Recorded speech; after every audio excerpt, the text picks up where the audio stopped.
Welcome back to the channel. Alright, imagine this, you're walking through what was once a bustling, vibrant place, full of laughter and life. Now, it's silent, overgrown, and something about it just creeps under your skin. That's the feeling we're diving into today. Get ready to explore the chilling remnants of forgotten fun in true abandoned camping park structures. Creeping urban exploration stories. We're not just looking at old buildings. We're peeling back layers of time, uncovering the eerie echoes of what once was, and hearing the stories that make your hair stand on end. So, dim the lights, grab a blanket, and prepare for a journey into the abandoned and unsettling. This is urban exploration at its most spine-tingling.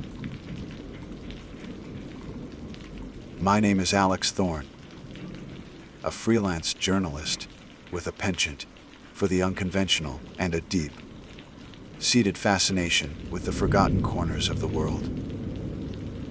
My work often leads me down paths less traveled, seeking out the stories that whisper from abandoned places where history has left its indelible mark.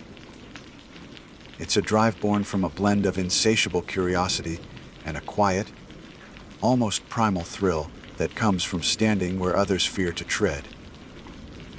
My latest obsession, the abandoned Blackwood mine, was no exception. The Blackwood mine shaft was more than just a local legend. It was a whispered warning, a chilling tale passed down through generations.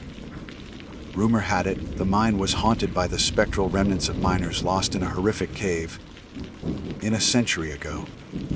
Their spirits, trapped within the labyrinthine tunnels, were said to still toil in the darkness, forever seeking an escape they would never find. For me, it wasn't just a ghost story. It was a challenge, an ultimate test of my resolve and a chance to capture a narrative steeped in genuine, chilling history. The thrill of the forbidden pulsed through my veins, a potent mix of fear and exhilaration. I arrived at the mine site just as twilight bled into a moonless night. The surrounding forest a silhouette of jagged teeth against the fading sky. The air grew heavy with a premonition, a stillness that seemed to swallow sound. The entrance to the mine was a gaping maw, framed by rusted steel beams that looked like skeletal ribs. They were meant to keep people out, a futile attempt against the determined. With my headlamp cutting a weak, solitary path into the absolute darkness, I squeezed past the corroded bars, the metal groaning in protest as I slipped through. The moment I stepped inside, the air immediately grew heavy, cold, and damp, pressing in on me like a physical weight. It carried the metallic tang of old ore, the musty scent of stagnant water, and something else, a faint, almost imperceptible smell of decay, like forgotten earth and time itself. Every step I took echoed unnervingly in the vast, unseen chambers ahead. The sound was amplified, distorted, each crunch of gravel under my boots reverberating, as if a dozen unseen footsteps followed mine. The beam of my headlamp struggled against the oppressive void, revealing only the immediate rough-hewn walls, glistening with moisture, and the narrow, uneven path that snaked deeper into the earth. I was only about 50 yards in, when the faint square of the entrance light vanished behind a slight curve in the tunnel. The absolute darkness that enveloped me then was unlike anything I had ever experienced, a living, breathing entity that pressed against my eyeballs, threatening to consume me whole. It was in this profound, suffocating silence that I heard it. A faint, rhythmic clink, clink, clink from deeper within the mine. It was a sound that instantly froze the blood in my veins, like a pickaxe striking rock. But it was too steady, too deliberate, too perfectly timed to be natural. It wasn't the random fall of a pebble or the drip of water. It was work. I stopped dead, straining my ears, my heart hammering against my ribs like a trapped bird. The sound stopped. The sudden cessation was almost more terrifying than the sound itself, leaving behind a silence so profound it roared in my ears. I took a few more hesitant steps, my headlamp beam dancing nervously over the rough hewn walls, revealing nothing but damp rock and the occasional glint of mineral deposits. My breath hitched in my throat, a cold knot forming in my stomach. Was it just my imagination, a trick of the echoing darkness? Then, a heavy splunk echoed from directly behind me, like something large and wet had dropped into a puddle. The sound was sickeningly organic, too close for comfort. I spun around, my light sweeping frantically across the tunnel, but saw only the glistening walls, the same damp, lifeless rock. There was nothing there. My mind screamed for a rational explanation, but none came. The air grew even colder, a sudden drop in temperature that raised goosebumps on my arms. The sound came again, closer this time, followed by a low, guttural groan that seemed to vibrate through the very rock beneath my feet. It wasn't human. It wasn't animal. It was something ancient, something that belonged to the deep, a sound that spoke of unimaginable age and suffering. It was a sound that had no right to exist. Panic, cold and absolute, seized me. Every instinct screamed at me to flee. I scrambled backward, my hands scraping against the rough walls, the sharp edges of the rock tearing at my skin, but I didn't feel the pain. The splunk and the groan grew louder, closer, a terrifying symphony of unseen horror hot on my heels. My headlamp beam bounced wildly, illuminating fleeting shadows that seemed to wreath at the edges of my vision.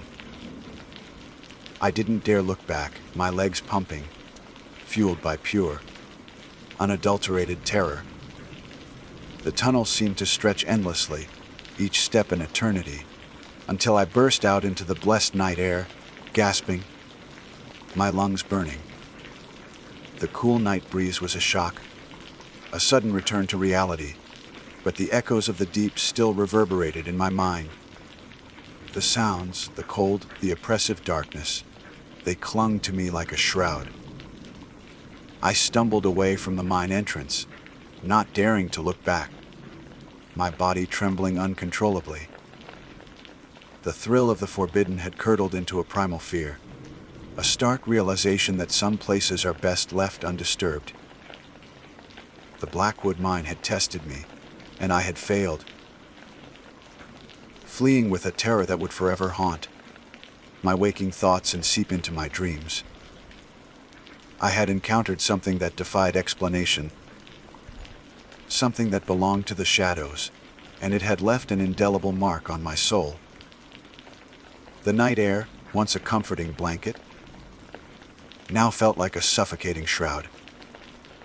I stumbled through the dense undergrowth, away from the gaping maw of the Blackwood mine, my lungs burning, each ragged breath a desperate plea for normalcy. My heart still thundered against my ribs, a frantic drumbeat of terror that refused to subside. The metallic tang of old ore and stagnant water, the faint, sickening smell of decay, they clung to my clothes, my hair, my very skin, a phantom reminder of the darkness I had just escaped. Every rustle of leaves, every snap of a twig, sent a fresh jolt of adrenaline through me, making me flinch and spin, convinced that the unseen horror from the mine had followed me out. I didn't stop running until the distant glow of my car's dashboard lights became a beacon in the oppressive blackness of the forest. Fumbling with the keys, my hands shaking so violently I could barely insert the key into the lock, I finally wrenched open the door and practically collapsed into the driver's seat. The familiar scent of leather and stale coffee was a jarring contrast to the putrid air of the mine. But even here, in the supposed safety of my vehicle, I couldn't shake the feeling of being watched. I slammed the door shut, locked it, and then, without a second thought, started the engine and sped away, leaving a cloud of dust and the chilling whispers of Blackwood mine far behind. The drive home was a blur. My mind replayed the horrifying sequence of events, the rhythmic clink. Clink, clink, the sickening splunk. The guttural, ancient groan that had vibrated through my very bones.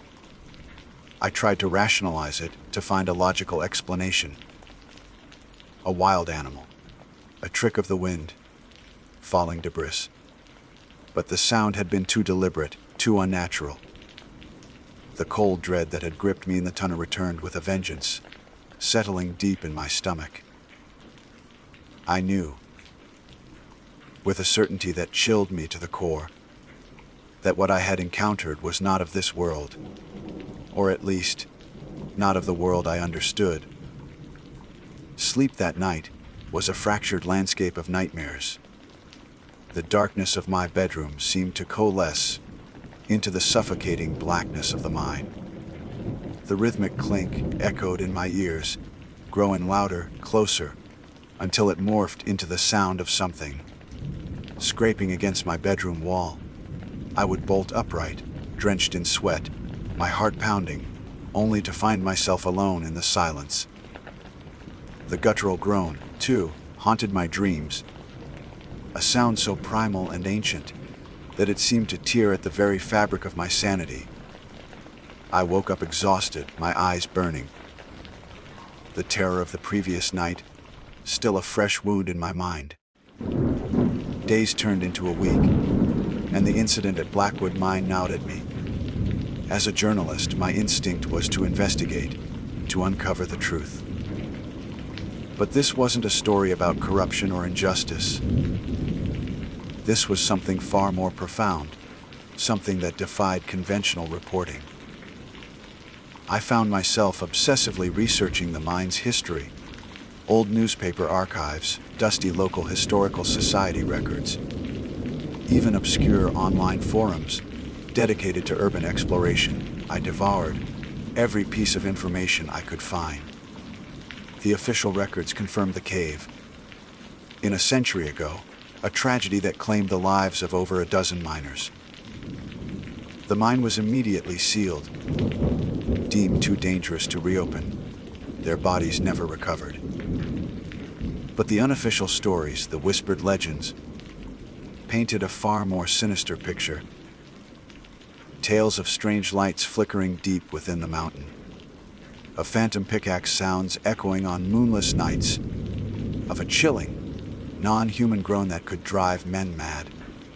These were the stories dismissed as local folklore, the ramblings of superstitious old-timers. But now I knew. I had heard it. I had felt it. My journalistic ethics warred with my primal fear. Part of me wanted to expose what I had found, to warn others away from the cursed depths of Blackwood Mine. But another, more rational part, knew that such a story would be met with ridicule, dismissed as the sensational ramblings of a journalist who had finally gone too far. How could I prove it? What evidence did I have beyond my own terrified experience? Despite the lingering fear, a strange compulsion began to take hold.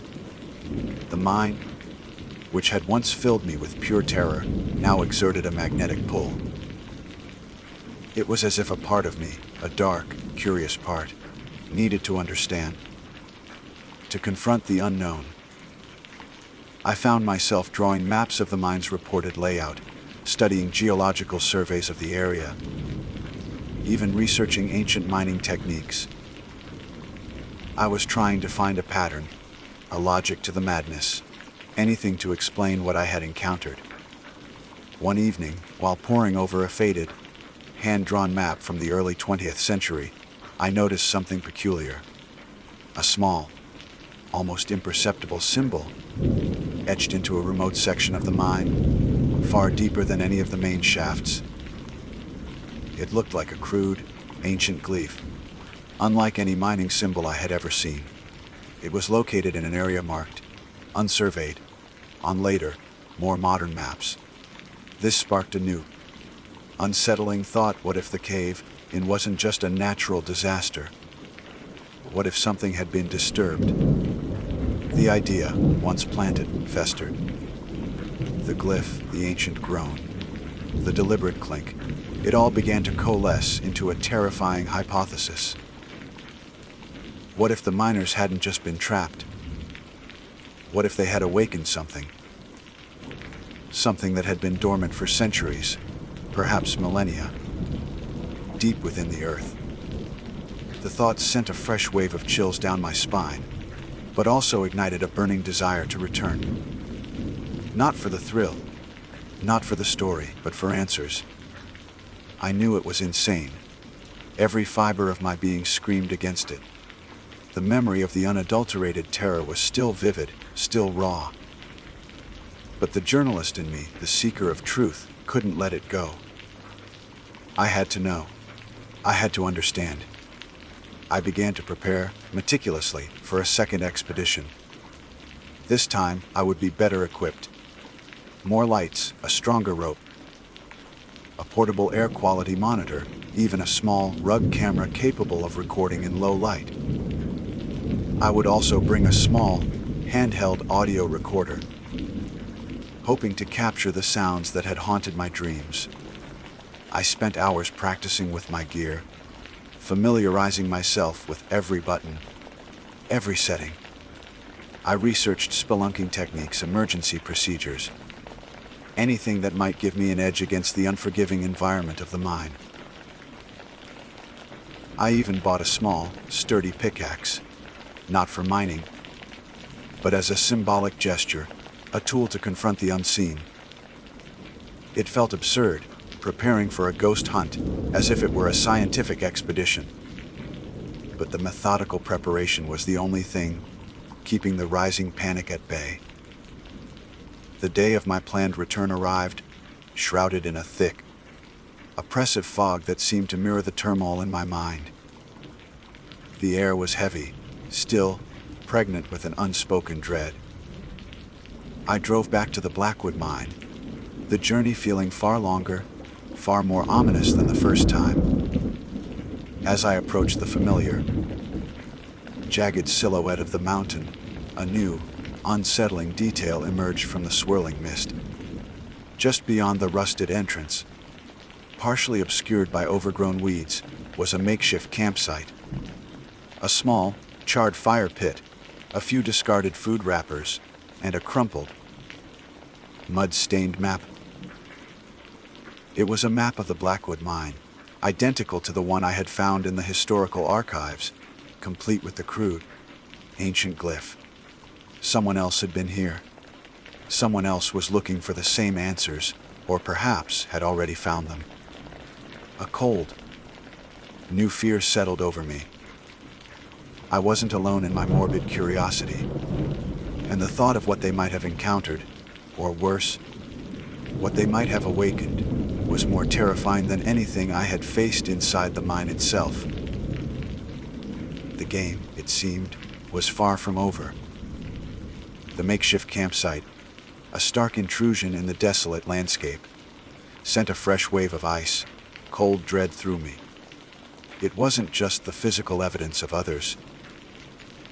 It was the crumpled, mud-stained map, identical to the one I'd found in the archives, with that unsettling, ancient glyph prominently marked. Someone else knew.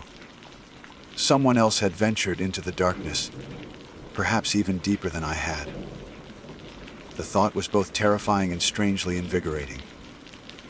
Was I about to find answers, or merely confirm a shared nightmare? My fear, once a solitary burden, now mingled with a new, unsettling curiosity about these unknown explorers. Had they found what I had heard? Had they gone further? And where were they now? The abandoned fire pit was cold, The discarded wrappers faded, suggesting they hadn't been here for days, perhaps even weeks. A chill wind, carrying the scent of pine and damp earth, swept through the clearing, making the silence feel even more profound. I knelt, my fingers tracing the outline of the glyph on the map, a symbol that now felt like a key to a door I wasn't sure I wanted to open. Despite the renewed surge of apprehension, the compulsion to return to the mine intensified. It was no longer just about my own experience. It was about these others. What had they discovered? What had become of them? The journalist in me, the part that craved truth, overruled the primal fear that screamed for me to turn back. I had to go back in. I had to find out. This time, however, I wouldn't be caught off guard. I meticulously checked my gear, 2 powerful headlamps with fresh batteries, a sturdy climbing rope coiled over my shoulder, a compact first aid kit, a portable air quality monitor, and the rugged camera with its low light capabilities. The small, handheld audio recorder, my last hope for tangible evidence, was secured in a waterproof pouch, and the pickaxe, a heavy, cold comfort, was strapped to my pack. It felt absurd, preparing for a descent into what might be a supernatural abyss, but the methodical process provided a thin veneer of control. The entrance to the Blackwood mine seemed to gape wider, darker, more menacing than before. The rusted steel bars, once a barrier, now felt like an invitation to a deeper horror. I squeezed through, the familiar metallic groan of the corroded metal echoing in the still air. The moment I stepped inside, the oppressive cold and dampness returned, along with that faint, unsettling smell of decay. This time, however, I pushed past the immediate wave of dread, focusing on the path ahead, my headlamp beam cutting a steady, unwavering tunnel through the absolute darkness. I moved slowly, deliberately, my senses heightened. Every drip of water, every scuttling sound of unseen rodents, every subtle shift in the air pressure was noted. I kept a constant eye on the air quality monitor, a small, glowing screen that reassured me, for now, that the air was breathable. The rhythmic clink, clink, clink from my first terrifying encounter was absent, replaced by a profound, almost suffocating silence that pressed in on my eardrums. It was a silence that felt heavy, pregnant with unspoken secrets. Following the faded map, I navigated the winding tunnels, my headlamp illuminating the rough, hewn walls, the occasional support beams, and the glistening mineral deposits. The mine was a labyrinth, a testament to the brutal labor of those who had once toiled here. I passed side shafts, some collapsed, others leading into impenetrable darkness. My heart pounded with a nervous anticipation, a mix of fear and an almost desperate need to understand. After what felt like an eternity, I reached the section marked unsurveyed on my modern map, the area where the ancient glyph was supposed to be. The tunnel here narrowed considerably, the air growing colder, heavier. The walls seemed to close in, pressing against me. And then I saw it, etched into the damp rock face, almost invisible without direct light, was the crude, ancient glyph. It was larger than I had imagined, about 2 feet tall, roughly carved but unmistakably the symbol from the map. It pulsed faintly, almost imperceptibly, with a dull, reddish light, a light that seemed to emanate from within the rock itself. As my headlamp beam settled on the glyph, a low hum began to vibrate through the tunnel, a sound that resonated deep within my chest. It wasn't a mechanical hum, it was organic, ancient, like the earth itself was groaning. And then, from beyond the glyph, from a passage I hadn't noticed before, a passage that seemed to open directly into the rock face. I heard it. The clink, clink, clink. It was louder now, clearer. Unmistakably the sound of a pickaxe striking rock. And with it, the heavy splunk, followed by that guttural, non-human groan, closer than ever before. My blood ran cold. The sounds were coming from behind the glyph. From a place that shouldn't exist. A place that was supposedly solid rock. The red glow from the glyph intensified, casting dancing shadows that seemed to wreathe and contoured on the tunnel walls, taking on grotesque, skeletal forms. The air grew impossibly cold, and the smell of decay intensified, becoming overwhelming, sickening. I raised my camera, my hands trembling, and hit record. I had to capture this. I had to have proof. As I did, a chilling, almost imperceptible shift occurred in the air. The sounds of the pickaxe and the groan ceased abruptly, replaced by a sudden, profound silence, even heavier than before. The red glow from the glyph dimmed, then flickered, before extinguishing completely, plunging the passage back into the oppressive darkness, save for my headlamp. Then a whisper. It wasn't a voice, not in any human sense. It was a dry, rasping sound, like ancient stone grinding against ancient bone. A sound that seemed to form words directly in my mind, bypassing my ears. You disturbed us. My heart seized. It was speaking to me. The source of the sounds, the entity, was aware of my presence. Panic, pure and unadulterated, returned with a force that threatened to buckle my knees. I dropped the camera, the sound of its impact echoing hollowly. I scrambled backward, away from the glyph, away from the unseen passage, away from the terrifying whisper that still reverberated in my skull. The splunk returned, directly in front of me now, blocking my path. I swung my headlamp wildly, and for a fleeting instant I saw it. Not a miner, not a ghost, but something far worse. A massive, amorphous shadow, darker than the surrounding darkness, coalescing from the very air. It had no discernible features, just a vast, shifting form, and two pinpricks of malevolent red light that seemed to burn from within its depth. The guttural groan emanated from this form, a sound of immense, ancient power and unimaginable rage. I didn't wait. I didn't think. I turned and ran, blindly, desperately, back the way I had come. My pickaxe clattered uselessly as it fell from my pack.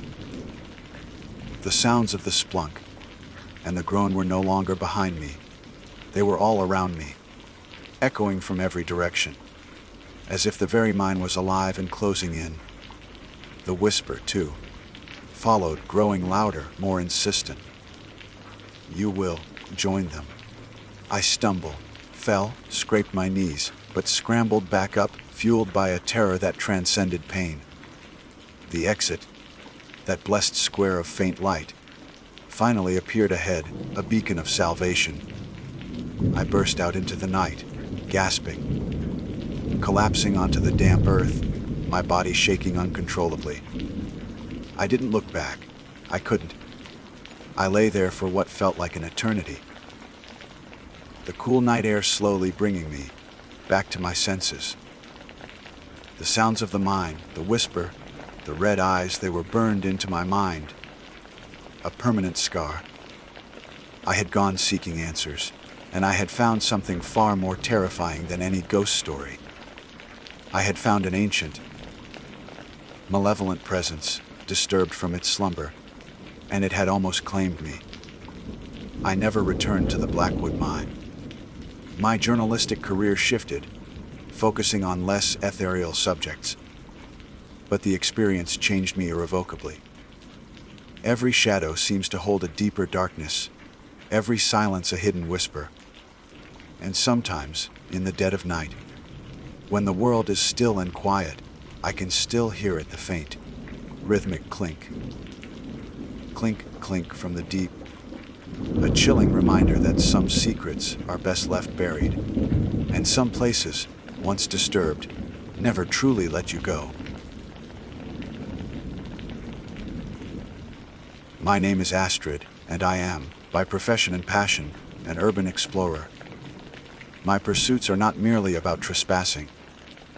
They are a deep dive into the forgotten arteries of civilization, a pilgrimage to places where time has ceased its relentless march, leaving behind echoes of lives once lived and stories untold.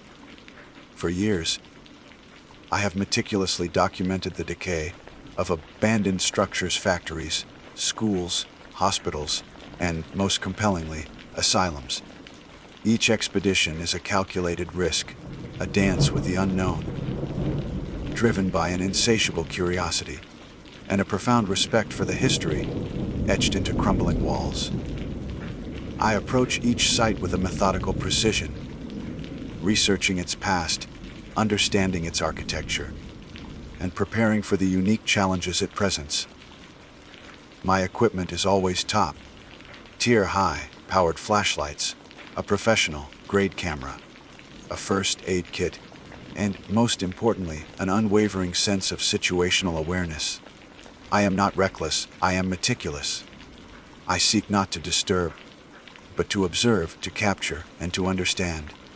The abandoned asylum, known colloquially among the urban exploration community as Blackwood Sanatorium, was a notorious spot, a sprawling complex of decaying brick and shattered glass nestled deep within a forgotten patch of overgrown woodland. Its reputation preceded it, whispered in hushed tones around digital campfires and online forums.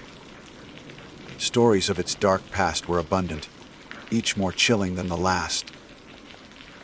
Experimental treatments conducted in the name of science, patients subjected to unspeakable horrors, and, most disturbingly, the persistent rumor of individuals who simply disappeared from its records, vanishing without a trace into the annals of its grim history. This particular site had always held a potent allure, a challenge I knew, deep down, I couldn't resist. The sheer scale of its abandonment, the palpable weight of its history, beckoned to me with an almost hypnotic pull. My approach to Blackwood was deliberate. I spent weeks poring over old blueprints, historical documents, and even fragmented news articles, detailing its operational years and eventual closure. I studied satellite images, identifying potential entry points and assessing the perimeter's integrity. The day of the expedition dawned overcast and still, a fitting backdrop for the somber task ahead. I parked my vehicle a considerable distance away, camouflaged amongst the dense foliage, and began my trek through the thorny underbrush. The air grew heavy with anticipation as the imposing silhouette of the asylum emerged through the thinning trees, its broken windows like vacant eyes, staring out into the desolate landscape. The moment I stepped through the gaping hole in the chain link fence, a tear in the fabric of the mundane, inviting passage into the extraordinary, the air hit me with an immediate, almost physical impact. It was a cloying, suffocating mix of dust, thick and ancient, mingling with the damp, earthy scent of mildew that permeated every surface. But beneath these familiar odors of decay, something else lingered, something distinctly unsettling. It was a clinical, metallic aroma, sharp and acrid, like old blood and antiseptic that had long since dried, but whose essence clung stubbornly to the very molecules of the air. It was a smell that spoke of sterile intentions, gone horribly wrong, of suffering endured in the name of healing. The silence inside was absolute, a heavy, oppressive blanket that seemed to absorb all sound, muffling even the soft crunch of my own footsteps on the scattered debris. It was a silence that wasn't peaceful but rather expectant, as if the very air held its breath, waiting. I navigated the labyrinthine corridors with a practiced ease, my high-powered flashlight beam dancing ahead, cutting through the perpetual gloom. The walls were a canvas of peeling paint, shedding layers of time like old skin, revealing faded institutional greens and blues beneath. Overturned wheelchairs lay, scattered like discarded husks, their rusted spokes glinting faintly in my light. Each room I passed felt colder than the last.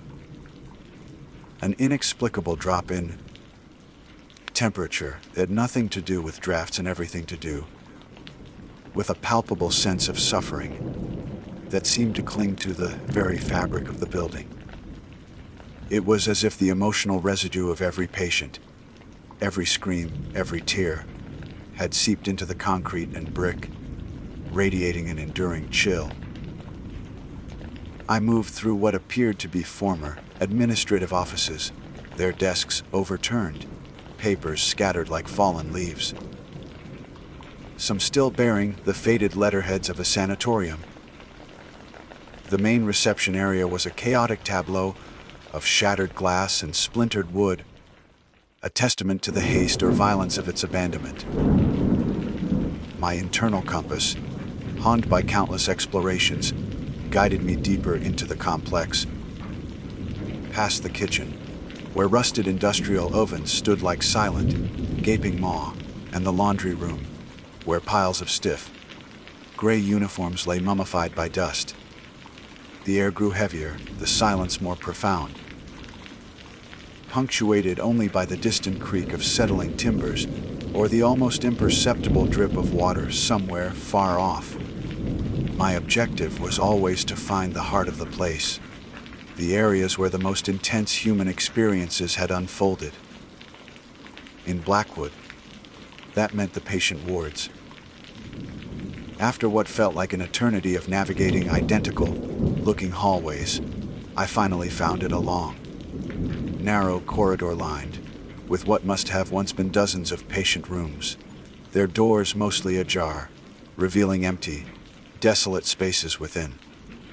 The light from my flashlight swept across the desolate scene, illuminating the stark reality of institutional neglect.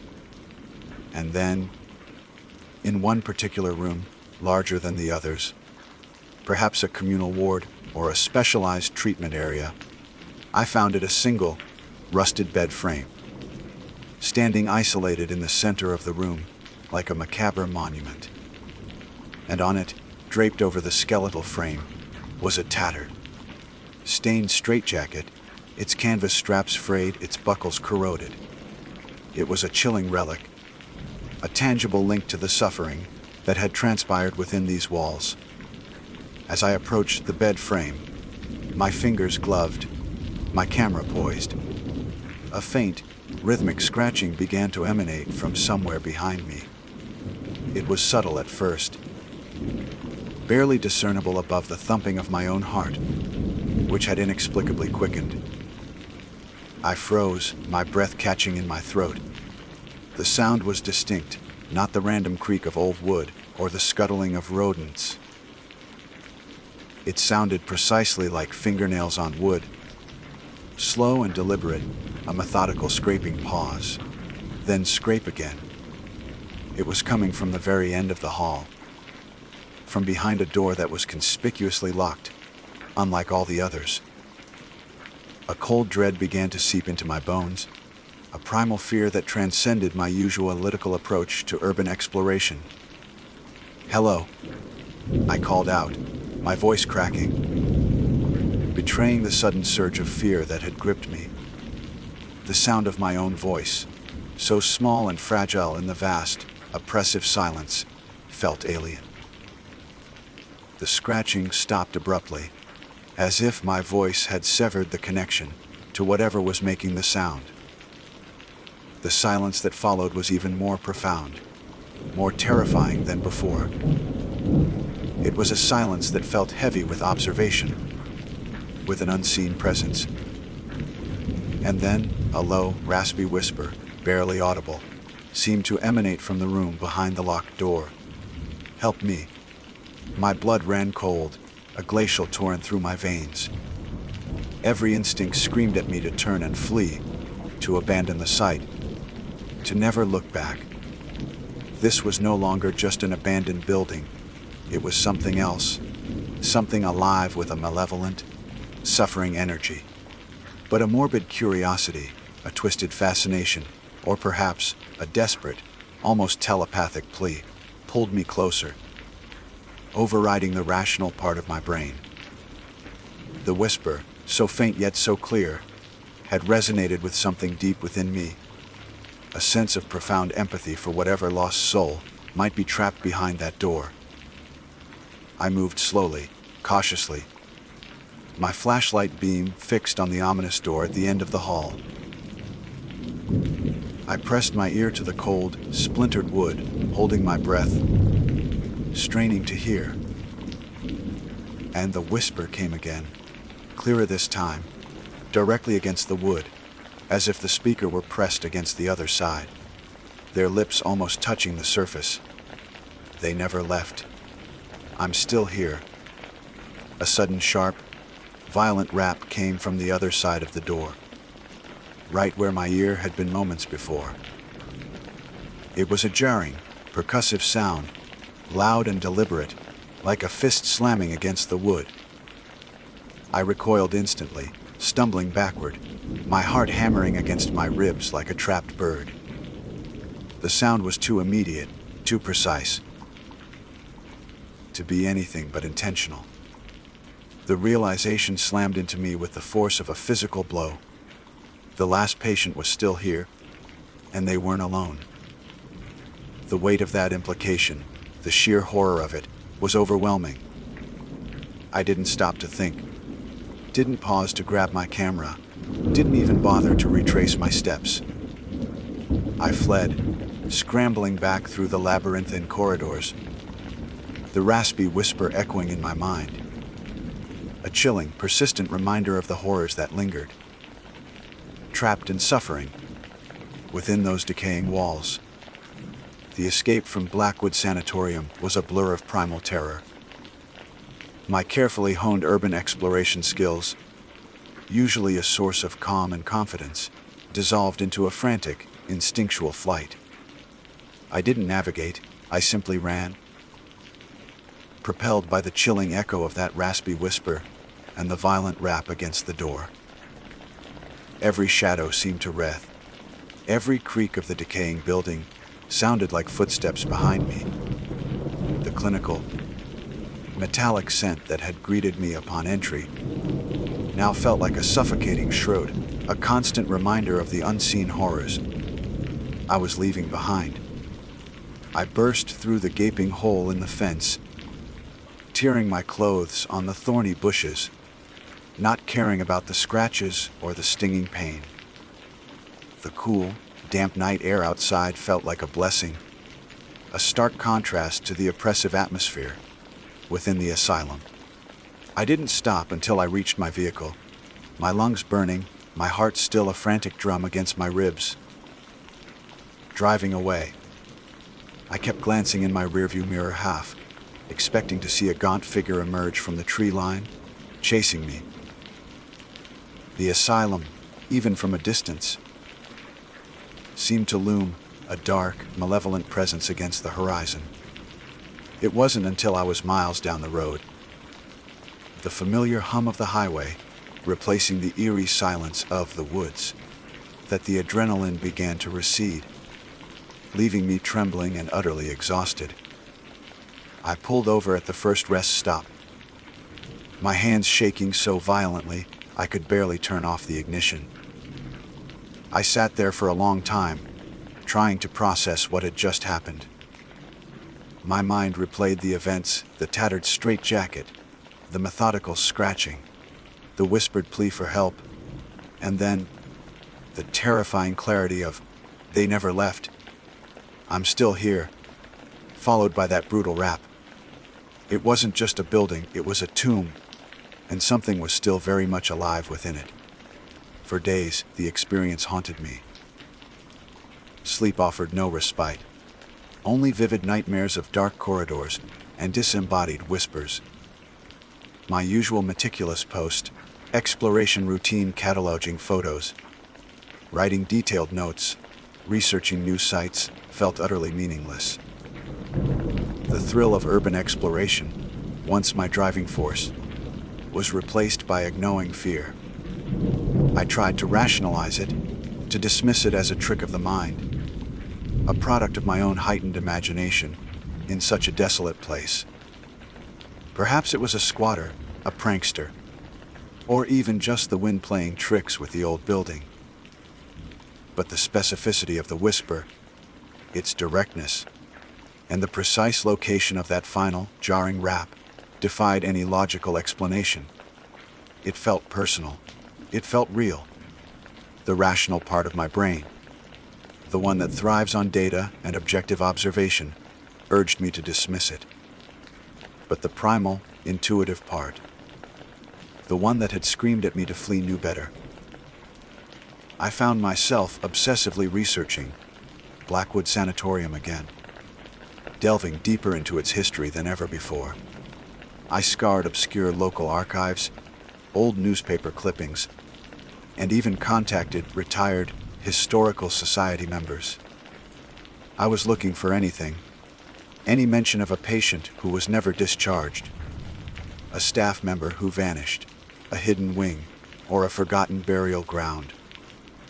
The official records were sparse, almost deliberately so, detailing only the asylum's operational dates, its various directors, and its eventual closure, due to funding issues and declining patient numbers. There was no mention of the experimental treatments I'd heard rumors about, no records of the disappeared patients. It was as if a significant portion of its history had been deliberately erased. One evening, while sifting through digitized microfiches of a local newspaper from the early 1950s, I stumbled upon a small, almost insignificant article buried deep within the back pages. It was a brief notice, tucked away between an advertisement for a new department store and a community bake sale announcement. The headline was innocuous enough: "Local man missing after asylum visit."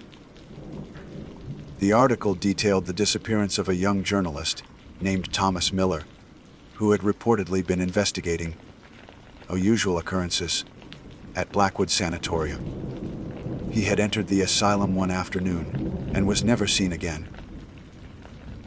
The police investigation was brief and inconclusive, concluding that he had likely wandered off or met with an accident. But a single sentence in the article sent a shiver down my spine, or mystere. Miller's last known communication mentioned a hidden ward and voices from the walls. A hidden ward. Voices from the walls. The words resonated with a terrifying clarity, echoing the whisper I had heard. Could Thomas Miller have been the last patient? Or was he a victim of whatever lingered there? The article fueled my morbid curiosity, transforming it into a desperate need for answers. My fear, though still present, was now intertwined with a sense of responsibility, a feeling that I had stumbled upon a truth that needed to be unearthed. I couldn't shake the image of that locked door, the desperate plea, the chilling declaration. They never left. I'm still here, I knew, with a certainty that chilled me to the bone, that I had to go back. It wasn't a rational decision, it was an imperative. I needed to understand. I needed to know who they were and who was still here. This time, my preparation was even more meticulous. I upgraded my equipment, adding a thermal imager, a more powerful audio recorder, and a compact crowbar, not for forced entry, but as a last resort. I also packed a small, portable first aid kit, a satellite phone, and a personal locator beacon. I informed a trusted friend, another seasoned urban explorer, of my intentions giving them the exact coordinates of Blackwood and a strict timeline for my return. If they didn't hear from me by a certain hour, they were to alert the authorities. This was a deviation from my usual solo expeditions, a testament to the profound unease I felt about returning. The second approach to Blackwood was different. The initial terror had been replaced by a grim determination. The overcast sky had given way to a sliver of moon, casting long, skeletal shadows through the trees. The asylum still loomed, but this time I felt a strange sense of defiance, a resolve to confront whatever lay within. I re-entered through the same hole in the fence. The metallic scent of old blood, an antiseptic still clinging to the air. But now it felt less like a warning and more like an invitation. The silence was still absolute, but I no longer perceived it as empty. It felt pregnant with unseen presences, with a history waiting to reveal itself. I moved through the familiar labyrinthine corridors, my flashlight beam sweeping across the peeling paint and overturned wheelchairs. This time, I paid closer attention to every detail, every subtle anomaly. I noticed faint, almost imperceptible scratch marks on the lower parts of some walls, as if something had been dragged along them. In one of the former patient rooms, I found a child's crude drawing etched into the plaster, depicting stick figures with oversized, terrified eyes. It was a small detail, but it spoke volumes about the fear that must have permeated these halls. My path led me directly back to the patient ward, to the room with the rusted bed frame and the tattered straitjacket. The sight of it still sent a shiver down my spine, but I forced myself to remain calm, to maintain my objective focus. I approached the locked door at the end of the hall, the source of the whispers and the rap. The wood was old, splintered, and bore the faint marks of previous attempts to force it open. I ran my gloved hand over its surface, feeling the cold, rough texture. The air around this door felt noticeably colder, a pocket of Arctic chill in the already frigid corridor. I activated my audio recorder, placing it against the door, hoping to capture any faint sounds. Then I pressed my ear to the wood again, exactly where I had heard the whisper before. The silence stretched, taut and agonizing. I waited, my breath held, my heart pounding a frantic rhythm against my ribs. And then it came again, fainter this time, but undeniably there, a low, guttural moan, followed by a series of rapid, frantic scratches, not deliberate like before, but desperate, clawing sounds. It was followed by another whisper, clearer than before, but fragmented, broken. No. Again. Coming. The words were chilling, confirming my worst fears. They were coming. Who were they? And what did not again mean? Was this patient reliving some past horror, or was it an ongoing threat? Before I could process the full implication, the air around me grew impossibly cold, a sudden, sharp drop in temperature that made my teeth chatter. The beam of my flashlight began to flicker erratically, dimming and brightening as if struggling against an unseen force. Then, from the darkness behind me, from the very corridor I had just traversed, I heard a distinct, shuffling sound, like heavy footsteps dragging across the dusty floor. It wasn't the creak of the building. It was something moving, deliberately and slowly, towards me. My blood ran cold for the second time in this place. I spun around, my flashlight beam cutting through the gloom, but there was nothing there. Only the endless, decaying corridor stretching into the oppressive darkness. Yet, the shuffling sound continued, growing closer, accompanied now by a faint, guttural breathing, heavy and labored. It was as if an invisible weight was being dragged across the floor. My rational mind screamed at me to run, but my feet felt rooted to the spot, paralyzed by a terror that was far more profound than anything I had ever experienced. This wasn't just a lingering spirit. This was something physical, something that could move, something that was here. The shuffling stopped directly behind me. The heavy breathing was now right at my ear, a cold, stale breath that smelled faintly of dust and something else, something sickly sweet and metallic. I could feel an immense, unseen presence looming over me, radiating an aura of profound despair and malevolence. My flashlight, still flickering, cast dancing shadows that seemed to twist into grotesque forms on the walls. I tried to scream, but no sound escaped my throat. I was trapped, frozen in the grip of an unspeakable terror. The last patient was still here, but they were not alone, and they were definitely coming. The heavy breathing was now a suffocating presence, right at my ear, a cold, stale breath that smelled faintly of dust and something else. Something sickly sweet and metallic, the same clinical aroma that had permeated the asylum since my first step inside. I could feel an immense, unseen weight looming over me, radiating an aura of profound despair and malevolence that seeped into my very core. My flashlight, still flickering erratically, cast dancing shadows that seemed to twist into grotesque, mocking forms on the peeling walls, turning the familiar decay into a living nightmare. I tried to scream, to unleash the primal terror that was consuming me, but no sound escaped my throat. My vocal cords felt paralyzed, my body locked in a rigid, petrified stance. I was trapped, frozen in the grip of an unspeakable terror, a mere puppet to the unseen forces that surrounded me. The shuffling sound, which had stopped directly behind me, now resumed, but it was different. It was no longer just a dragging, heavy sound.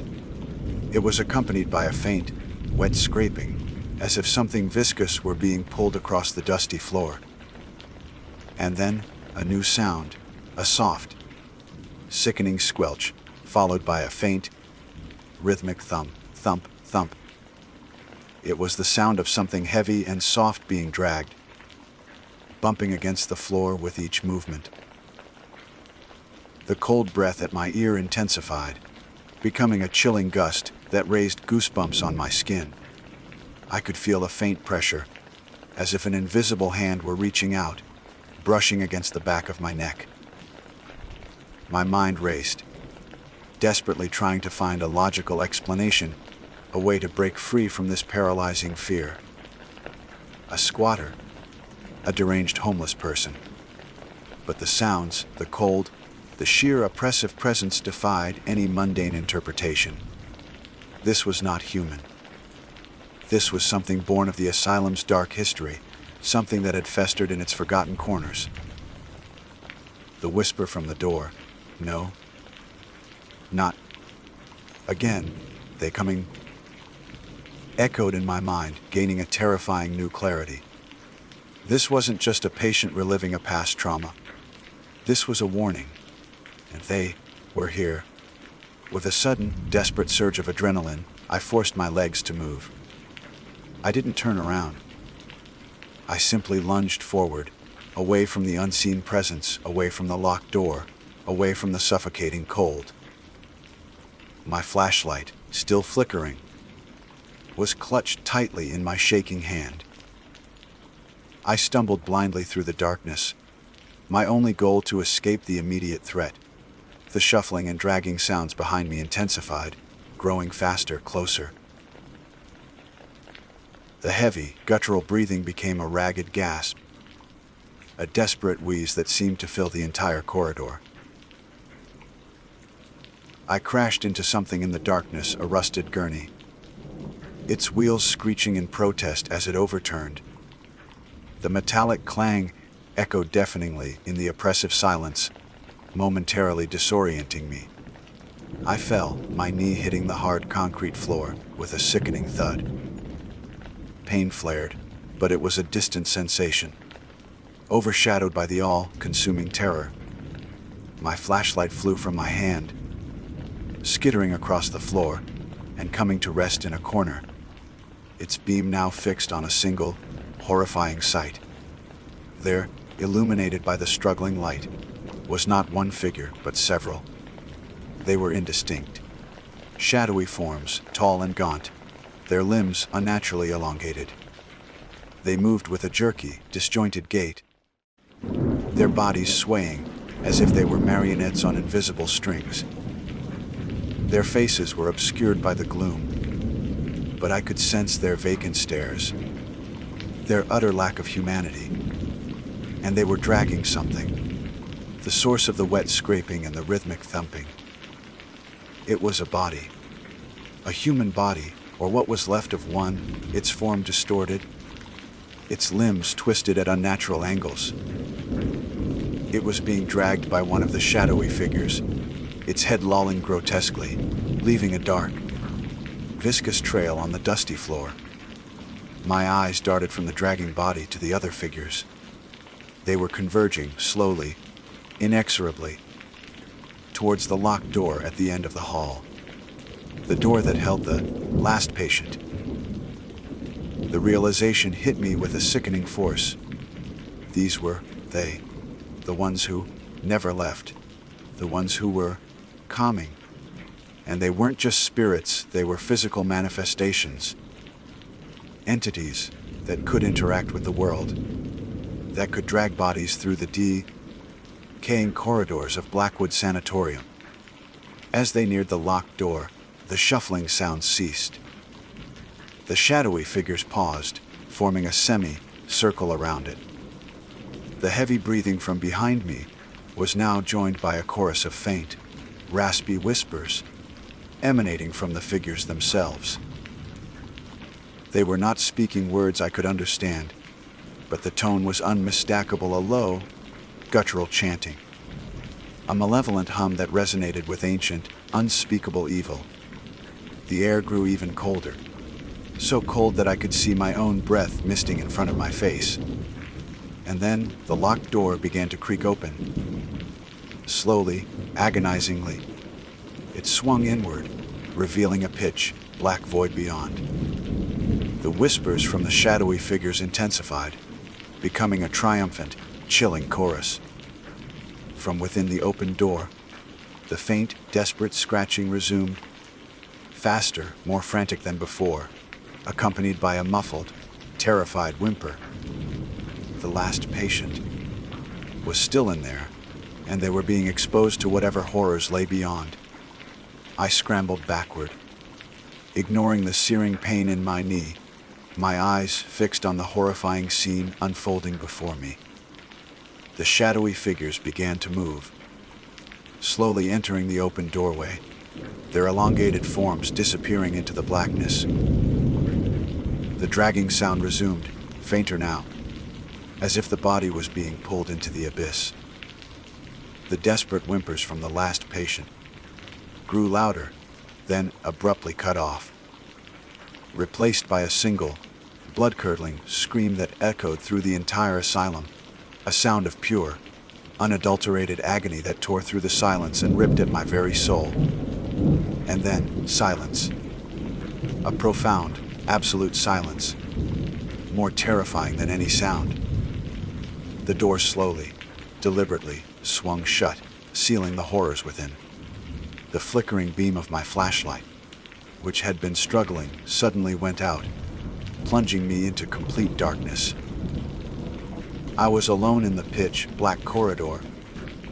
The lingering scent of old blood and metallic sweetness now mixed with something else, the faint, acrid smell of ozone, like burnt air after a lightning strike. I lay there for what felt like an eternity, my heart still hammering, my body trembling uncontrollably. The scream of the last patient reverberated in my mind, a chilling testament to the unspeakable fate that had just unfolded. I knew, with a certainty that transcended all logic, that I had witnessed something truly horrific, something that defied the natural order. Blackwood Sanatorium was not just abandoned. It was a living, breathing tomb, a nexus of suffering and malevolence. And they were its eternal inhabitants, forever enacting their grim rituals.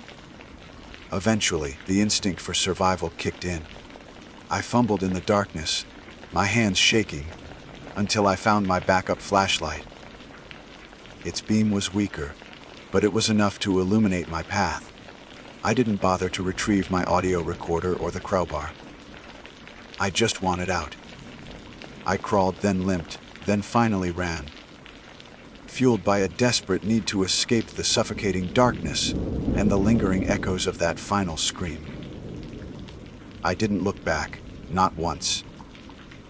The metallic scent, the oppressive cold, the feeling of unseen eyes watching me, it all followed me, clinging to my clothes, seeping into my skin. I burst out of the asylum and into the pre-dawn light, gasping for air, the cool dampness of the morning, a stark contrast to the suffocating atmosphere within. I ran through the woods, ignoring the thorns and the rough terrain, until I reached my vehicle. I drove away, not caring about speed limits, not caring about anything, but putting as much distance as possible between myself and Blackwood Sanatorium. The experience shattered something within me. The thrill of urban exploration, once my passion, was gone, replaced by a deep-seated trauma. I never returned to Blackwood. I never will. The images of the shadowy figures, the dragging body, and the final, agonizing scream of the last patient are etched into my memory, a permanent scar on my psyche. I still research, I still write, but my focus has shifted. I no longer seek out the forgotten places. I seek to understand the darkness that lurks within them, the stories that refuse to die. And sometimes, in the dead of night, when the world is silent, I can still hear it, that faint, raspy whisper, "Help me," and the chilling echo of a scream that will haunt me forever.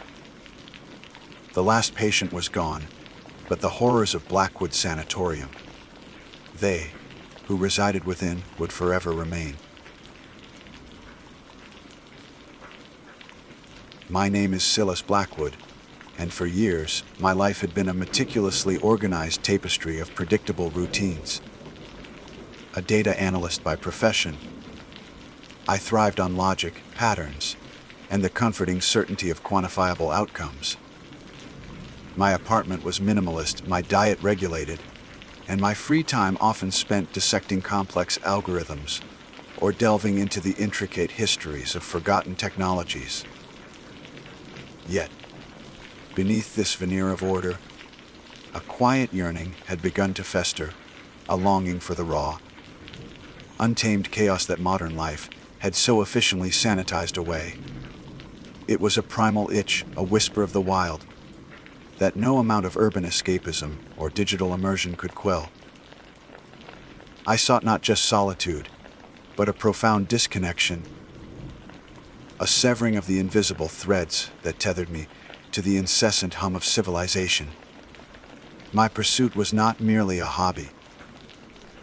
It was an almost spiritual quest for an authentic, unfiltered encounter with wilderness, stripped of the curated comfort of designated campgrounds and well-trodden paths.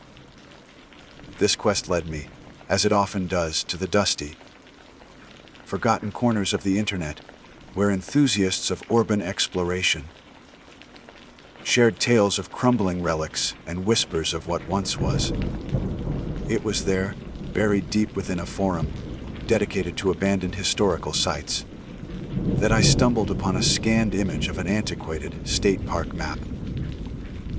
Most of its trails were faded, some completely erased by time, but one particular section marked with a faint, almost illegible old campgrounds caught my analytical eye.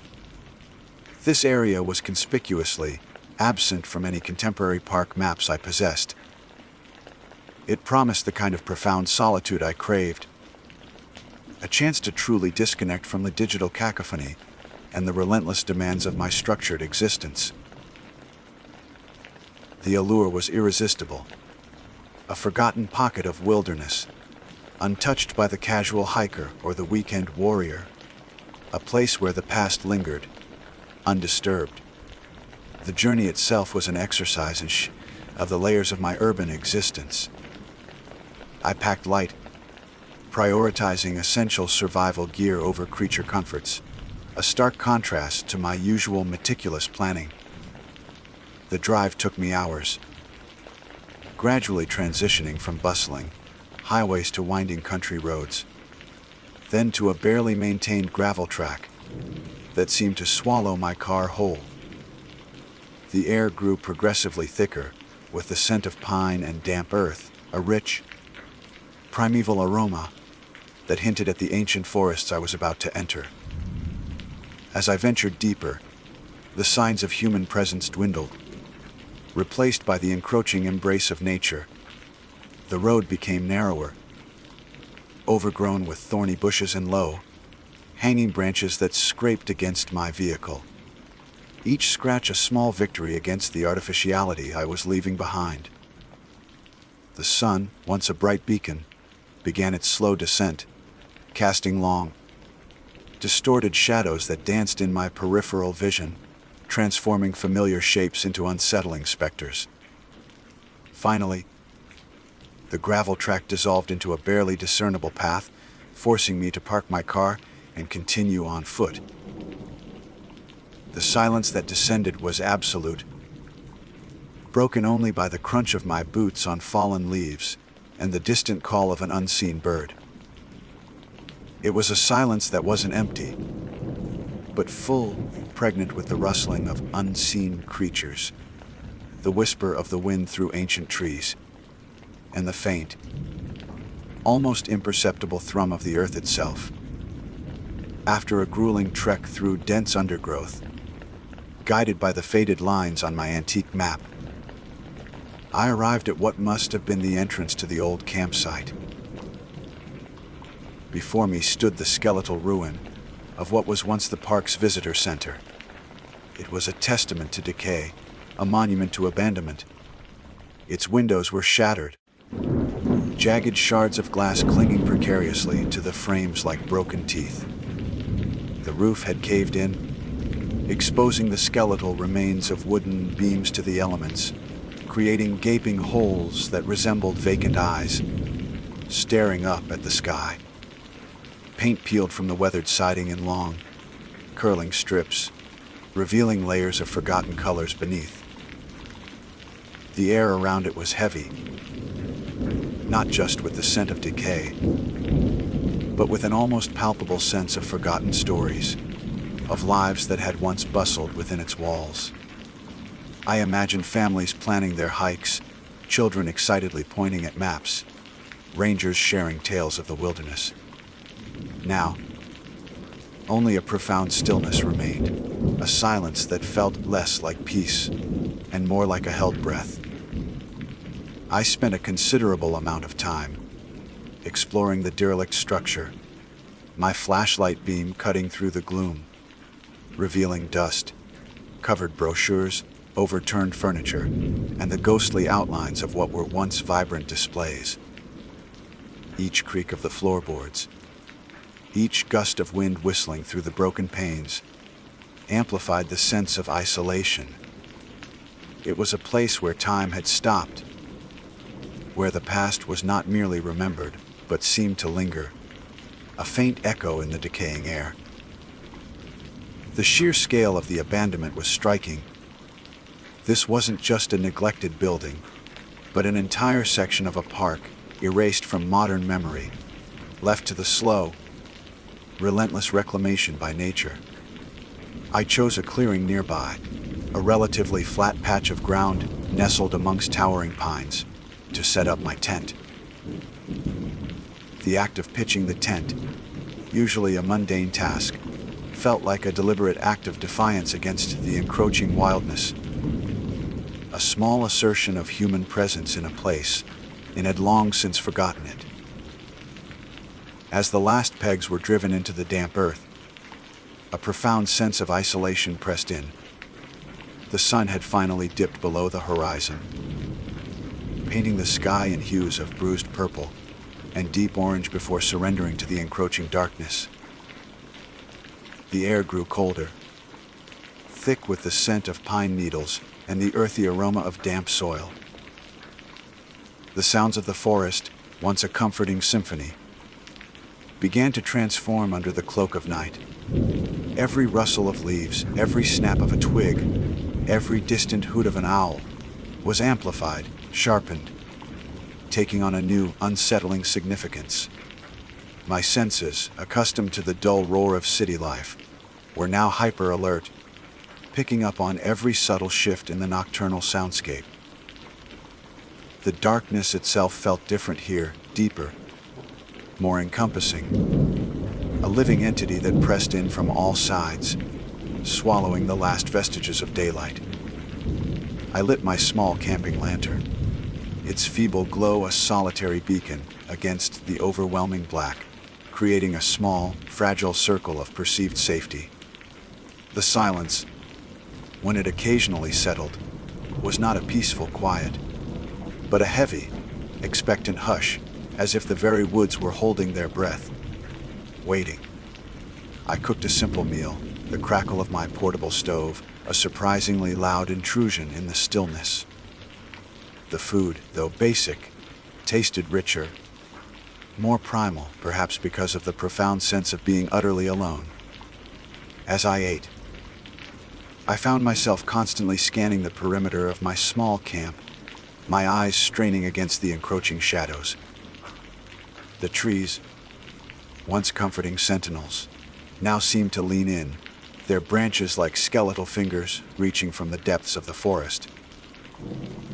The wind, which had been a gentle breeze earlier, began to pick up, sighing through the pines with a mournful, almost human sound. My mind, usually so rational and disciplined, found itself conjuring images from the ghost stories I had dismissed as childish fantasies.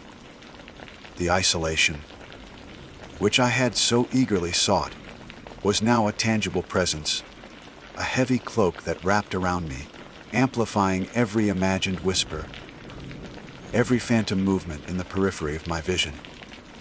I tried to focus on the stars, which were impossibly bright and numerous in the absence of light pollution, but even their distant sparkle seemed to mock my vulnerability. The night deepened, and I retreated into my tent, zipping the flap shut with a sense of finality. The nylon barrier felt flimsy, an inadequate shield against the vast, unknown wilderness outside. I lay in my sleeping bag, listening. The forest was alive with sounds, but they were the familiar sounds of the wild, the chirping of crickets, the rustling of small animals, the occasional hoot of an owl. I tried to rationalize my growing unease, attributing it to the novelty of the situation, the sheer unfamiliarity of being so truly disconnected. I reminded myself that I was an experienced camper, that I had sought this solitude. Yet, a persistent, irrational prickle crawled up my spine, a premonition of something beyond the natural.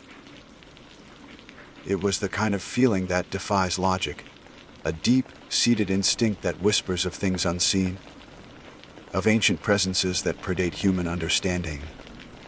I closed my eyes, willing myself to sleep, to escape the oppressive weight of the darkness and the unsettling quiet. But sleep was a distant luxury, a promise that the night seemed determined to deny. Around midnight, a faint glow appeared through the trees, deeper in the woods than any established trail. My eyes snapped open, instantly alert. It pulsed a soft, orange light, like a campfire, but unlike any campfire I had ever seen. It seemed to expand and contract, a living ember in the heart of the impenetrable darkness. Confusion warred with a rising tide of unease. The map, my meticulously studied, forgotten map, showed no other sights, no other clearings, no indication of any human presence for miles around. And I had seen no one else. Not a single sign of another soul since I left the main road. Who could be out here? And why was there fire so deep in the wilderness, off any discernible path? My first instinct was to call out, a reflex born of human curiosity and a desire for connection, even in this isolated place. "Hello, anyone there?" My voice, usually steady and resonant, sounded thin and reedy, swallowed almost immediately by the vastness of the night. The light pulsed again in response, brighter this time, almost as if acknowledging my presence. Then, just as suddenly, it vanished, plunging that section of the woods back into absolute darkness. A moment later, a low, rhythmic chanting began. It was barely audible at first, a faint, guttural hum carried on the cool night wind, rising and falling like the breath of some colossal, unseen creature. It wasn't a language I knew, not any dialect or tongue I had ever encountered in my extensive studies of linguistics or ancient cultures. Yet, it had a primal, unsettling quality, a cadence that resonated deep within my bones, stirring something ancient and fearful. It felt less like human speech, and more like a sound from the very earth itself, a forgotten ritual echoing through the eons. My heart, which had been merely thumping with confusion, now began to pound against my ribs, a frantic drumbeat of pure, unadulterated fear. Every hair on my arms stood on end, a cold shiver tracing its way down my spine despite the warmth of my sleeping bag. I fumbled for my flashlight, my hand trembling slightly as I switched it on, the beam a pathetic spear of light against the overwhelming black. My mind raced, desperately trying to find a rational explanation. Other campers, but how? And what kind of campers chanted like this? I crept towards the tent flap, my movements slow and deliberate, each rustle of my clothes sounding deafeningly loud in the oppressive silence. The chanting grew louder, seeming to come from all directions at once, surrounding me, a disorienting chorus that made it impossible to pinpoint its source. It was as if the very trees had found voices, their ancient roots vibrating with the strange alien sounds. Then I heard footsteps, heavy and deliberate. They crunched on the fallen leaves just outside my tent, not far, perhaps only a few yards away. They weren't the light, cautious steps of an animal, nor the hurried pace of a human passing by. These were slow, methodical, almost ritualistic steps, circling my tent, a deliberate, measured pace that spoke of intent. My breath hitched in my throat. I scrambled back, my heart pounding so violently I thought it might burst through my chest, diving inside the flimsy nylon barrier, fumbling frantically for my phone. No signal, of course. The cruel irony of my desire for disconnection now mocked me. The chanting intensified, now accompanied by a soft, scraping sound, like something heavy and irregular dragging across the ground. A sound that conjured images of something vast, something not quite human. I pressed myself against the back of the tent, trying to make myself as small as possible, listening to the unseen campers circle, their voices rising in a crescendo that promised no good, a terrifying symphony of dread. I spent the rest of the night huddled in terror, every muscle tense, every nerve screaming. The sounds of their ritualistic gathering, just outside my flimsy nylon barrier. When dawn finally broke, painting the sky in soft, reassuring hues of pink and gold, the chanting ceased, and the woods were silent once more. A silence that felt less like peace and more like a temporary reprieve. I packed my tent in a blur, my hands shaking, my mind reeling. Leaving the unseen campers to their dark rites, a profound terror etched into my very soul. The first rays of dawn, timid and hesitant, began to pierce the dense canopy above, painting the eastern sky in muted shades of gray and pale rose. With the gradual return of light, the terrifying symphony of the night slowly, almost imperceptibly, began to recede. The rhythmic chanting, which had been a relentless, guttural assault on my sanity, faded into a whisper, then into an eerie silence. The soft, scraping sound, that sickening drag across the forest floor, also ceased. The heavy, deliberate footsteps that had circled my tent, a constant, chilling reminder of their unseen presence, finally vanished. The woods, which had felt alive with malevolent intent just moments before, now settled into an unsettling stillness, a silence that was far from peaceful. It was the silence of a predator sated, or perhaps merely resting. My body, coiled in a fetal position at the back of my tent, was a rigid knot of terror. Every muscle ached from the prolonged tension, my heart still hammering against my ribs, a frantic echo of the night's horrors. My breath came in shallow, ragged gasps, and a cold sweat plastered my clothes to my skin. I lay there for what felt like an eternity, paralyzed by a potent cocktail of fear and exhaustion, unwilling to move, unwilling to even breathe too deeply, convinced that any sudden movement might reawaken the unseen entities. My eyes, wide and bloodshot, were fixed on the flimsy nylon wall of my tent, half expecting to see a shadow, a distortion, anything to confirm that the night's tormentors were truly gone. The silence outside was absolute, broken only by the frantic thumping of my own heart in my ears. The first chirps of birds, hesitant at first, then growing more confident, began to filter through the trees, a fragile promise of normalcy. But normalcy felt a million miles away. The sun climbed higher, its light slowly strengthening, chasing away the last vestiges of the oppressive darkness. It was only then, when the forest was fully bathed in the pale light of morning, that I dared to move. My limbs were stiff, protesting with every twitch. I slowly uncurled myself, my movements jerky and uncoordinated, like a puppet whose strings had been cut and hastily retied. The air inside the tent was stale, heavy with the scent of fear and damp earth.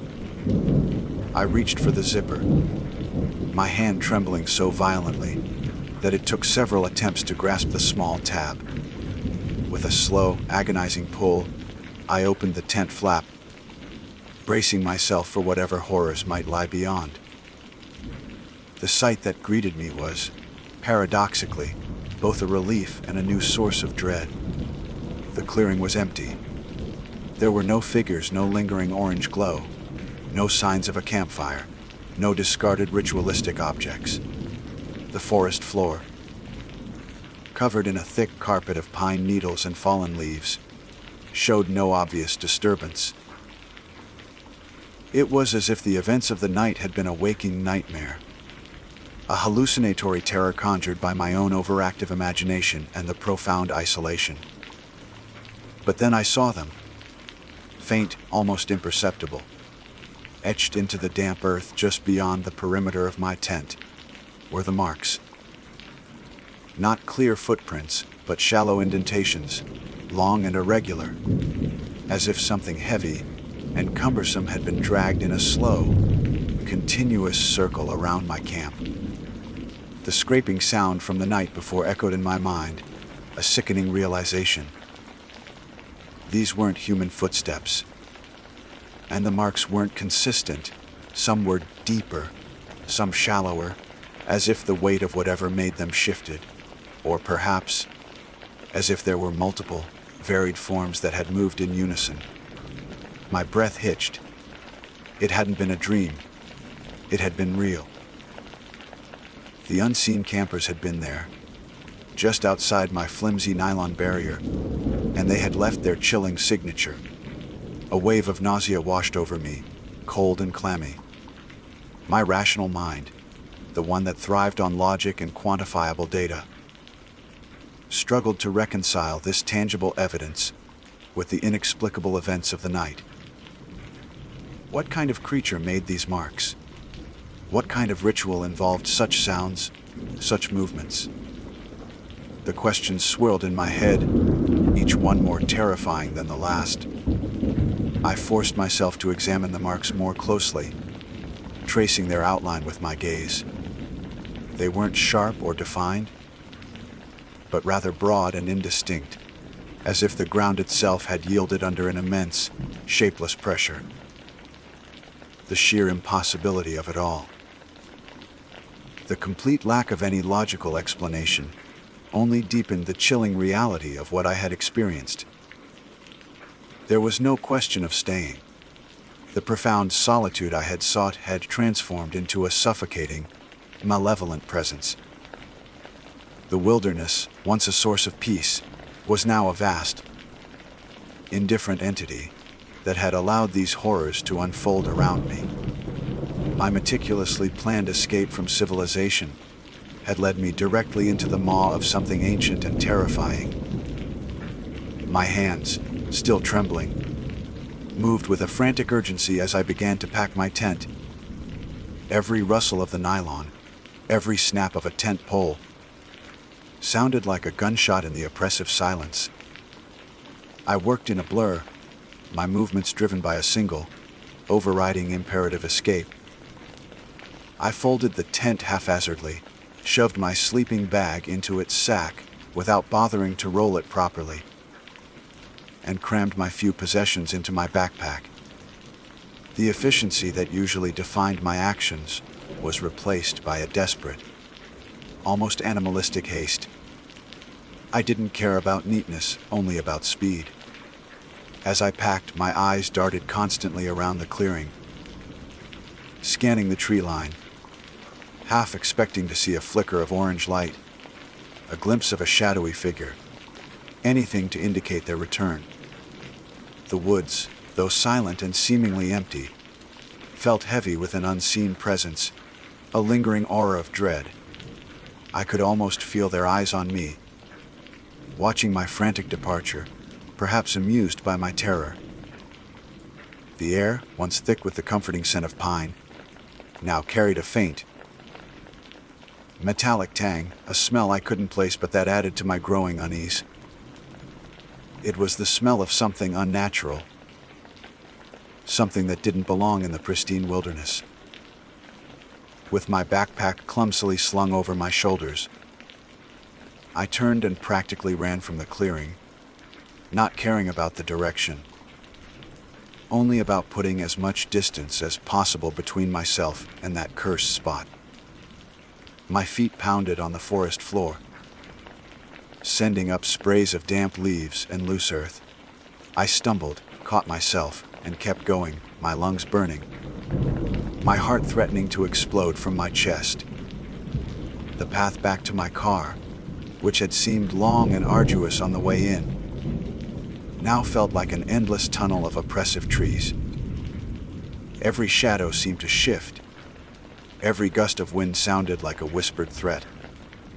My mind conjured images of the unseen campers, their forms indistinct, their purpose malevolent, chasing me through the dense undergrowth.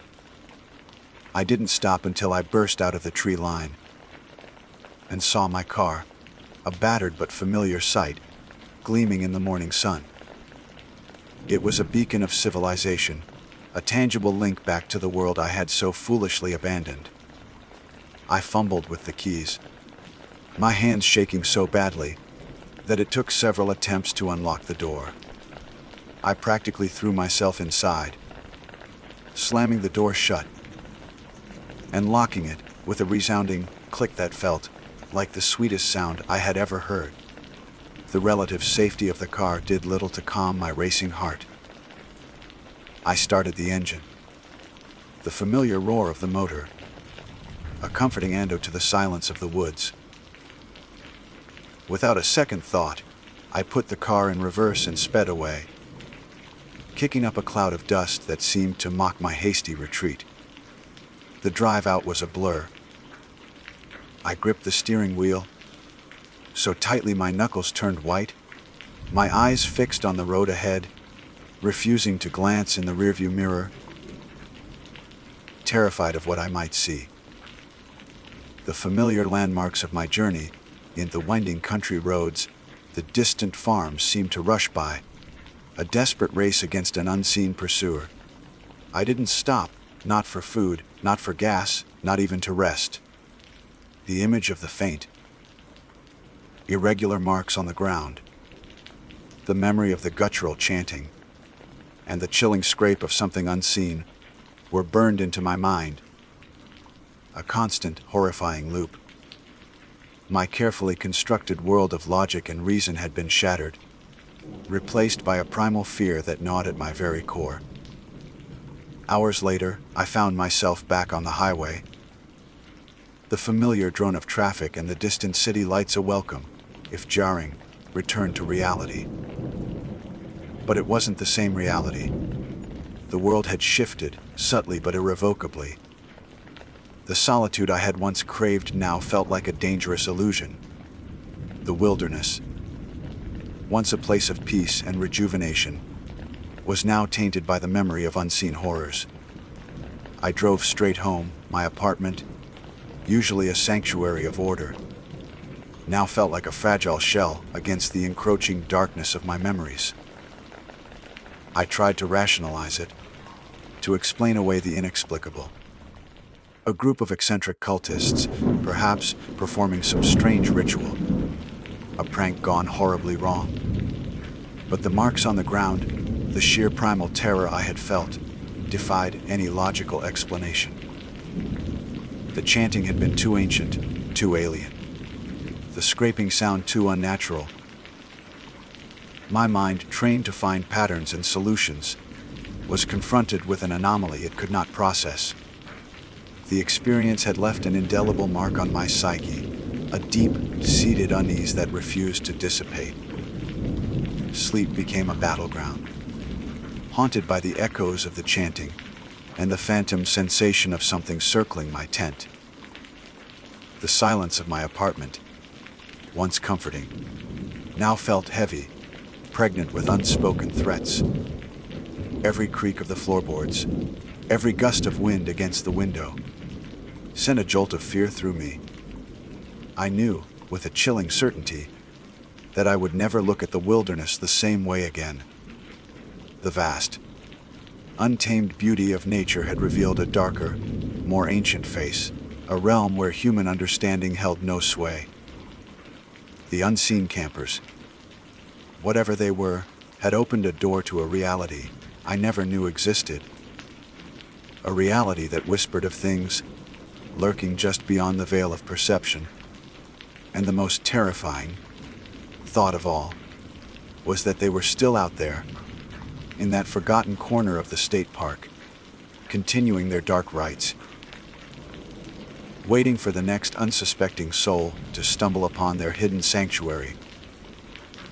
The memory of their presence, the chilling sense of being watched, lingered like a phantom limb, a constant reminder of the night I had spent huddled in terror, listening to the symphony of dread just beyond my flimsy nylon barrier. My quest for disconnection had succeeded beyond my wildest, most terrifying dreams, leaving me profoundly, irrevocably altered.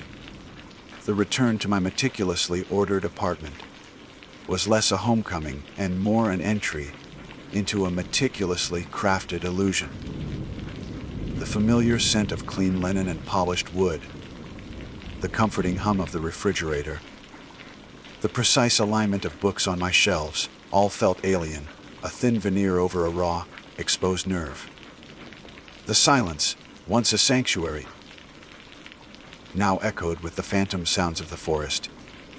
The guttural chanting, the sickening scrape, the heavy, deliberate footsteps circling my tent. Every shadow in my well-lit room seemed to deepen, to wreathe with unseen movement. My mind, once a fortress of logic and reason, was now a battleground where the rational fought a losing war against the inexplicable. I tried to immerse myself in work, to lose myself in the comforting complexity of data analysis, but the numbers blurred, the patterns dissolved into chaotic noise. My focus was shattered, my concentration a fragile thing that crumbled at the slightest perceived disturbance. Sleep, which had always been a reliable escape, became a torment. The moment my eyes closed, the darkness behind my eyelids transformed into the oppressive black of that forgotten campsite. The dreams were vivid, relentless, and horrifying. Endless circles of indistinct figures, their forms shifting like smoke, their voices rising in that ancient, alien chant. I would wake in a cold sweat, my heart pounding, the phantom sensation of something dragging across the floor just outside my bedroom door. Paranoia became my unwelcome companion. I found myself constantly checking locks, peering through peepholes, and jumping at every creak of the building or distant siren. The comforting anonymity of city life, once a source of peace, now felt like a dangerous vulnerability.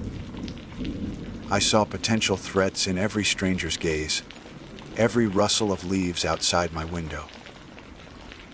My carefully constructed world of predictable routines and quantifiable outcomes had disintegrated, replaced by a chaotic landscape of fear and uncertainty. I knew I couldn't simply ignore what had happened. My analytical mind, despite its current disarray, demanded answers. I began to research not just online, but in dusty libraries, poring over old state park records, local histories, and forgotten folklore. I searched for any mention of the old campgrounds, any reports of strange occurrences, any local legends that might shed light on the unseen campers.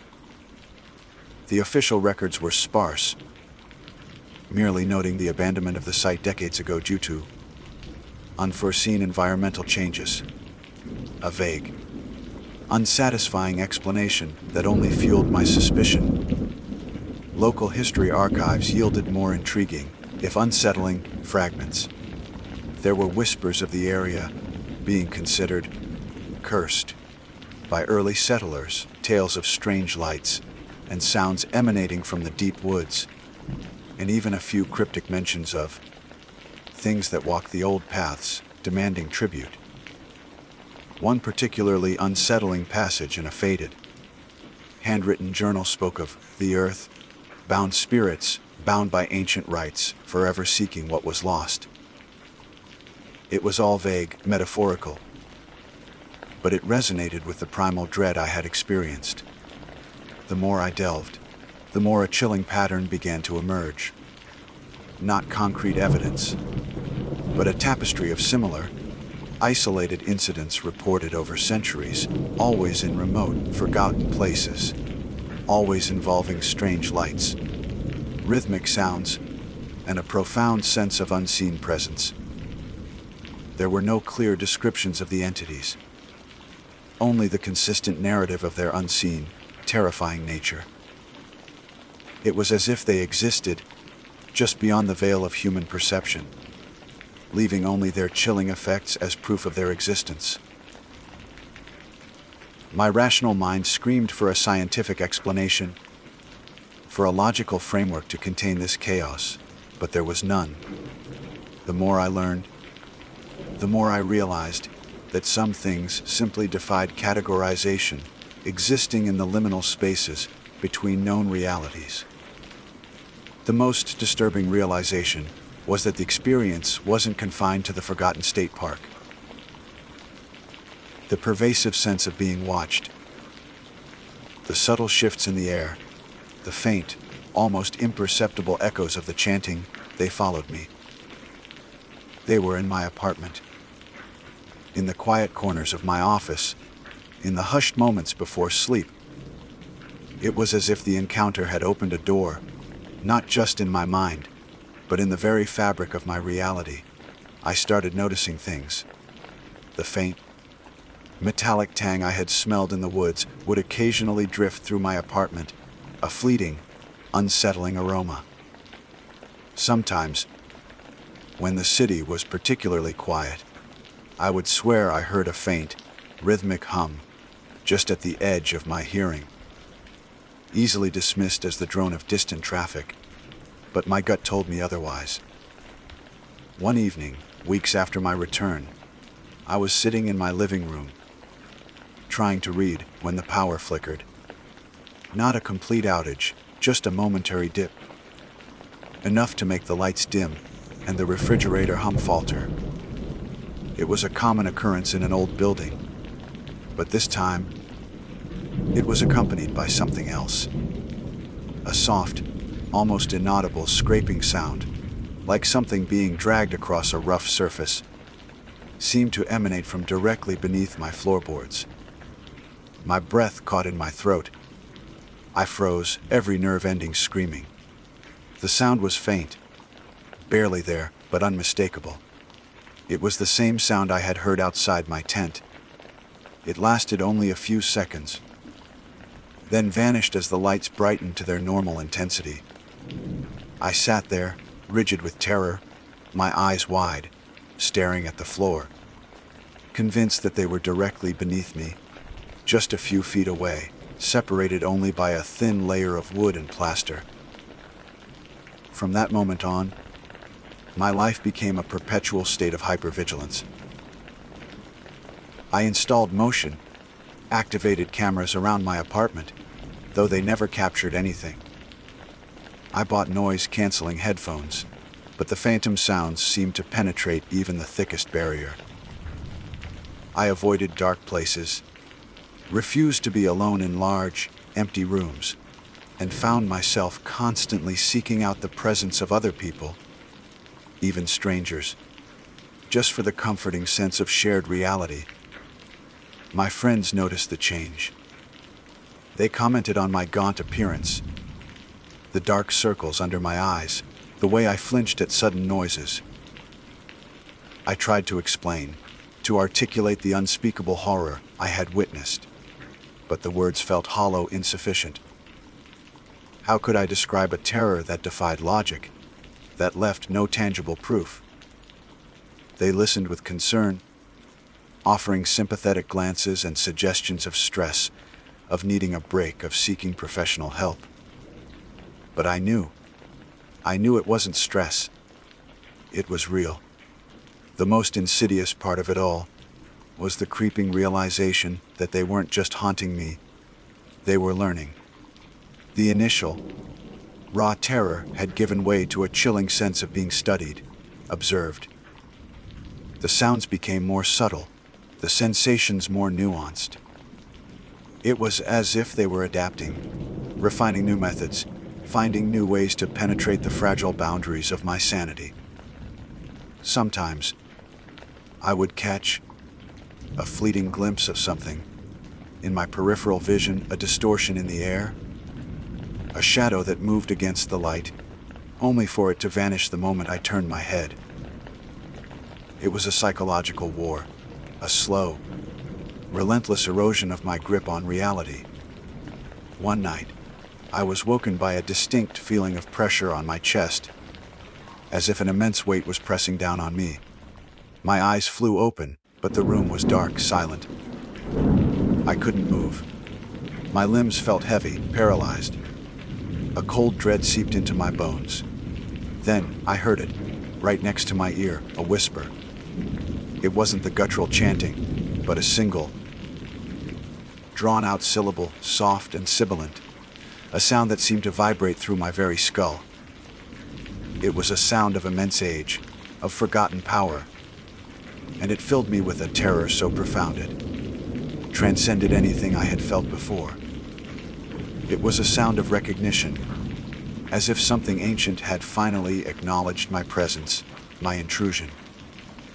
The paralysis lifted abruptly, and I gasped, scrambling upright in bed, my body drenched in sweat. The room was empty, the silence absolute. But the whisper lingered, an echo in the deepest recesses of my mind.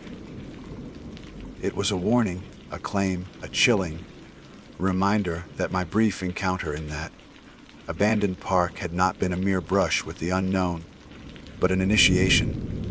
I had stumbled into a realm that was never meant for human eyes, and now I was marked.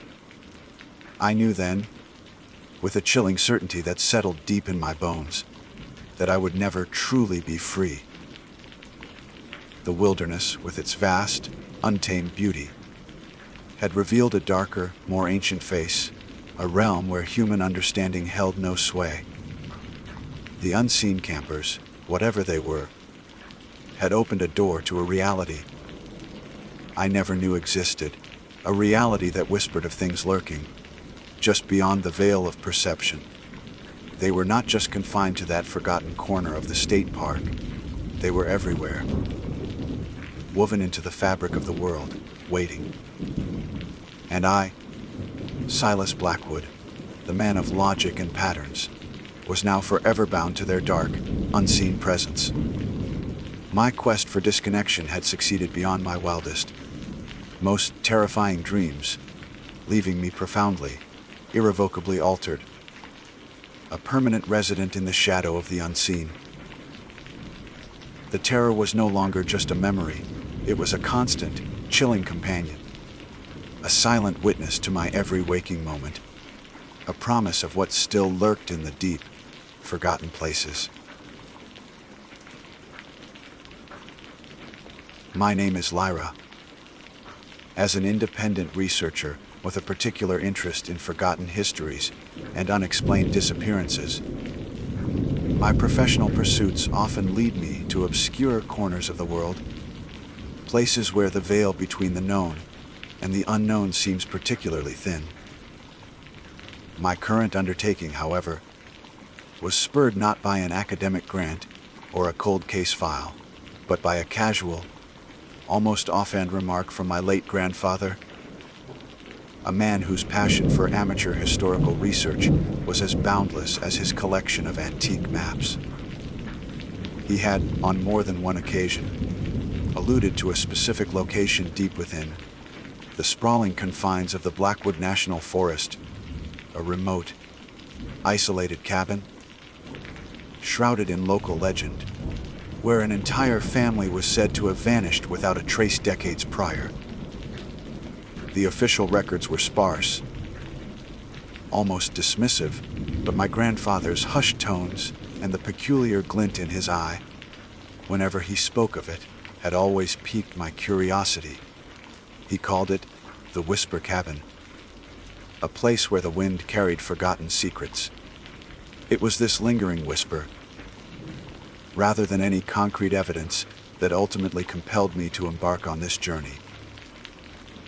I packed my gear meticulously, a sturdy backpack filled with survival essentials, a high-resolution digital camera for documentation, a portable 8mm film projector, a quirky, yet surprisingly functional, antique of my own collection, and, perhaps most importantly, a healthy dose of professional skepticism.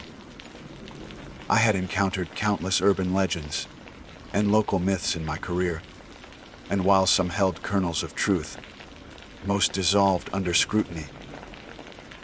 This cabin, I told myself, would be no different.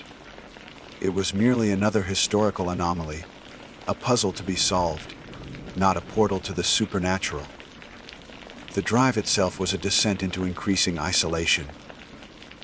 The paved roads gradually gave way to gravel, then to a barely discernible dirt track that wound its way deeper into the forest's embrace. The air grew cooler. The sunlight dappled and diffused by the dense canopy of ancient pines and gnarled oaks. The silence, initially a welcome respite from city noise, began to press in, thick and profound, broken only by the crunch of my tires and the distant caw of a crow. My GPS, a usually reliable companion, flickered erratically before finally giving up the ghost, displaying a blank screen. Figures, I muttered, consulting a topographical map my grandfather had meticulously marked. He had always preferred paper to pixels, a sentiment I was beginning to appreciate. The final leg of the journey was on foot. I parked my car near a fallen log that served as an unofficial trailhead, a faint deer path leading into the denser undergrowth. The forest here felt different. The trees seemed older, their branches interwoven like skeletal fingers, casting long, shifting shadows that danced with the slightest breeze. The air was heavy, humid, carrying the scent of damp earth, decaying leaves, and something else, something faintly metallic, like old pennies, mixed with a subtle, almost imperceptible sweetness. It wasn't unpleasant, but it was certainly unusual.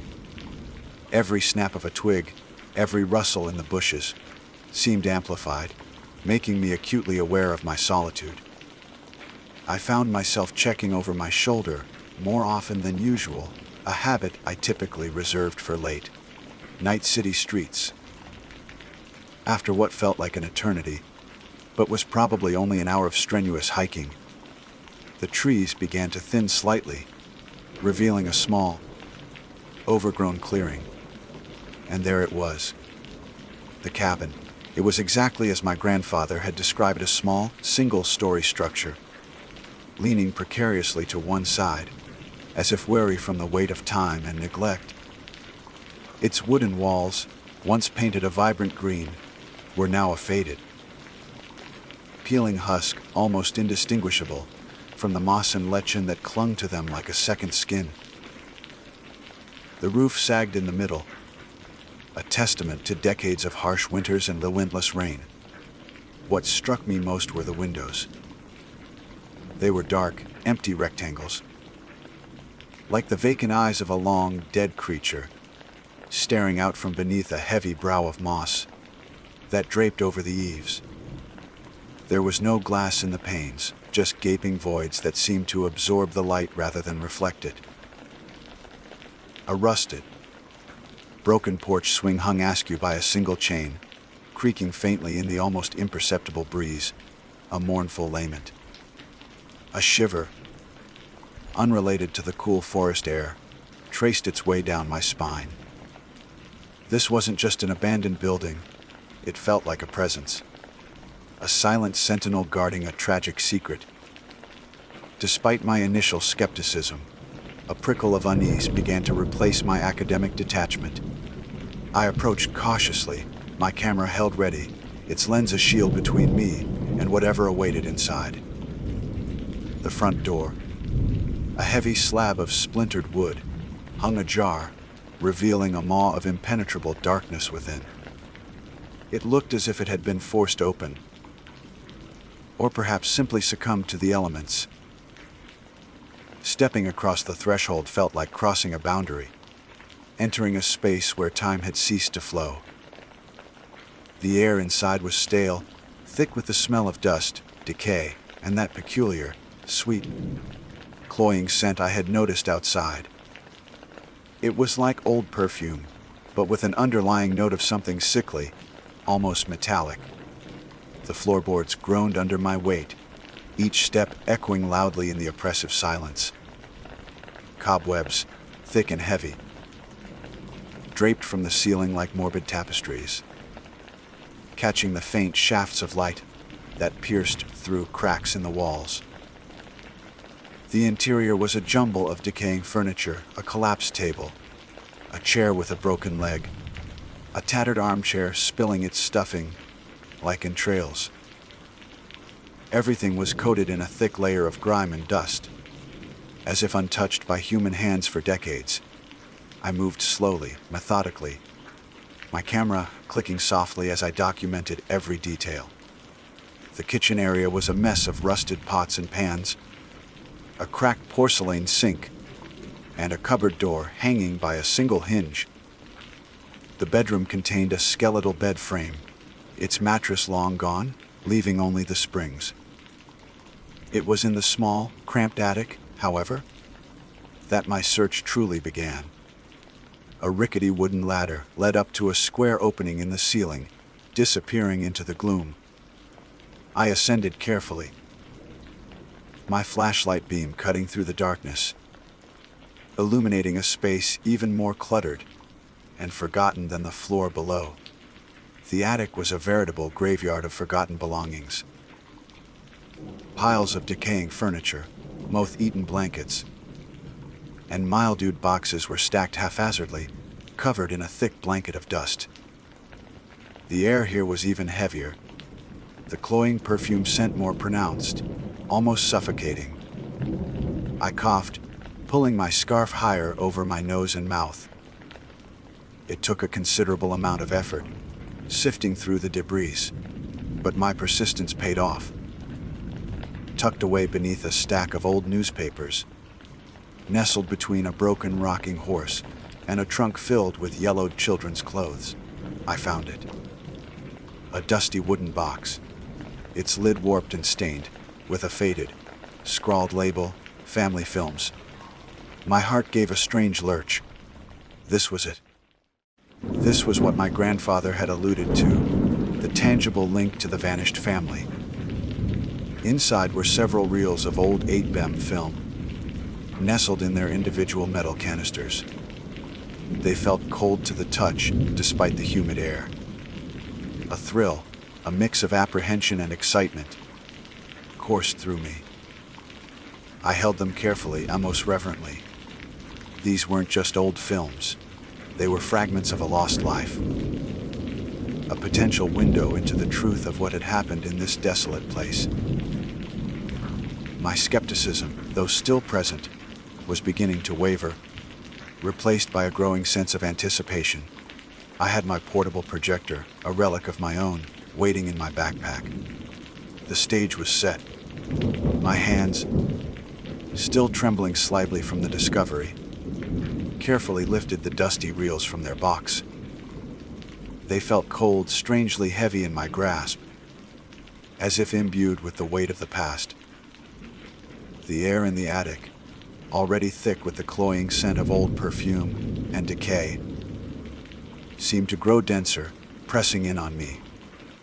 Despite the growing unease, the academic in me, the part that craved answers and documentation, pushed aside the nascent fear.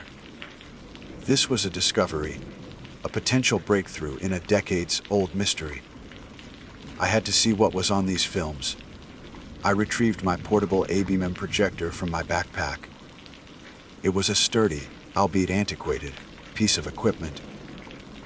A gift from my grandfather years ago. He had always encouraged my fascination with history, even the darker, more obscure corners of it. Setting it up in the cramped attic space was a challenge. I had to clear a small area amidst the piles of forgotten furniture and mildewed boxes, pushing aside a broken doll with a single glass eye and a stack of yellowed newspapers that crumbled at the slightest touch. The projector hummed to life with a familiar, comforting whir, its single, focused beam cutting a stark path through the dust motes dancing in the air. I found a relatively clear section of the attic wall to serve as a makeshift screen, its faded wallpaper a canvas for whatever secrets these reels held. The first reel clicked into place. The projector's lamp cast a warm, flickering glow, illuminating the otherwise oppressive darkness of the attic. The initial frames were grainy, washed out, but instantly recognizable. They depicted mundane family gatherings, scenes that could have been pulled from any home movie archive of the era. A picnic by a sun-dappled lake, children laughing as they chased each other through tall grass, a woman with a gentle smile cutting a birthday cake, a man proudly holding up a fish he'd caught. The audio, though faint and crackly, captured snippets of their conversations, the innocent sounds of a family enjoying life. There was a sense of normalcy, of a vibrant, living presence that starkly contrasted with the desolate silence of the cabin around me. I felt a strange mix of melancholy and fascination, watching these ghosts of the past play out their lives, oblivious to the tragedy that awaited them. I watched through several reels, each one a similar tableau of idyllic family life. Birthdays, holidays, summer vacations, a seemingly perfect existence captured on celluloid. I noted the faces, trying to commit them to memory. The father, a tall, broad-shouldered man with a kind face. The mother, elegant and serene. 2 children, a boy and a girl, full of youthful energy. They were real people, not just names in a forgotten legend. And then, I reached the last reel. As I threaded the final film onto the projector, a subtle shift occurred in the atmosphere. The air seemed to grow colder, the cloying perfume scent intensifying, making my throat tighten.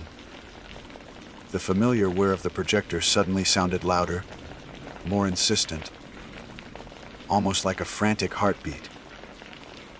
I dismissed it as my imagination, a natural response to the eerie surroundings and the gravity of what I was doing. But a prickle of goosebumps rose on my arms, a silent warning. The first frames of the last reel flickered onto the wall, and my breath hitched. The scene was different. Drastically so. It was filmed inside the cabin, the very room I was in, though the furniture was arranged differently, less decayed. The lighting was poor, casting long, distorted shadows that danced unsettlingly. The camera was shaky, as if held by an unsteady hand, or perhaps someone in motion.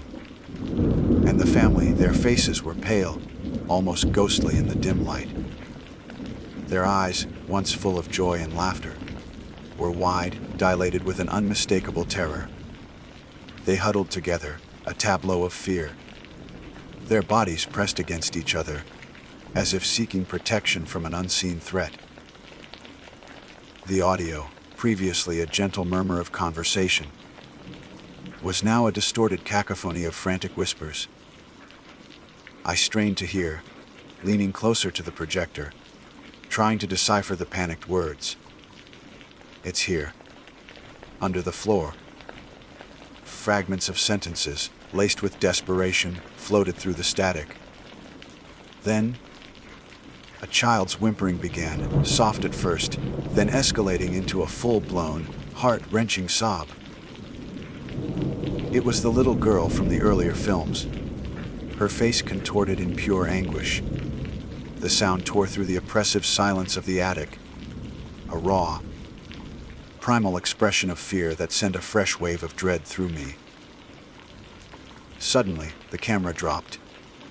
The image on the wall lurched violently, then settled, showing only the rough, splintered floorboards of the cabin. My eyes darted from the screen to the actual floor beneath my feet. A chilling parallel. The visual was gone, but the audio continued, now even more terrifying without the context of the family's faces. The child's crying intensified, a desperate wail, then abruptly cut off. A moment of chilling silence, broken only by the frantic, ragged breathing of what sounded like the mother. Then it came, a sound that curdled my blood and made every hair on my body stand on end. A low, guttural growl, deep and resonant, seemed to emanate not from the projector, but from somewhere within the cabin itself, echoing the sound on the film. It was inhuman, primal, filled with a predatory hunger that made my stomach clench. It was followed by a woman's piercing scream, raw and agonizing, abruptly cut short. And then, a sickening wet sound. A squelch, a tearing. A grotesque sound of flesh and bone, followed by an absolute, profound silence. The kind of silence that screams louder than any noise. The film ended abruptly. The projector whirred, its beam now illuminating only the dusty wall, the horrifying images replaced by blankness. My hands trembled violently, so much so that I had to grip the edge of a nearby box to steady myself. My heart hammered against my ribs, a frantic drumbeat in the sudden, deafening quiet of the attic. The air felt heavy, suffocating, and the cloying perfume scent was now overwhelming, filling my nostrils, making me feel lightheaded. Disbelief warred with a cold, creeping certainty. What I had just witnessed, it wasn't a trick of the light or a morbid prank. It was real. The family hadn't vanished, they had been taken. I had to see it again. My fingers, still shaking, fumbled for the rewind button on the projector. The whirring sound intensified as the film spooled back. As the reel spun, a faint, cold breath ghosted across the back of my neck. It wasn't the stale attic air. It was distinct chilling, like someone standing directly behind me, exhaling slowly. And with it, that cloying perfume scent intensified further, becoming almost unbearable, a sickly sweet cloud that seemed to cling to my skin. My breath hitched. I squeezed my eyes shut for a moment, trying to rationalize it, to tell myself it was just the draft. The old house, my overactive imagination. But then a soft, wet thump came from the floorboards, directly beneath my feet.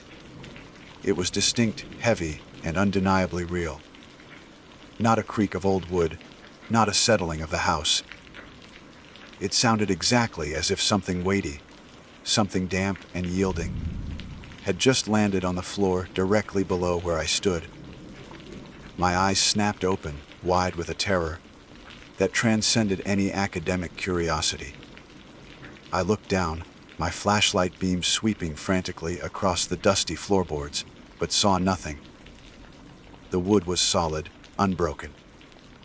There was no sign of anything having fallen, no disturbance in the thick layer of dust. The projector, still wearing as it rewound, suddenly flickered. The light beam wavered, then steadied, but on the wall, where the blankness had been, a single, distorted frame appeared. It was blurry, grainy, but unmistakable. A pair of wide, terrified eyes, staring directly into the lens. It was the mother from the film. Her face, contorted in pure, unadulterated horror, filled the frame. Her eyes, dilated and reflecting the camera's light, seemed to bore into my very soul. A silent scream frozen in time. They were the eyes of someone who had witnessed unspeakable evil, who had faced the ultimate terror. A scream tore from my own throat, raw and involuntary. I scrambled backward, away from the wall, away from the projector, away from those eyes. My legs tangled in the discarded boxes, and I stumbled, falling backward, knocking the projector over with a loud clatter. The lamp shattered, plunging the attic into sudden, absolute darkness, broken only by the faint, eerie glow of my dropped flashlight. The whirring of the projector died, replaced by a deafening silence. The cabin's reel had shown me the truth. It wasn't just a story, a legend, or a historical anomaly. The horror was real. And now, whatever had taken them, whatever unspeakable entity had been captured on that final, terrifying frame, was here. In the dark, with me. The sudden, absolute darkness that enveloped the attic was a physical blow, more terrifying than any image. The shattering of the projector lamp, the clatter of metal and glass, echoed deafeningly in the oppressive silence that followed. My scream, raw and involuntary, still vibrated in the air around me. I was on the floor, tangled in the forgotten detritus of decades, my heart a frantic drum against my ribs. The faint, eerie glow of my dropped flashlight, a small circle of weak light, lay several feet away, mocking me from the gloom. Panic, cold and sharp, seized me. It wasn't just the darkness. It was the knowledge that I was no longer alone. The chilling breath on my neck, the intensifying, sickly sweet perfume, the wet thump from beneath the floorboards, and then that final, horrifying frame, the mother's eyes, staring directly at me, a silent testament to the unspeakable. The academic detachment, the skepticism I had clung to so fiercely, shattered like the projector lamp. This was real. Whatever had taken that family was here, in the dark with me. My breath came in ragged gasps, each one a struggle against the suffocating air. My hands, still shaking uncontrollably, scrabbled blindly on the dusty floor, searching for anything to anchor myself, anything to push myself up. The scent of that cloying perfume was now overwhelming, a thick, nauseating cloud that filled my lungs and burned my nostrils. It was everywhere, clinging to my clothes, my hair, seeping into my very being. It was the smell of death, of decay, but also of something else, something ancient and malevolent. I could hear nothing but the frantic pounding of my own blood in my ears. The silence of the attic was profound, a heavy blanket that pressed down on me, amplifying every imagined sound. Was that a creak, a whisper, or just the sound of my own terror-fueled imagination? My eyes, wide and useless in the pitch black, strained to perceive any hint of movement, any shape in the inky void. Every shadow seemed to writhe, every dust mote a lurking presence. My flashlight, I whispered, my voice a pathetic croak. I needed light. I needed to see. Slowly, painfully, I began to crawl, blindly reaching out, my fingers brushing against splintered wood, rough fabric, cold metal. The attic, once merely cluttered, now felt like a labyrinth designed to trap me. Every object I touched seemed to shift, to rustle, as if disturbed by an unseen hand. I imagined things scuttling away from my touch, or worse, scuttling towards me. The wet thump from beneath the floorboards echoed in my mind, a constant, horrifying refrain. What was it? What could make such a sound? My mind raced, conjuring images from the film The Guttural Growl. The woman's scream, the sickening wet noise. It was here.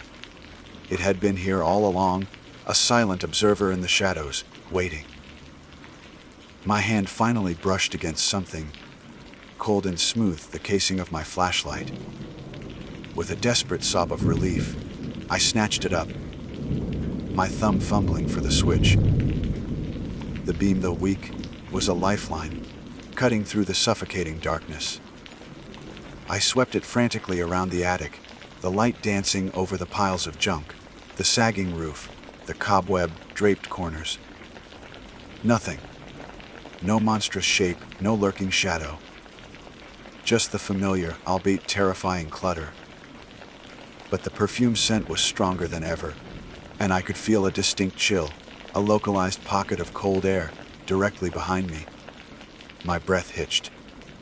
I slowly, agonizingly slowly, turned the flashlight beam. There was nothing there. Just the dusty wall, the faint outlines of old wallpaper.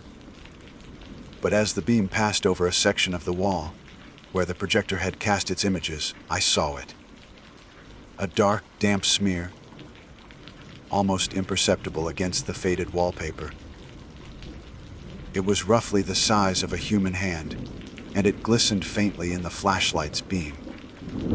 And the smell, it was strongest right there. That sickly sweet, cloying perfume, now mixed with something else, something metallic and raw, like fresh blood. My stomach lurched. It wasn't just a smell. It was a residue. Whatever it was, it had been there, right there, watching me. The realization galvanized me. I couldn't stay. I had to get out. Scrambling to my feet, I stumbled towards the attic opening, my flashlight beam bouncing wildly. The wooden ladder seemed to sway precariously as I descended, my hands slick with sweat, my vision blurred by tears of terror. Each rung felt like a mile, each step a gamble. I expected a hand to reach out from the darkness, a growl to erupt from below. I landed heavily on the main floor of the cabin, my knees buckling. The air here was marginally less oppressive, but the sense of being watched was even more intense. I swept the flashlight around the desolate room. The broken furniture, the cracked sink, the empty bed frame, they seemed to twist and contort in the flickering light, taking on grotesque, menacing forms. Every creak of the old house, every whisper of the wind through the broken windows, sounded like a footstep, a breath, a presence. I didn't dare look back at the attic opening. I just ran, stumbling over debris, my feet pounding on the groaning floorboards. I made a desperate dash for the front door. The splintered wood, which had seemed so inviting hours ago, now looked like the maw of a beast. I burst through it, gasping for breath, into the relative freedom of the overgrown clearing. The forest, once a place of quiet solitude, was now a terrifying labyrinth.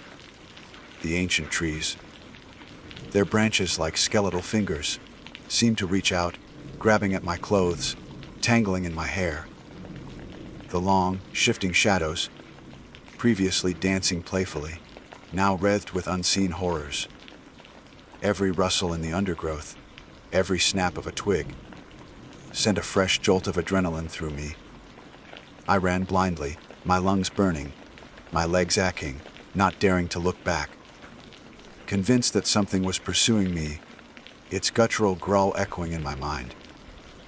The cloying perfume scent, impossibly, seemed to follow me, a suffocating cloud that clung to my skin and filled my senses.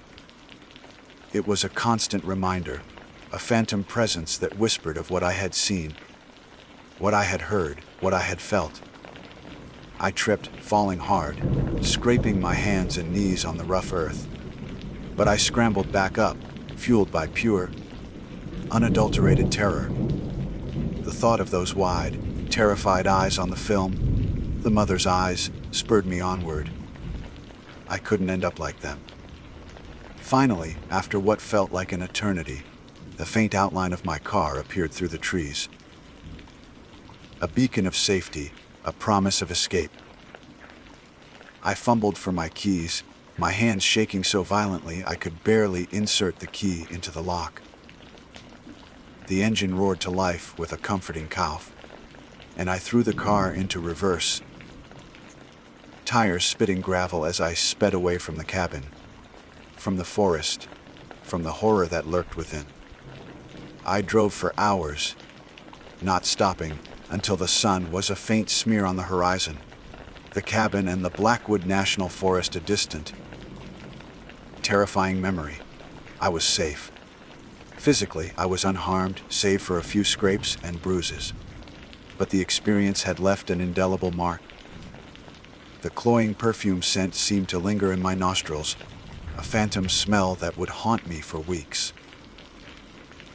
The sound of that guttural growl, the woman's scream, the sickening wet thump, they played on an endless loop in my mind. And those eyes, the mother's eyes, frozen in terror, staring directly into the lens, into my soul. The cabin's reel had shown me the truth. It wasn't just a story, a legend, or a historical anomaly. The horror was real. It existed, and I had walked right into its embrace. My academic skepticism was gone, replaced by a chilling certainty that some things are better left undisturbed, some secrets better left buried. The Blackwood National Forest held more than just trees and wildlife. It held a darkness, a predatory entity, that had claimed a family decades ago, and had almost claimed me. I had sought answers, and I had found them. But the truth was far more terrifying than any theory, and it would forever be etched into the fabric of my being. I was Lyra, the researcher who sought forgotten histories, but now I was also Lyra, the survivor of the Whisper Cabin, forever haunted by the real that showed me the truth.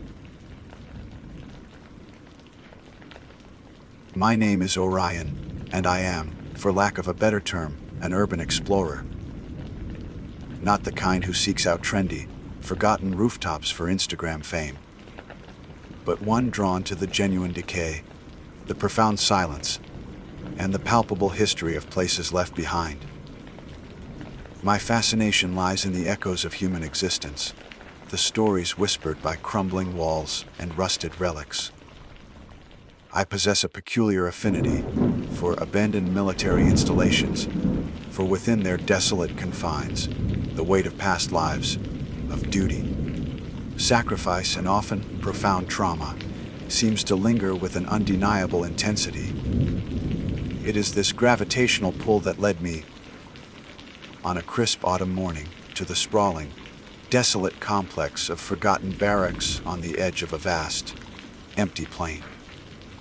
The journey itself was a testament to the barracks' isolation. Miles of gravel road, long since reclaimed by weeds and cracked asphalt, led me deeper into a landscape that seemed to stretch endlessly under a sky painted in muted grays. The air grew colder, thinner, carrying with it the scent of dry earth, distant pine, and something else, something metallic and ancient, like rust and forgotten ambition. As the first skeletal structures of the barracks emerged from the hazy horizon, they appeared less like buildings and more like a concrete skeleton, picked clean by time and neglect. They were a monument to a forgotten war, a silent sentinel against the indifferent plain, and the sheer scale of their decay was breathtaking. My vehicle, a sturdy, unassuming SUV, bounced along the uneven track, kicking up plumes of dust that momentarily obscured the view. I parked it a good half-mile away, hidden behind a cluster of scraggly, wind-battered trees, preferring to approach on foot. The walk was deliberate, each step bringing me closer to the maw of desolation.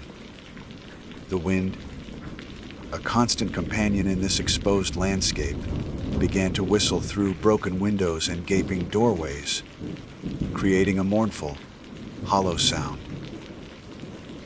It wasn't just the sound of air moving through empty spaces.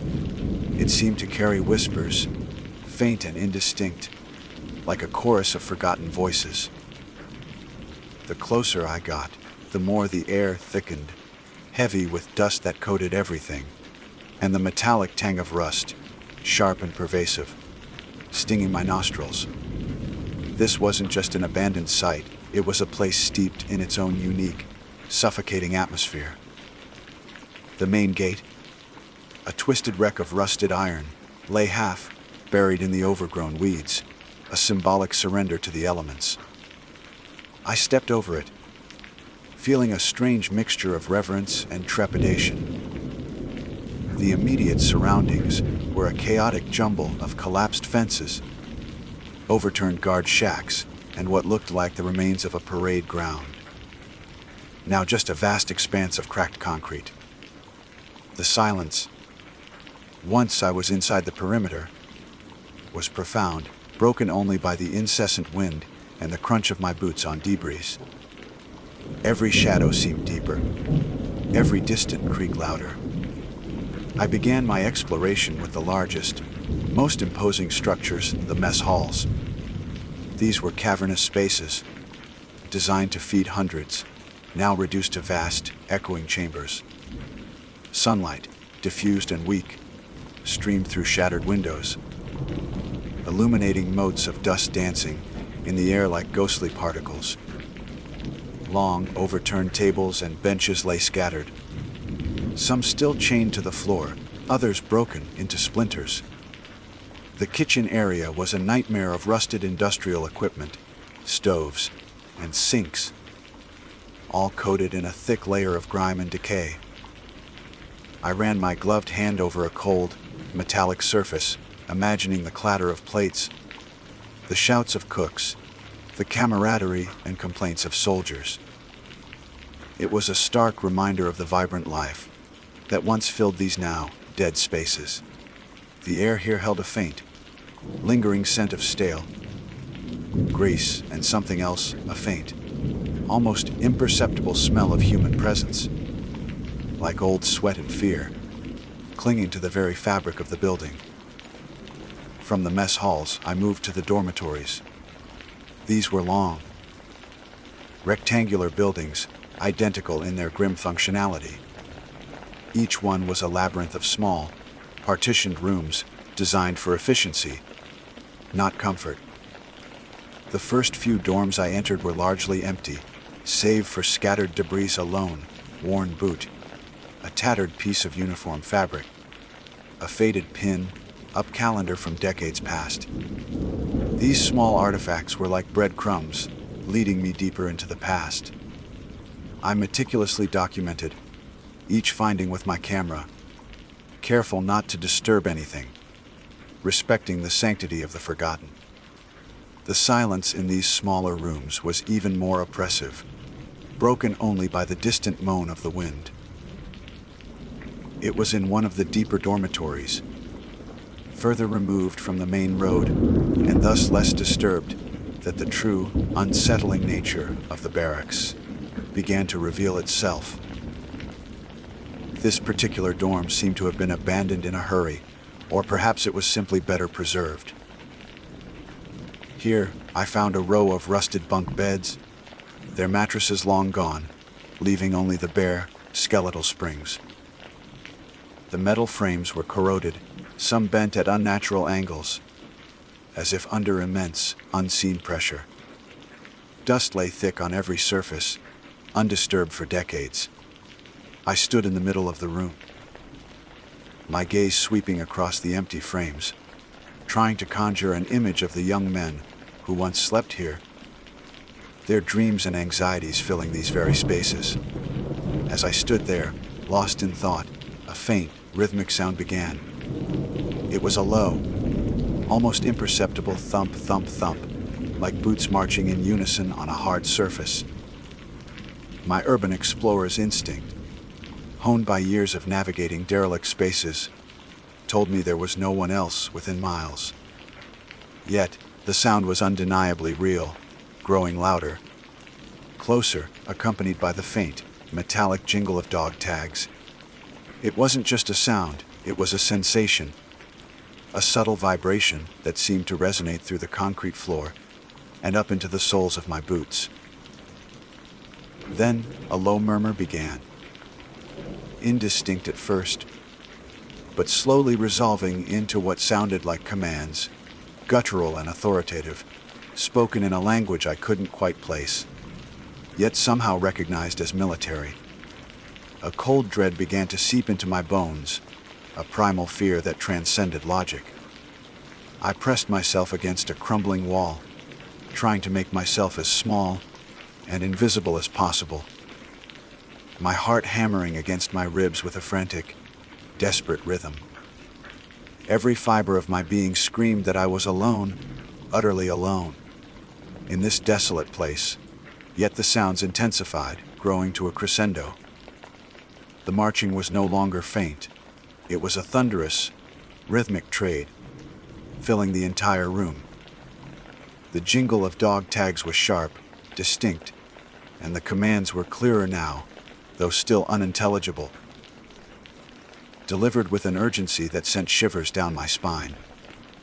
It was as if an unseen force, a phantom platoon, was marching directly through the room, their unseen presence chilling me to the bone. I could almost feel the vibrations of their steps on the concrete floor, a phantom tremor beneath my feet. The air around me grew heavy, colder, as if an invisible curtain of ice had descended.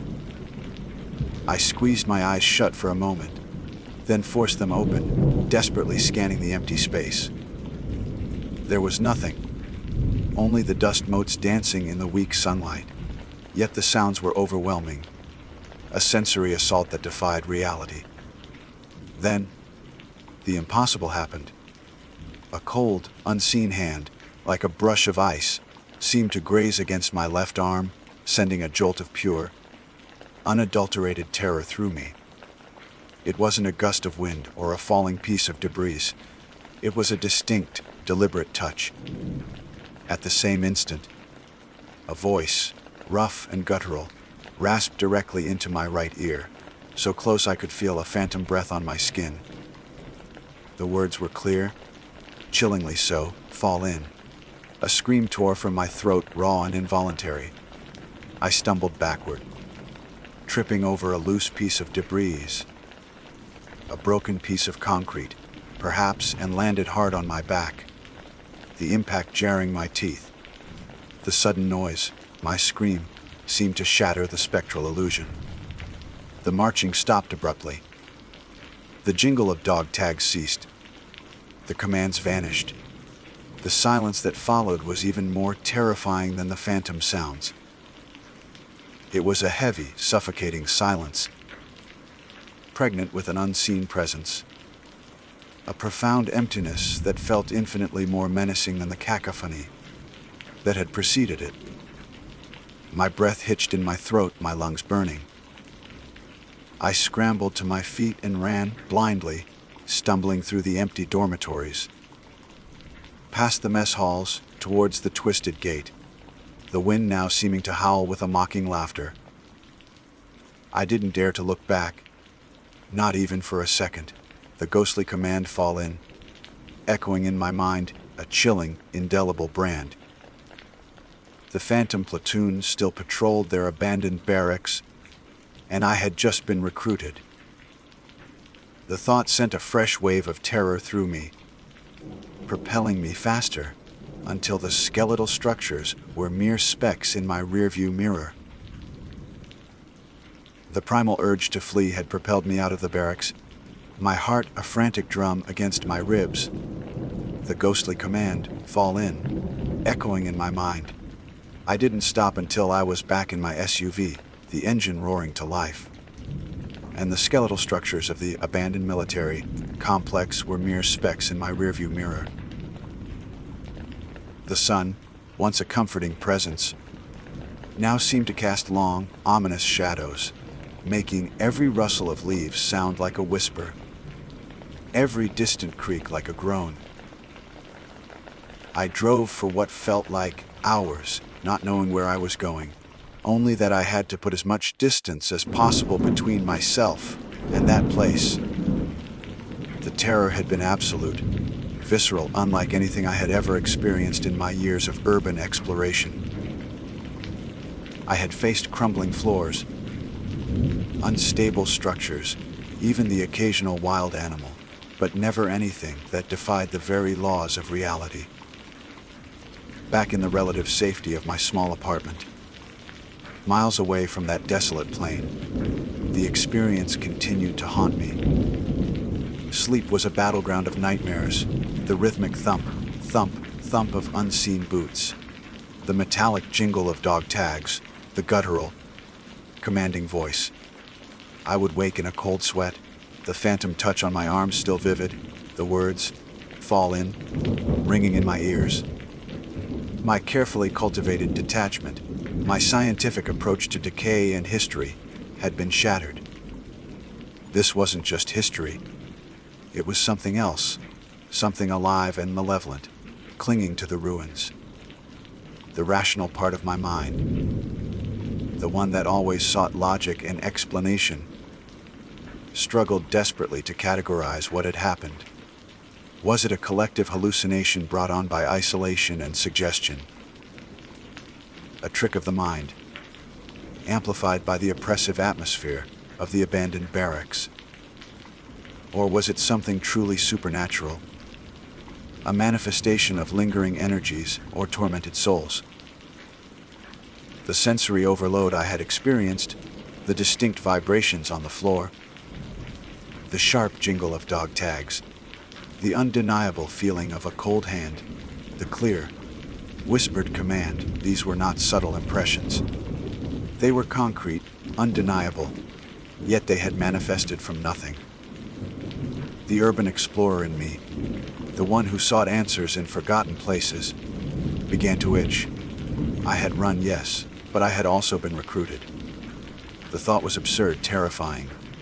Yet it lodged itself in my mind like a persistent splinter, demanding attention. Days turned into weeks. I tried to distract myself, burying my head in old maps, poring over historical documents, and researching local legends.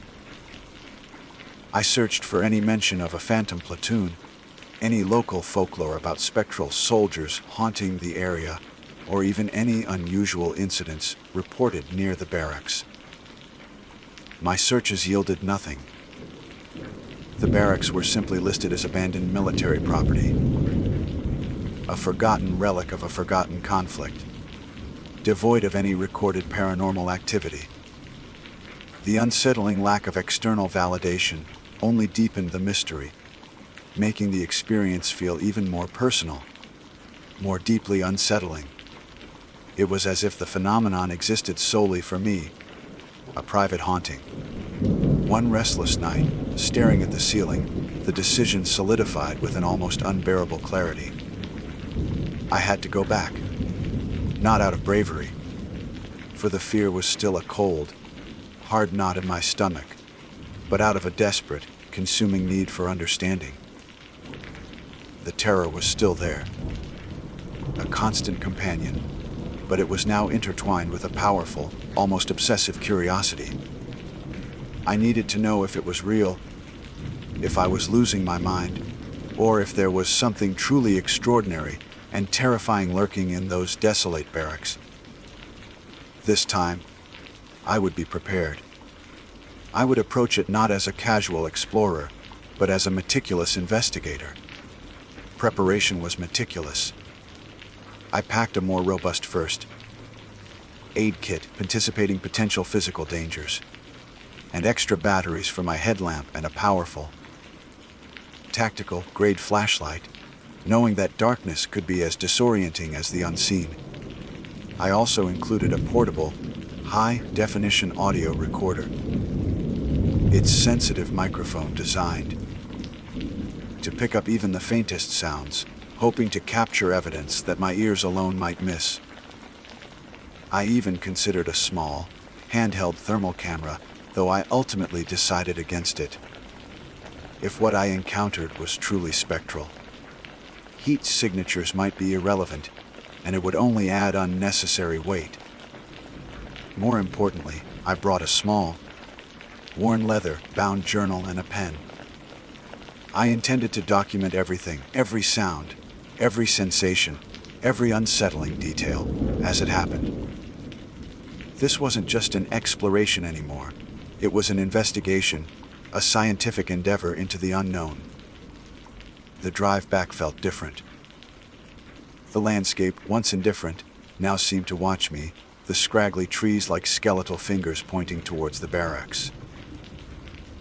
The wind, though still present, seemed to carry a different tone, less mournful, more expectant, as if anticipating my return. I parked in the same hidden spot, the familiar crunch of gravel under my boots, a stark reminder of my previous, terrified escape.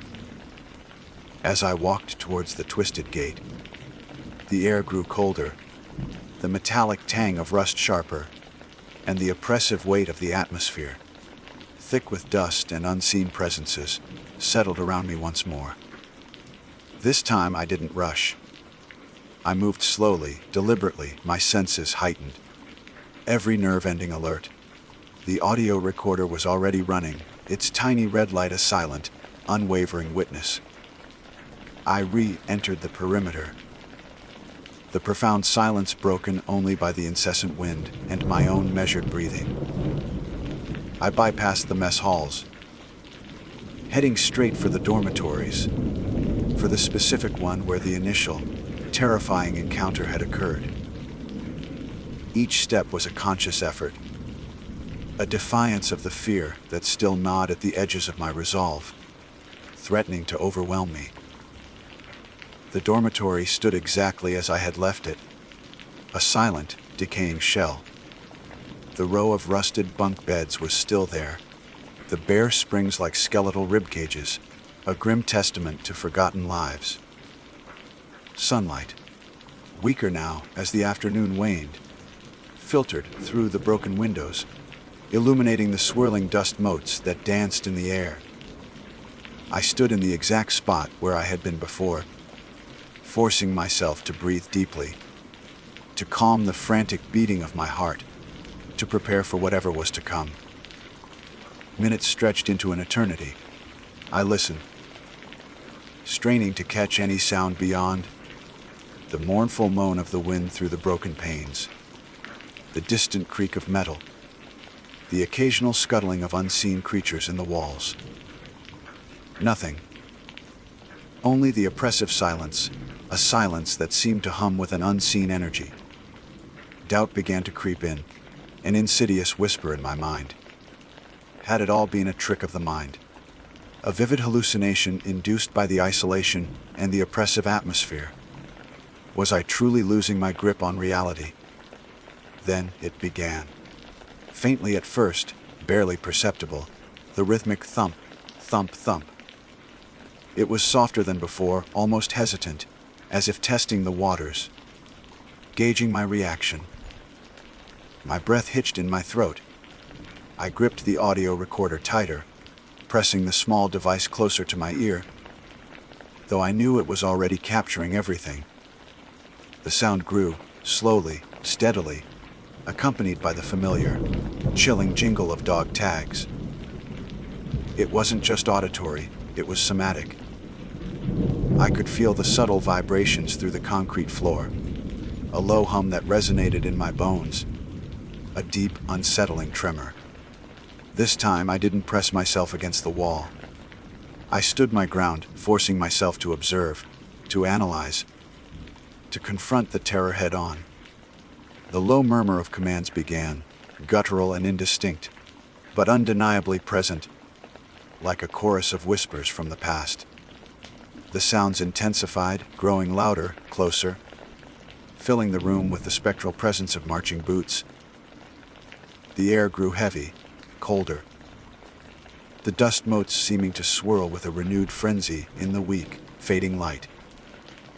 The phantom platoon was here again. I forced myself to keep my eyes open, to watch the empty space where they marched. There was still nothing visible, no shimmering outlines, no translucent forms, no visual distortion whatsoever.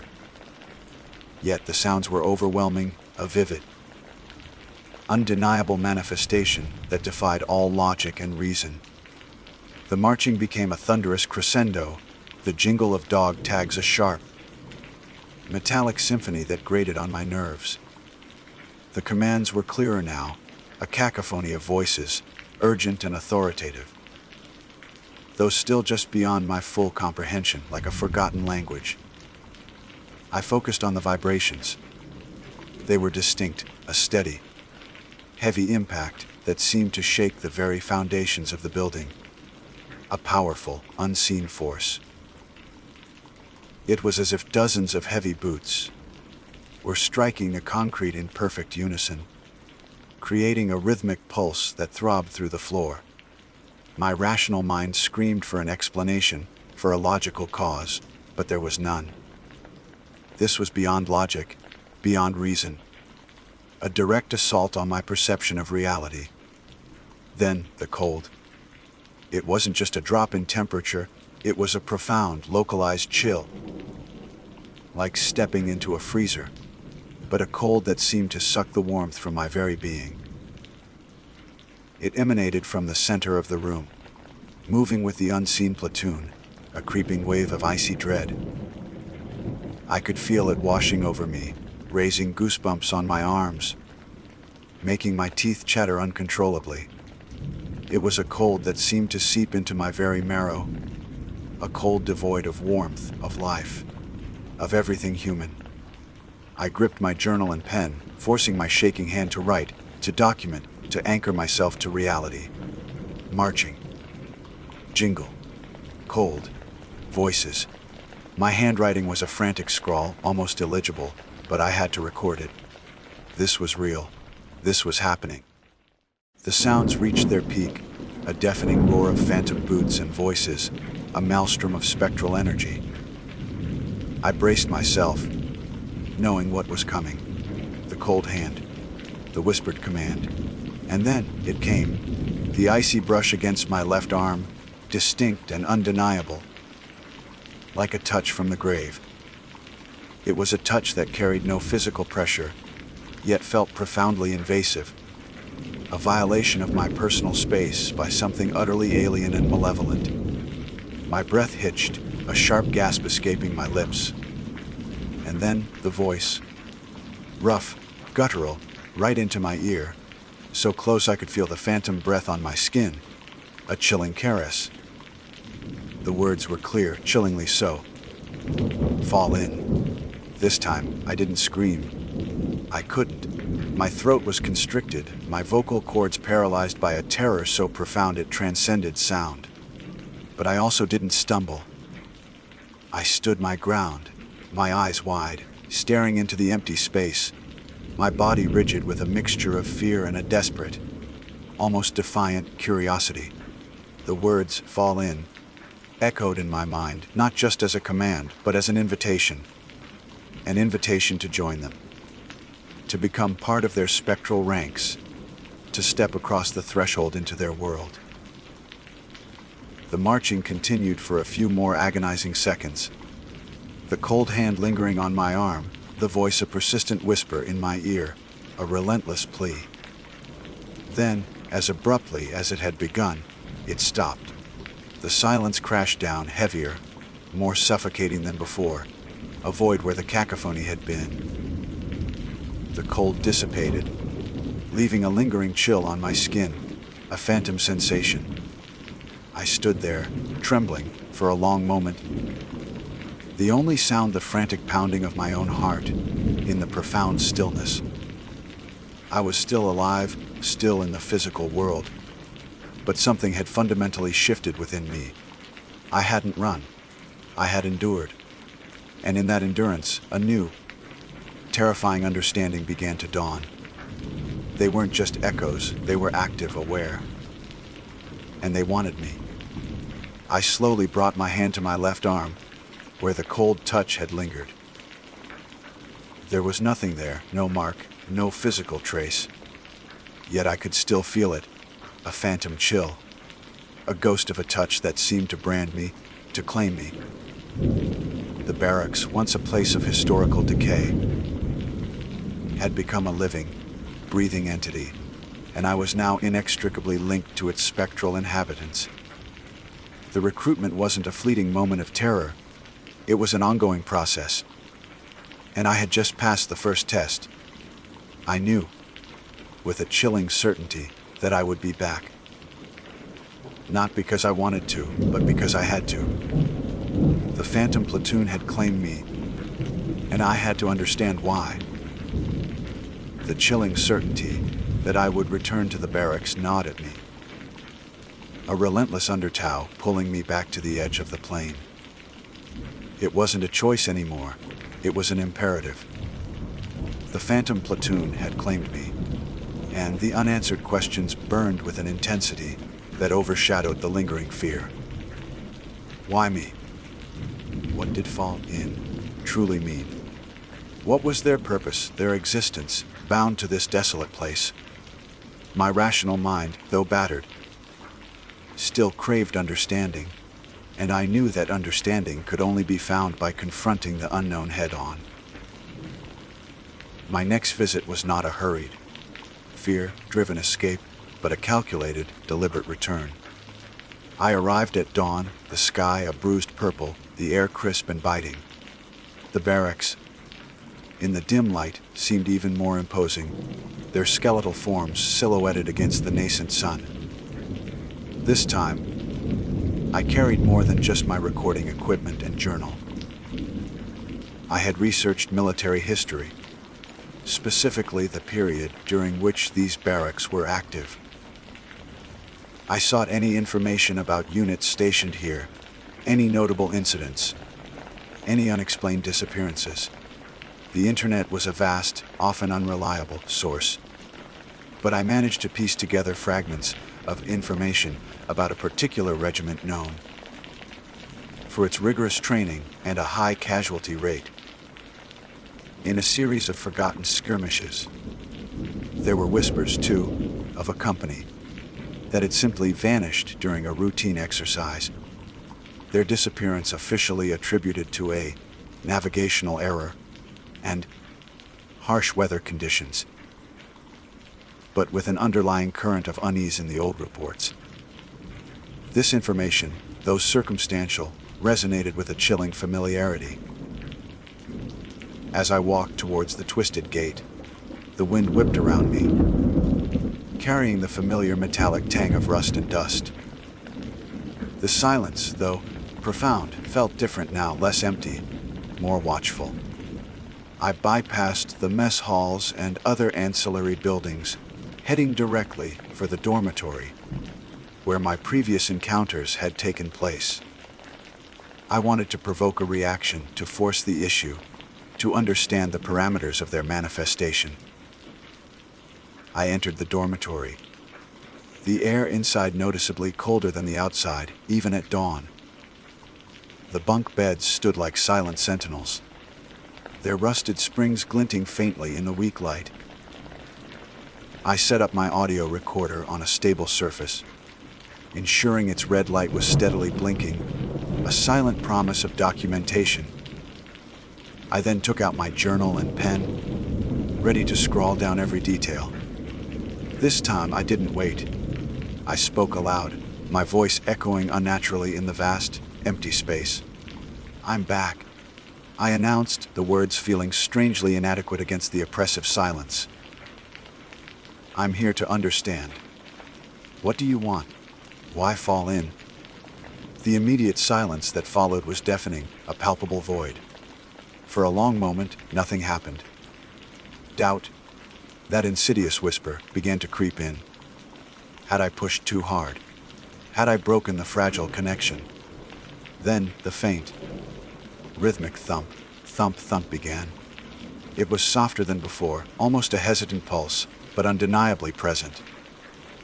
My heart hammered against my ribs, but this time it was a mixture of fear and a strange, almost exhilarating anticipation.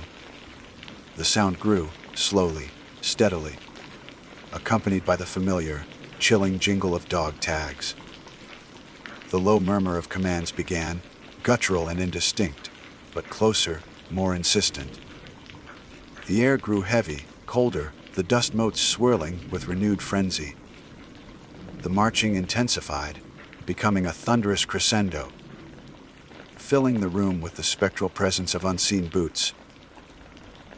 The jingle of dog tags was sharp, distinct, and the commands were clearer now, a cacophony of voices urgent and authoritative.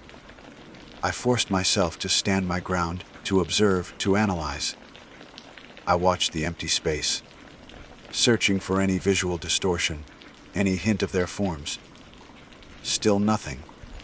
Only the overwhelming sounds, the profound cold, and the deep, unsettling vibrations through the concrete floor. Then, the icy brush against my left arm. It lingered longer this time, a cold pressure that seemed to seep into my skin, raising goosebumps. And then, the voice, rough and guttural, right into my ear. "Fall in." This time, I didn't gasp or flinch. I forced myself to respond, my voice trembling but clear. "Why?" I demanded, my gaze fixed on the empty space. "What do you want me to do?" The marching faltered, the sounds momentarily losing their rhythm, as if my direct address had surprised them.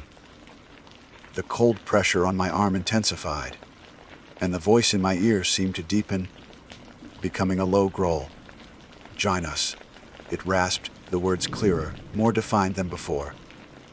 "We need numbers." A wave of profound sadness, cold and heavy, washed over me, mingling with the fear. It wasn't just a physical cold, it was an emotional one, a chilling echo of despair. "Numbers for what?" I pressed, pushing past my terror. What happened here? The response was not a voice, but a sudden, overwhelming surge of images and sensations, a terrifying, nonverbal communication that flooded my mind. I saw flashes, young faces, grim and determined, marching through a driving blizzard. The biting cold, the blinding snow, the disorientation. The desperate shouts of commands, lost in the wind. The agonizing realization that they were lost, hopelessly lost. The slow, creeping numbness of hypothermia. The desperate struggle to stay awake, to keep moving. And then, the final, crushing despair as one by one, they succumbed, freezing to death in the vast, empty plain. Their bodies never found, swallowed by the snow. The barracks, their last known location, became their eternal prison. Their unfinished duty binding them to this desolate place. They were the vanished company. The navigational error, their final moments etched into the very fabric of the land. The images receded as abruptly as they had come, leaving me gasping for breath, tears streaming down my face. The cold on my arm intensified, and the voice in my ear was now laced with a raw, desperate plea.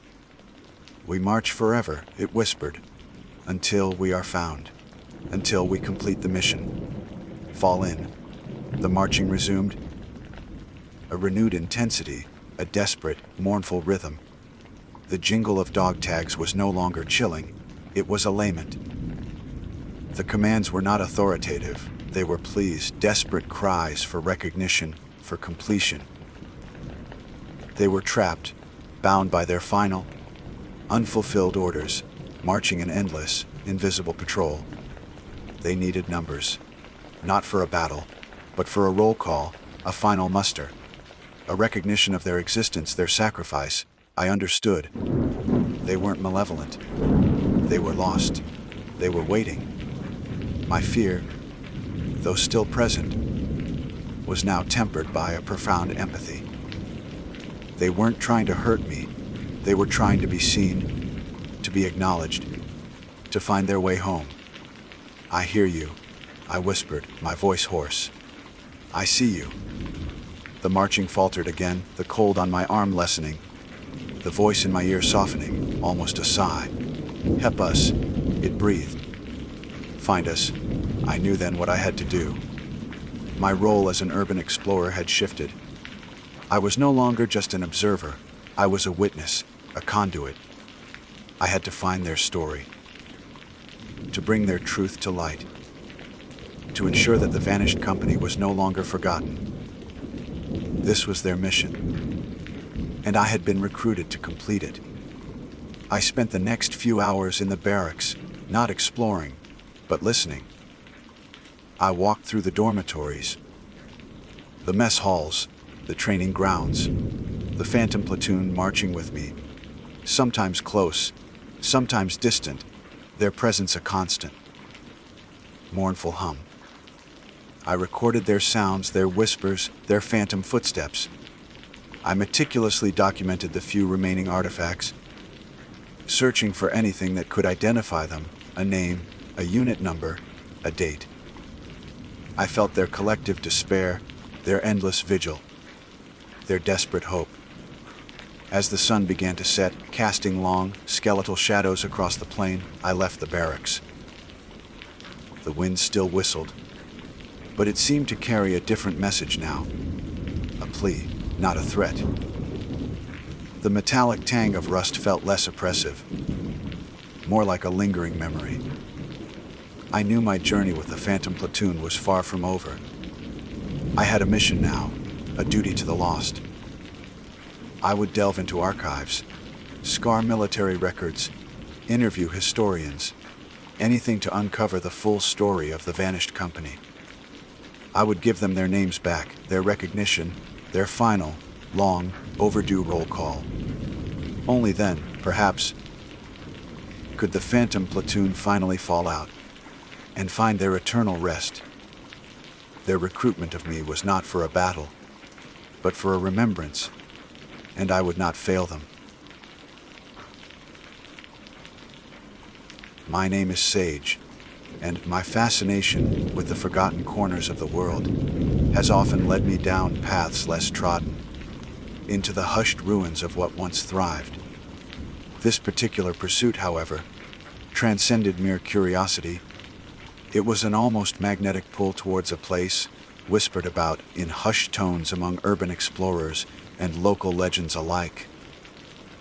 An abandoned zoo, nestled deep within the expansive embrace of a state park. This wasn't merely a disused building or a crumbling monument. It was a vast, sprawling complex, a forgotten chapter of natural history, forcibly closed decades prior due to what officialkurds vaguely termed unforeseen circumstances. The very ambiguity of its closure only served to sharpen my resolve, to peel back the layers of time and neglect that had settled over it. The journey itself felt like a descent into a forgotten realm. The paved roads of the state park gradually gave way to cracked asphalt, then to gravel, and finally to an overgrown dirt track barely discernible from the surrounding wilderness. My vehicle, a trusty, albeit well-worn SUV, bounced and rattled over exposed roots and hidden stones, the sounds of modern civilization fading with each passing mile. The air, once crisp and clean, grew heavy, thick with a peculiar blend of damp earth, decaying foliage, and a faint, almost imperceptible musky scent. It was a primal aroma, a lingering ghost of wildness that had long since departed, yet clung to the very fabric of the landscape. It hinted at the exotic, at creatures that once paced these grounds, their presence now reduced to an olfactory memory. As I finally reached the perimeter, the first signs of abandonment became starkly apparent. A rusted, chain link fence, partially collapsed in places, served as a pathetic barrier against the encroaching forest. Beyond it, the true scale of the forgotten zoo began to reveal itself. Overgrown pathways, once meticulously maintained for throngs of eager visitors, were now choked with thorny brambles and resilient saplings, their asphalt surfaces cracked and buckled by the relentless assault of nature. The silence here was profound, broken only by the chirping of unseen insects and the rustle of leaves in a gentle, almost mournful breeze. It was a silence that felt less like peace and more like a held breath, a vast, echoing emptiness that amplified every tiny sound. My first steps onto the grounds were tentative, each crunch of gravel beneath my boots sounding unnaturally loud in the pervasive quiet. The initial structures I encountered were the smaller enclosures, perhaps for birds or smaller mammals. Rusted cages, their intricate wirework twisted and broken, stood like skeletal remains. Empty concrete pits, once filled with water or serving as dens, were now choked with stagnant rainwater and a thick layer of moss. Crumbling observation decks, their wooden railings splintered and rotted, offered ghostly views of barren landscapes where vibrant life once teemed. Graffiti, faded and peeling, marred some of the walls, remnants of earlier, less respectful trespassers, but even these seemed to have given up, their messages swallowed by the encroaching decay. The deeper I ventured, the more the sense of desolation intensified. The vegetation grew thicker, reclaiming every inch of man-made structure. Trees had erupted through concrete foundations, their roots cracking through the very bones of the zoo.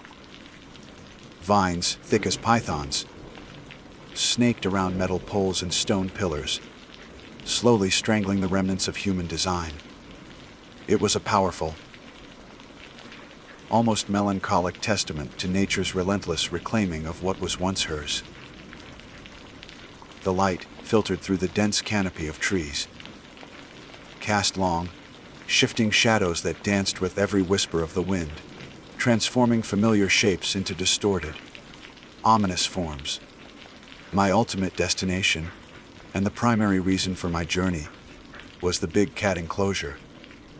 Legend spoke of its immense size, its formidable construction, and the sheer power of the creatures it once housed. Following a particularly overgrown path that seemed to resist my passage with 1,000 clinging branches, I finally emerged into a vast, circular clearing. Before me stood the colossal enclosure, a truly imposing structure, even in its dilapidated state. The outer walls, constructed of thick, reinforced concrete, rose high, stained with decades of grime and streaked with green algae. A formidable fence of thick, rusted bars, once gleaming and impenetrable, now stood as a testament to time's corrosive power. Many of the bars were bent, twisted into grotesque shapes. Some snapped entirely, others bowed outwards as if under immense, sustained pressure. It was as if something, with unimaginable force, had tried to force its way out, or perhaps had succeeded. In the very center of this circular space was a large, darkened den, a cavernous opening in the concrete wall, designed to provide shelter and privacy for the apex predators it once contained. The entrance was a gaping maw, swallowed by shadow, an abyss that seemed to absorb the already dim light. The air within this enclosure felt different, heavier, charged with a latent energy that prickled the hairs on my arms. It was a feeling of profound unease, a sense that I was not alone, despite the visible emptiness. Driven by an inexplicable compulsion, a blend of morbid curiosity and a professional's desire to document, I stepped into the very heart of the enclosure. The ground beneath my feet was a mix of cracked concrete and packed earth, strewn with fallen leaves, and the occasional shard of rusted metal. As I stood there, my gaze sweeping across the decaying grandeur, a sound shattered the oppressive silence. It began as a low, guttural growl. It wasn't the distant rumble of thunder or the creaking of old wood.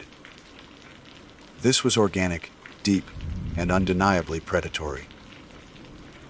It rumbled from the very depths of the central den, a sound that didn't just reach my ears, but vibrated through the ground beneath my feet, up through the soles of my boots and into my very bones. My blood ran cold, a sudden, icy rush that left me breathless. It sounded too real, too close, too alive to be an echo of the past, a trick of the wind, or the settling of the old structure.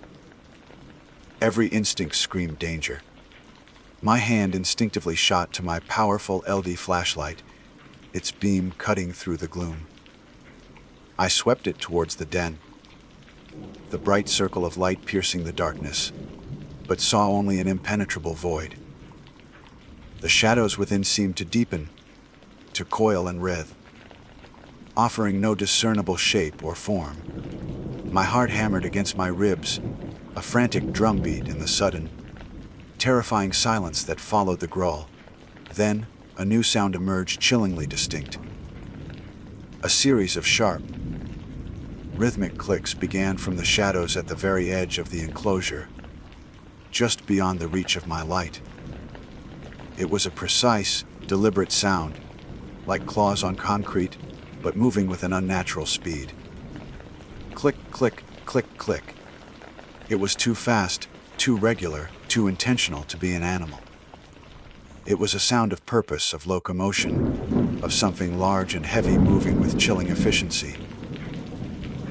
My head snapped around, my light dancing wildly, desperately trying to catch a glimpse of the source. But the shadows clung to the perimeter like a shroud, revealing nothing. The growl intensified, a deeper, more resonant vibration that seemed to fill the entire enclosure, pressing in on me from all sides. Now it was accompanied by a heavy, dragging sound, a rhythmic scrape that suggested immense weight being pulled across the rough concrete. The sounds were circling the perimeter of the enclosure, just out of sight, A terrifying auditory game of cat and mouse where I was undeniably the mouse. I felt a primal terror, a cold, ancient fear that transcended rational thought. It was the sensation of being hunted, of being the prey, of being utterly vulnerable in a space that was no longer empty.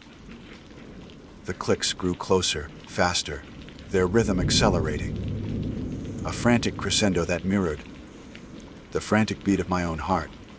I could almost feel the vibrations of something large and unseen, moving just beyond the reach of my light. Its presence palpable, its intent terrifyingly clear. The air grew colder, heavy with an unseen breath. Panic, raw and unadulterated, seized me. My mind screamed one word: escape. Without a second thought, I scrambled out of the enclosure, my movements clumsy with terror. My feet slipped on the loose gravel. My hands scraped against the rough concrete, but I didn't stop. I ran, blindly fueled by pure adrenaline, the growls and clicks echoing behind me, seeming to chase my every step. I didn't look back. I just ran, the image of those bent bars, the impenetrable darkness of the den, and the chilling sounds seared into my mind. Whatever had been uncaged here, whatever monstrous entity, now roamed this forgotten place. It still lingered, and it was undeniably hungry. I had intruded upon its domain, and it had made its presence terrifyingly clear. The world outside the big cat enclosure blurred into a chaotic symphony of pounding footsteps, ragged breaths, and the relentless echo of those guttural growls and sharp, rhythmic clicks. My lungs burned, each gasp for air a searing pain, yet I pushed harder, driven by a primal, unthinking need to put as much distance as possible between myself and whatever horror lurked within that crumbling concrete cage.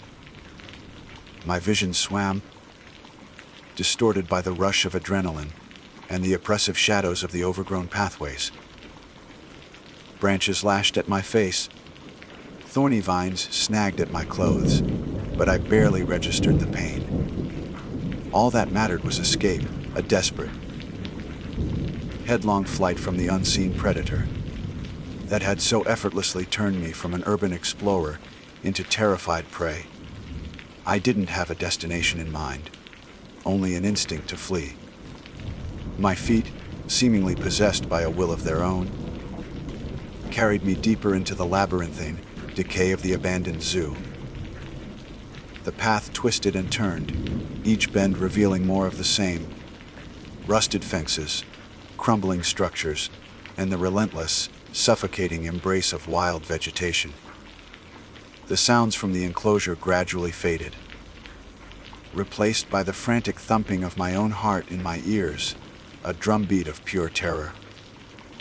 It wasn't until my legs threatened to give out, my chest heaving with exhaustion, that I finally stumbled, collapsing against the cold, moss-covered concrete of what appeared to be an old concession stand. I slid down the wall, gasping, my body trembling uncontrollably. My flashlight, still clutched in my hand, cast a shaky beam across the decaying counter and the shattered remnants of a display case. The air here, though still heavy with the zoo's peculiar scent, felt marginally safer, a temporary reprieve from the immediate threat. I squeezed my eyes shut, trying to regain some semblance of control, to force the image of that dark den and the terrifying sounds from my mind. But they clung, tenacious and vivid, chilling me to the bone. What was that? It wasn't an animal. No creature I knew could move with such deliberate, rhythmic clicks, or possess a growl that vibrated through the very earth. The bent bars of the enclosure flashed in my mind, the sheer force required to twist metal like that. This wasn't just a lingering echo of the past. It was something active, something malevolent, and something that had clearly been uncaged. The official records vague. Unforeseen circumstances, suddenly took on a far more sinister meaning. Had something escaped? Or, worse, had something been released? Rational thought struggled against the tide of fear. My professional instincts, usually so sharp and analytical, were dulled by the sheer terror I had experienced. I was Sage, the pragmatic explorer, the one who meticulously planned every excursion, who always had an exit strategy. Yet here I was, huddled in the ruins of a forgotten zoo, genuinely believing I had been hunted by something inexplicable. The logical part of my brain tried to offer explanations. A large, stray animal, perhaps a bear, combined with the creaking of the old structures, amplified by my own fear. But the growl, the clicks, the dragging sound, they defied any conventional explanation. They were too specific, too intentional. After what felt like an eternity, but was probably only a few minutes, my breathing began to steady, and the frantic tremor in my limbs subsided slightly. The silence, once a source of dread, now felt like a fragile shield. I knew I couldn't stay here indefinitely. The sun was beginning its slow descent, and the thought of night falling in this place, with that thing lurking, sent another shiver down my spine. I needed to leave. But the path back to my vehicle felt impossibly far, and the thought of retracing my steps past the big cat enclosure was unbearable. A new objective formed in my mind: find another way out, or at least a more secure location to wait out the remaining daylight. I pushed myself up, my muscles protesting, and swept my flashlight beam around. To my left, through a dense thicket of trees, I saw the faint outline of a larger, more complex structure. It looked like a series of interconnected buildings, perhaps the primate house or the main administration building. It was a gamble, but it offered a different direction, a chance to avoid the direct route back through the known danger zone. With renewed, albeit reluctant, determination, I began to move again, my senses hyper alert. Every rustle of leaves, every snap of a twig, sent a jolt of alarm through me. I moved slowly, deliberately, my flashlight beam sweeping ahead, trying to pierce the deepening shadows. The air grew colder as I approached the new structure, a damp, stagnant chill that seemed to emanate from its very core. The building was a sprawling, multi-level concrete and glass edifice, most of the glass long shattered, leaving jagged teeth in the window frames. It was even more overgrown than the previous areas, vines having completely engulfed entire sections, pulling down walls and obscuring entrances. I found a relatively clear opening, a gaping hole where a large section of wall had collapsed, and cautiously stepped inside. The interior was a cavernous space, filled with the skeletal remains of what might have been exhibit halls. Empty display cases, their glass shattered, lay strewn across the floor, mixed with debris, fallen ceiling tiles, and a thick layer of dust and grime. The light here was almost non-existent, forcing me to rely entirely on my flashlight. The air was heavy, stagnant, carrying the faint, metallic tang of decay and something else, something subtly unsettling that I couldn't quite place. As I moved deeper, the layout became clearer.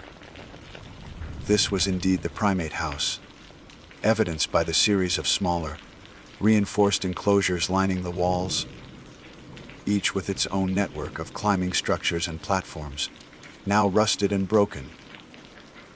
The smell of decay was stronger here, a sickly sweet odor that made my stomach churn.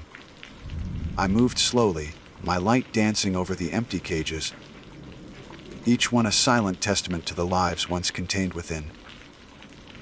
Then I saw it.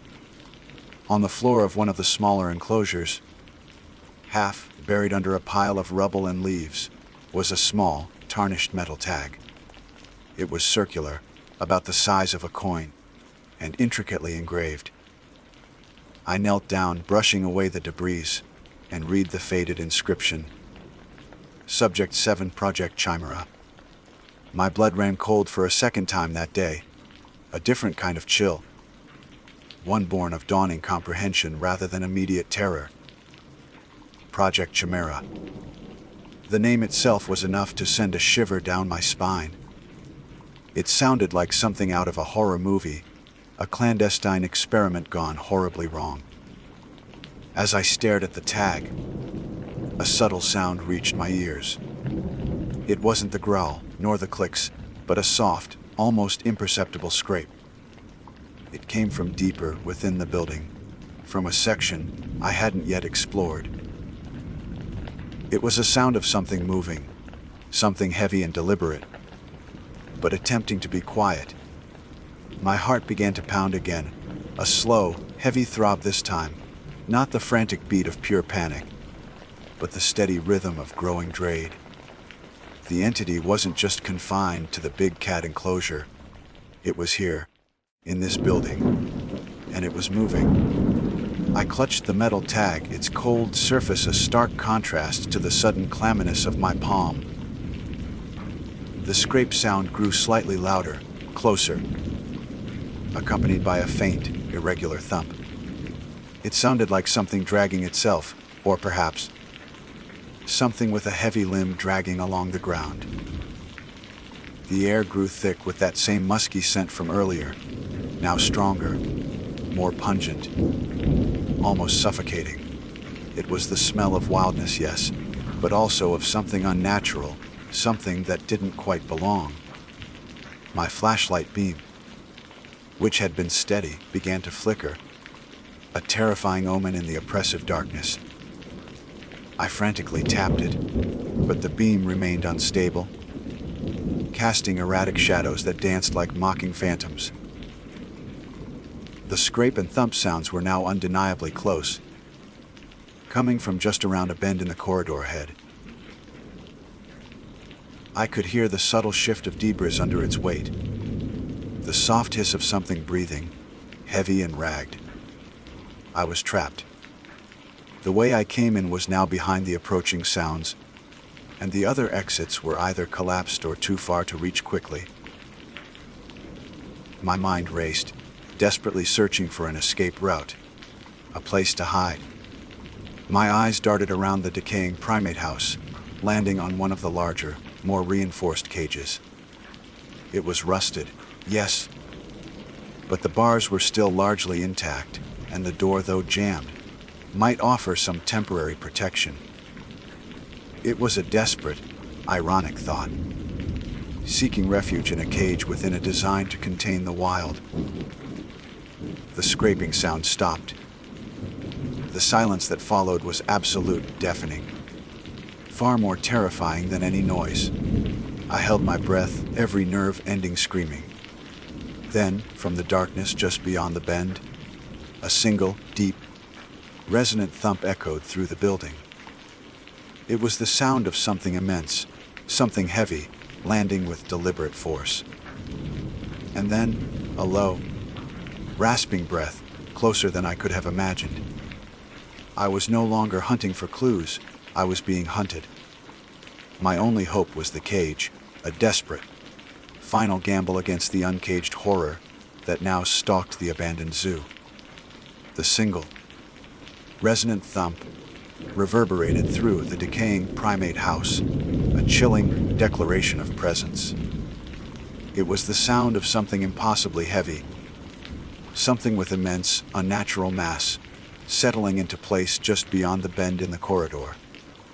And then, the low, rasping breath, closer than I could have ever imagined, a sound of ragged inhalation and exhalation that seemed to suck the very oxygen from the air around me. My heart, which had been a frantic drum, now felt like a lead weight, plummeting into the pit of my stomach. The flickering beam of my flashlight, a cruel trick of fate, seemed to mock my desperation, casting erratic, dancing shadows that only served to heighten the sense of unreality. There was no time for hesitation, no room for rational thought. Survival, raw and instinctual, took over. My eyes, wide with terror, darted to the large, reinforced cage I had spotted just moments before. It was a relic of a bygone era, designed to contain creatures of immense strength, and now, ironically, it was my only hope. I lunged towards it, my movements clumsy, fueled by pure adrenaline. The rusted metal bars felt cold and unforgiving beneath my trembling fingers. The door, as anticipated, was jammed, years of neglect and corrosion fusing it shut. I threw my weight against it, grunting with effort, the sound swallowed by the oppressive silence. It barely budged. Panic, cold and sharp, began to claw at my throat. The rasping breath grew louder, closer, accompanied by the subtle, almost imperceptible scrape of something dragging itself along the concrete. I could hear the faint click. Click, click now, softer than before, as if the entity was trying to move stealthily to stalk its prey. It was playing with me, toying with me, and the realization sent a fresh wave of terror through my veins. With a desperate, primal scream that was little more than a choked gasp, I threw myself against the cage door again, this time with every ounce of strength I possessed. The rusted hinges groaned in protest, a screech of tortured metal that echoed through the silent building. With a final, agonizing CRCK, the door gave way, swinging inward with a shower of rust flakes and a cloud of ancient dust. I stumbled inside, collapsing onto the grimy floor, my body a mass of shaking limbs. I immediately tried to pull the door shut, but it was heavy, cumbersome, and the broken hinges made it awkward to maneuver. The gap was still wide enough for something to reach through, to grab me. My eyes darted to the darkness beyond the cage, straining to see, to catch a glimpse of the horror that stalked me. The musky scent was overwhelming now, a stench of something ancient and wild, mixed with the sickly sweet odor of decay that seemed to emanate from the very walls. Then, a shadow detached itself from the deeper gloom. It was immense, far larger than any animal I had ever seen, even in the most extreme documentaries. It moved with a disturbing fluidity, a low, ground, hugging slither that defied its apparent bulk. My flashlight, still flickering erratically, caught a fleeting glimpse of its form. It was not a beast I recognized. Its limbs, if they could be called that, seemed elongated, almost skeletal, ending in what looked like massive, multi-jointed claws that scraped against the concrete with those chilling clicks. Its body was hunched, low to the ground, covered in what appeared to be matted, dark fur, perhaps rough, leathery hide. But it was its head that truly froze me. It was disproportionately large, with a flattened, almost reptilian snout, and eyes that glowed with a faint, malevolent red in the dim light. They were ancient eyes, filled with an intelligence that chilled me to my core, a predatory cunning that spoke of an ounce of hunting. It stopped just outside the cage, its massive head tilting, those glowing red eyes fixing on me with an unnerving intensity. The rasping breath filled the small space between us, hot and foul. It was studying me, assessing me, like a predator analyzing its prey.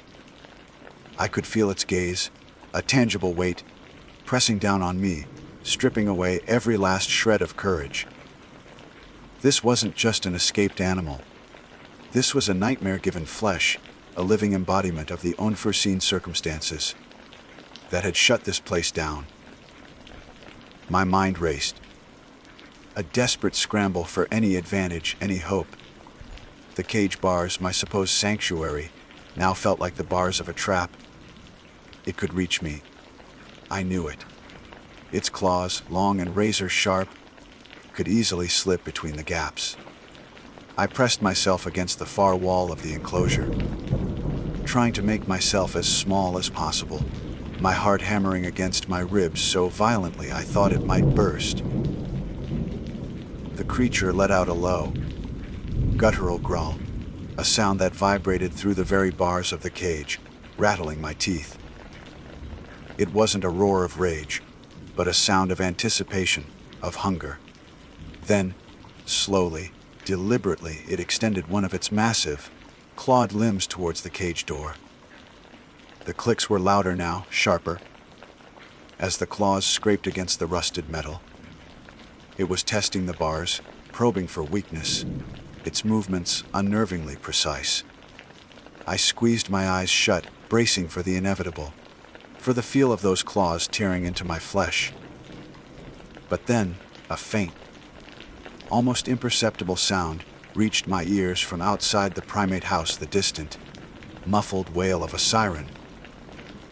It was faint, almost a phantom, but it was there, a sound of civilization, of hope.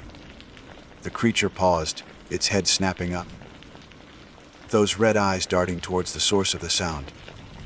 Its low growl deepened, a sound of irritation, of annoyance. The siren grew slightly louder, closer. It was still far off, but undeniably approaching. The creature let out a frustrated, almost pained hiss, a sound of pure malevolence. It seemed to hesitate, its massive body tensing, its glowing eyes still fixed on me, but now with a flicker of something akin to urgency. It was torn between its prey and the encroaching threat of the outside world. Then, with a final, terrifying snarl, it turned. Its movements were surprisingly swift for its size, a blur of dark fur and skeletal limbs. It disappeared into the deeper shadows of the primate house, the scraping and thumping sounds, quickly, fading into the oppressive silence, swallowed by the vastness of the decaying building. I lay there, trembling, for what felt like an eternity, listening, straining to hear any sound of its return. The siren grew steadily louder, a beacon of salvation in the encroaching darkness. Only when the wail was undeniably close, when I could hear the faint crunch of tires on gravel outside, did I dare to move. My body ached, every muscle screaming in protest, but I forced myself up. My flashlight, miraculously, had stopped flickering and now cast a steady beam.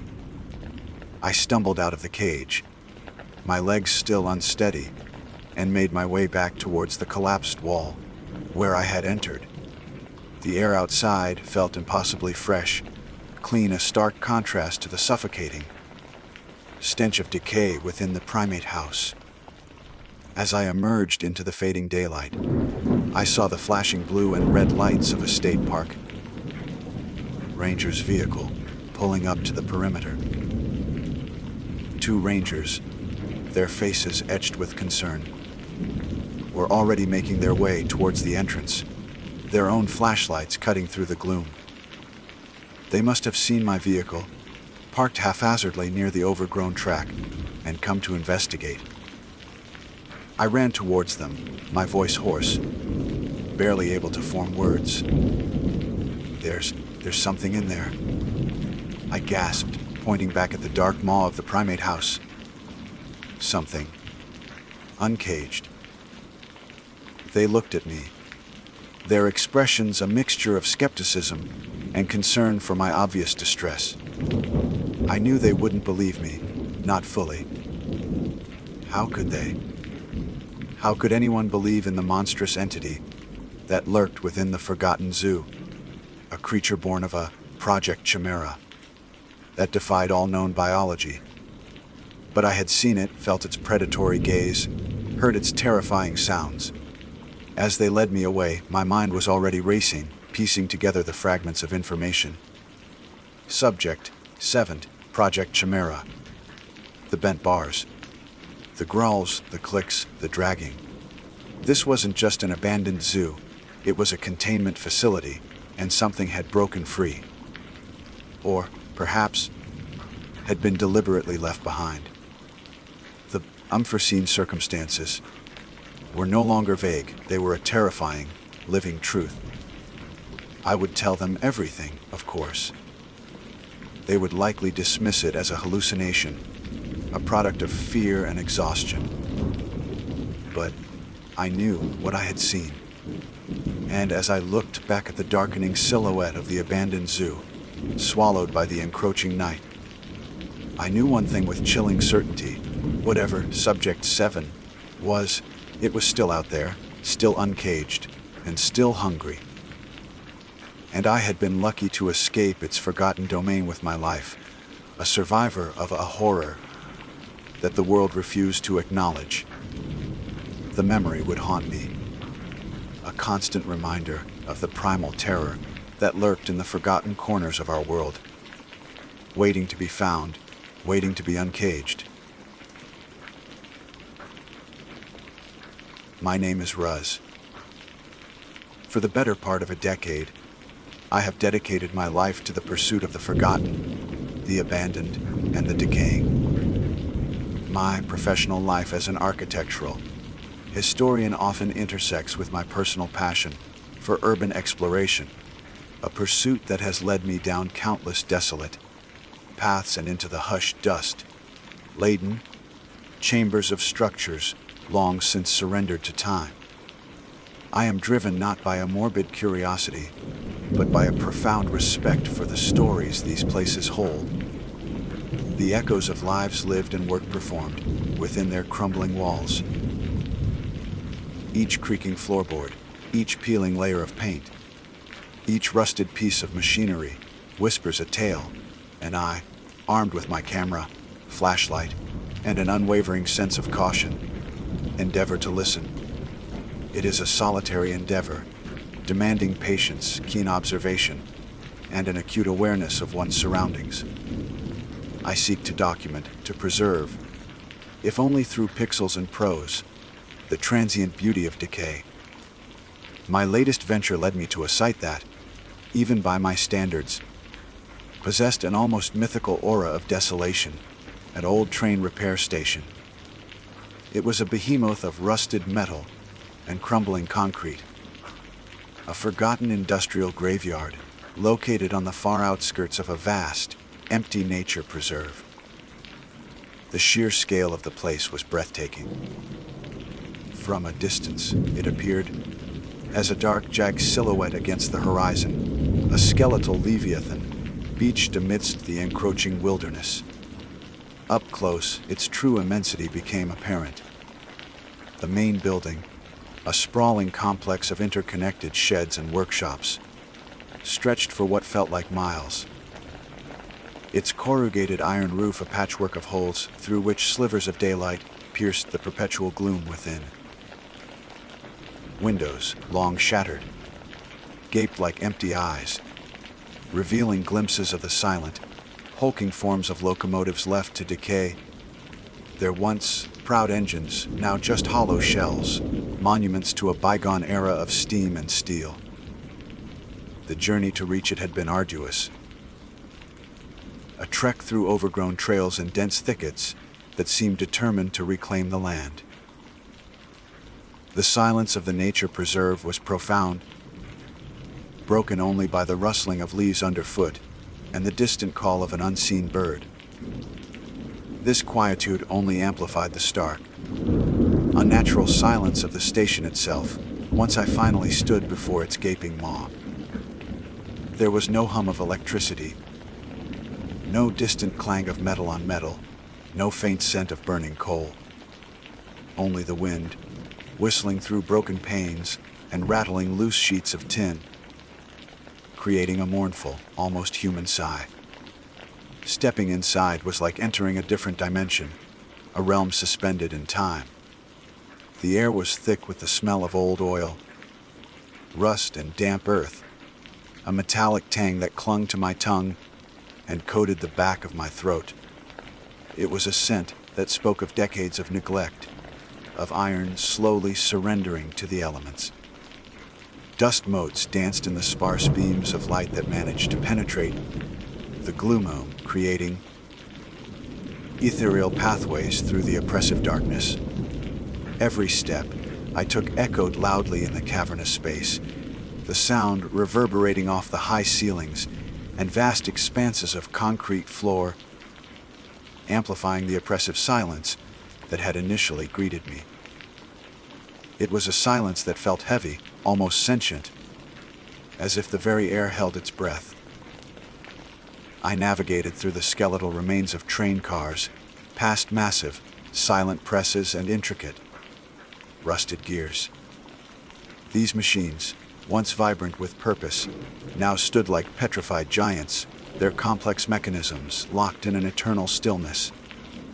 I ran my gloved hand over the cold, rough surface of a colossal flywheel, imagining the immense power it once harnessed. The sheer ingenuity of the engineering, even in its state of disrepair, was captivating. I spent a considerable amount of time documenting the various sections, my camera clicking softly, the flash illuminating forgotten details, a faded instruction manual tacked to a wall, a forgotten wrench lying abandoned on a workbench, a calendar from the 1970s still hanging beside a time clock. Each discovery was a small victory, a piece of the puzzle of this place's past. My exploration eventually led me to the main repair bay, the heart of the operation. This was a truly colossal space, dwarfing everything else I had seen. The ceiling soared to an incredible height, crisscrossed by a lattice of steel girders that disappeared into the shadows. In the center of this immense chamber, a colossal overhead crane hung motionless, its heavy chain dangling like a forgotten noose, its hook resting mere feet above the concrete floor. It was a relic of immense power, designed to lift and maneuver the heaviest components of a locomotive. The thought of it ever moving again, let alone under its own power, seemed absurd. It was a monument to stillness. As I stood beneath it, admiring its formidable presence, a faint, rhythmic clank began from the far end of the bay. It was subtle at first, barely perceptible above the ambient creaks and groans of the old building, but it was there. Metal striking metal. My urban exploration instincts, honed over years of navigating precarious and often unstable environments, immediately kicked in. My heart gave a slight lurch. I paused, straining my ears, trying to discern the source. It was too regular, too deliberate to be the wind, which usually produced more of a rattling or whistling sound. This was a distinct, percussive rhythm. I swept my flashlight beam towards the sound, but saw only the endless rows of silent machinery, their forms distorted by the shadows. The beam cut through the dust-filled air, illuminating brief sections of rusted steel and dark corners, but revealing no visible source for the sound. It was as if the sound itself was disembodied, emanating from the very fabric of the building. I took a cautious step forward, then another, my boots crunching on loose debris. The clanking grew louder, closer, the rhythm becoming more insistent, more forceful. It was no longer faint. It was a clear, undeniable presence in the vast silence. Then a new sound joined the clankings, a high, pitched whine, like gears slowly grinding into motion. It was a sound that sent a shiver down my spine, a mechanical groan that seemed to rise from the very depths of the earth. My breath caught in my throat. This was impossible. There was no power in this place. No electricity had flowed through these wires for decades.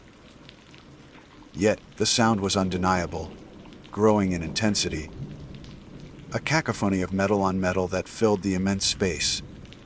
And then, the impossible happened. The colossal crane above me began to sway.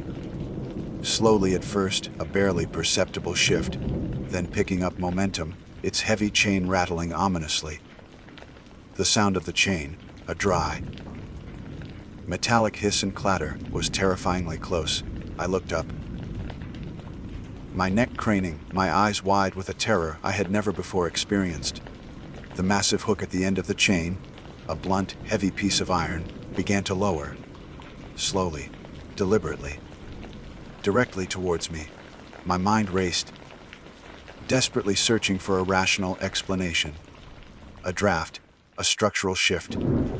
But the movement was too fluid, too purposeful. There was no one at the controls, no power, no visible means of operation. It was moving on its own. The clanking intensified, the crane groaning with a deep, metallic shriek as it descended, its enormous shadow engulfing me. The air around me felt cold, heavy, as if something unseen was pressing down. A primal scream tore from my throat, raw and involuntary. I scrambled backward, my feet tangling, tripping over a loose rail that lay half buried in the concrete. I fell hard, my camera clattering against the ground, the impact jarring my bones. Pain shot through my knee, but it was a distant sensation, overshadowed by the overwhelming terror. The hook was closer now, its shadow a monstrous maw about to swallow me whole. The grinding of gears and the rattling of chains were deafening, a symphony of mechanical dread. I scrambled to my feet, ignoring the throbbing pain, my heart hammering against my ribs like a trapped bird. Every fiber of my being screamed for escape. I turned and ran, blindly, desperately, not caring where I was going. Only that it was away from that descending horror. I burst out into the cold night air, gasping, my lungs burning. The sudden rush of cool air a shock after the stale, metallic confines of the station. I didn't stop, didn't look back. Even as the sound of grinding metal and rattling chains echoed behind me, seeming to pursue me through the darkness. The ghost in the gears was still at work, and I had almost become its next project. I ran until my legs gave out, until I collapsed, trembling. On the side of the deserted road, the image of that descending hook burned into my mind. The cold night air had been a shock, a brutal awakening from the nightmare that had unfolded within the train repair station. I ran, fueled by pure, unadulterated terror. The metallic shriek of the descending crane, and the ominous rattle of its chains, echoing in my ears, long after I had burst free of the building's confines.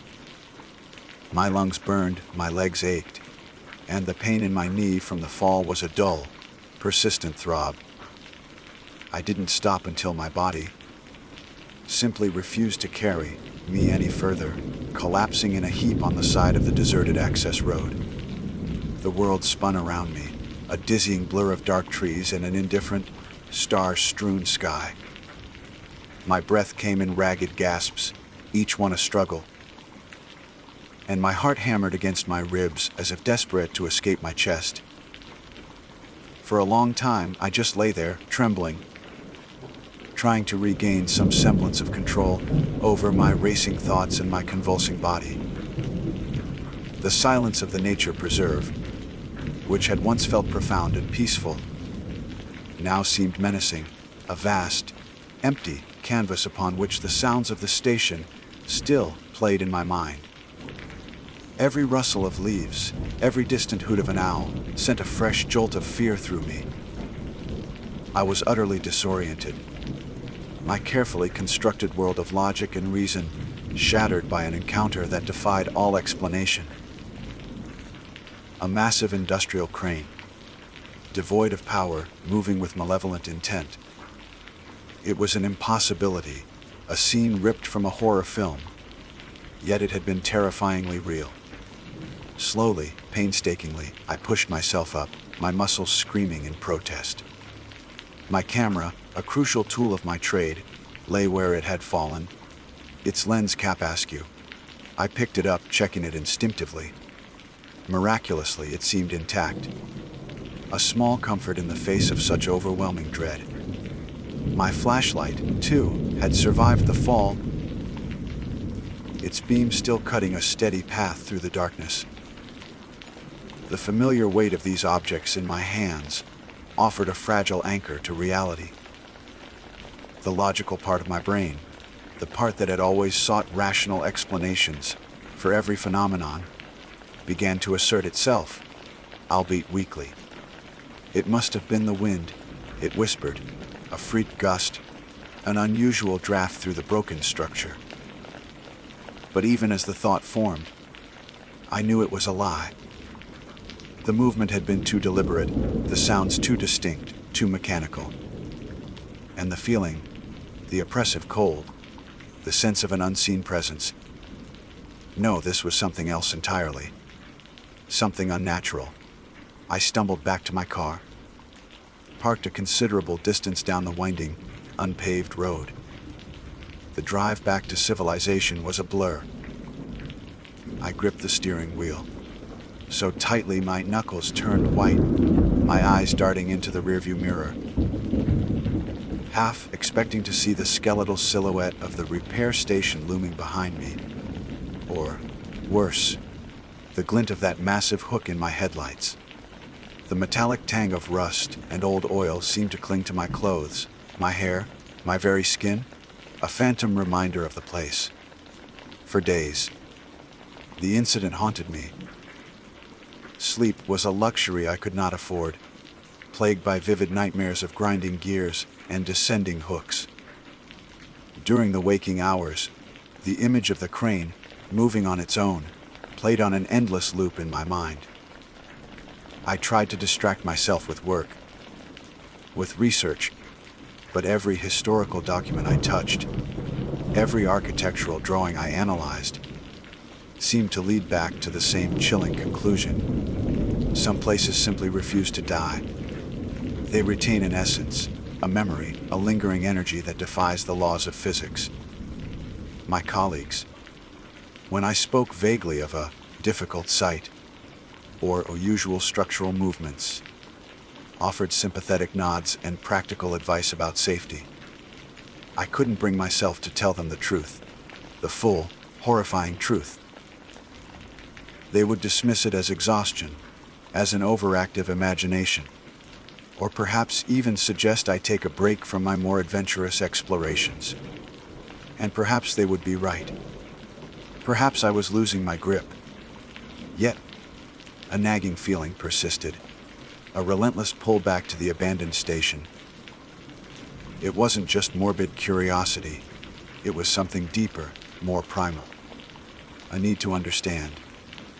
A need to prove to myself that what I had witnessed was not a figment of my fractured mind. Or, perhaps, a desperate, foolish hope that if I returned, I could somehow rationalize it, demystify the horror, and reclaim my sense of reality.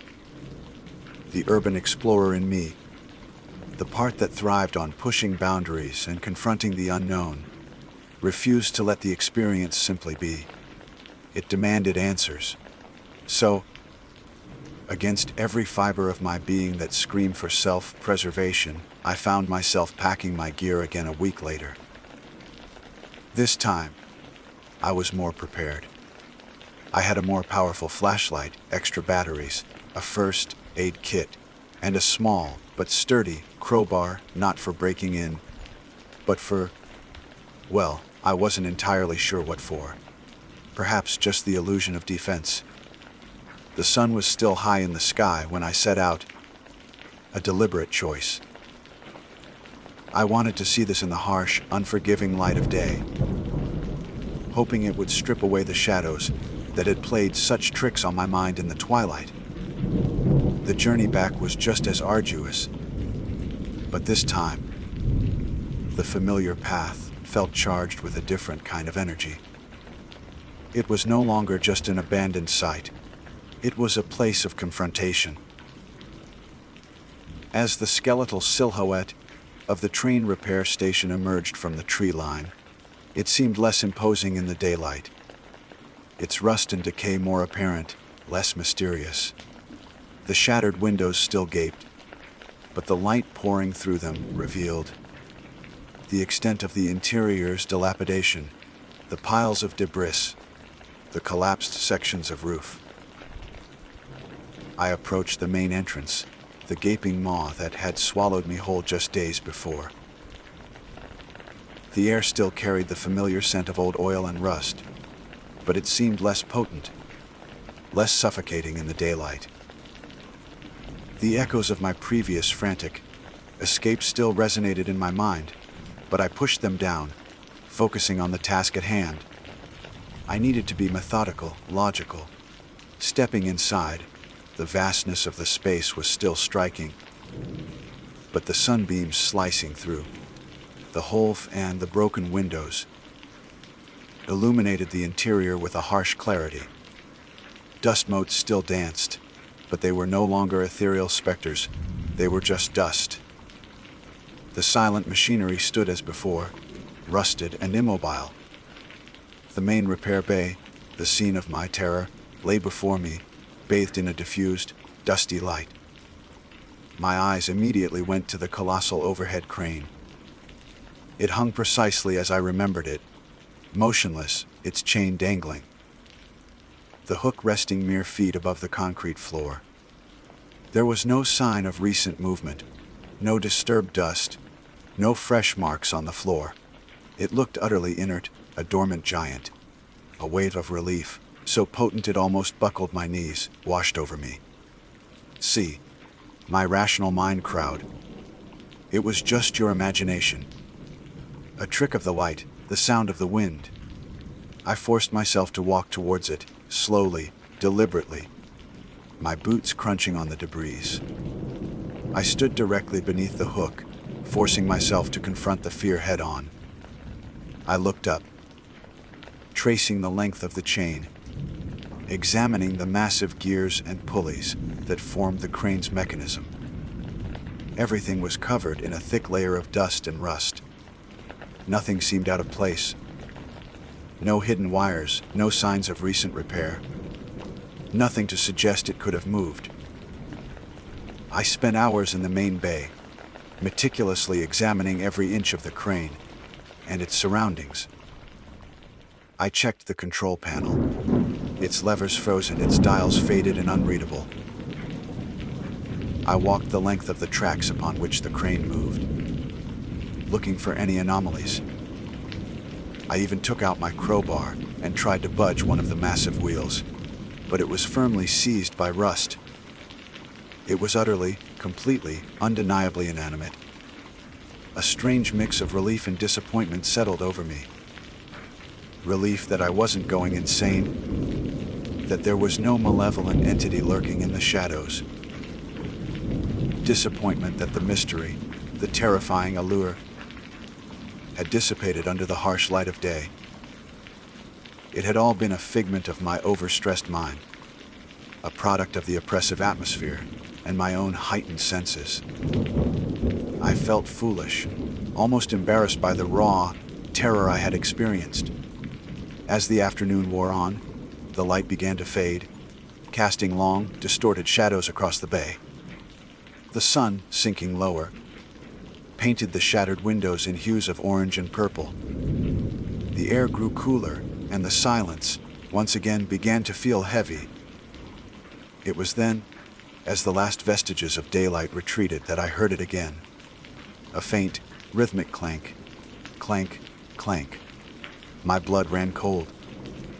It was the same sound, the same rhythm, emanating from the far end of the bay, just as before.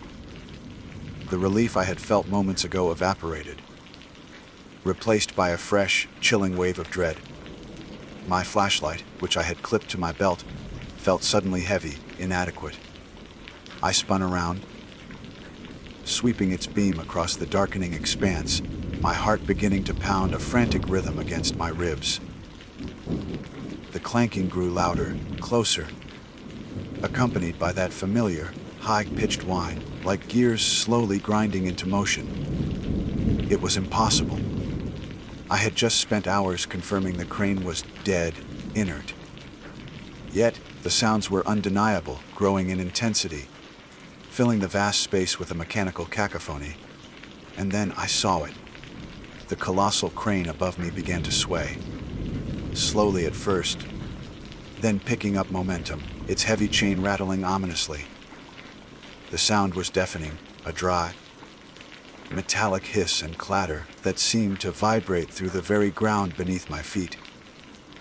I looked up, my eyes wide with a terror that surpassed even my previous experience.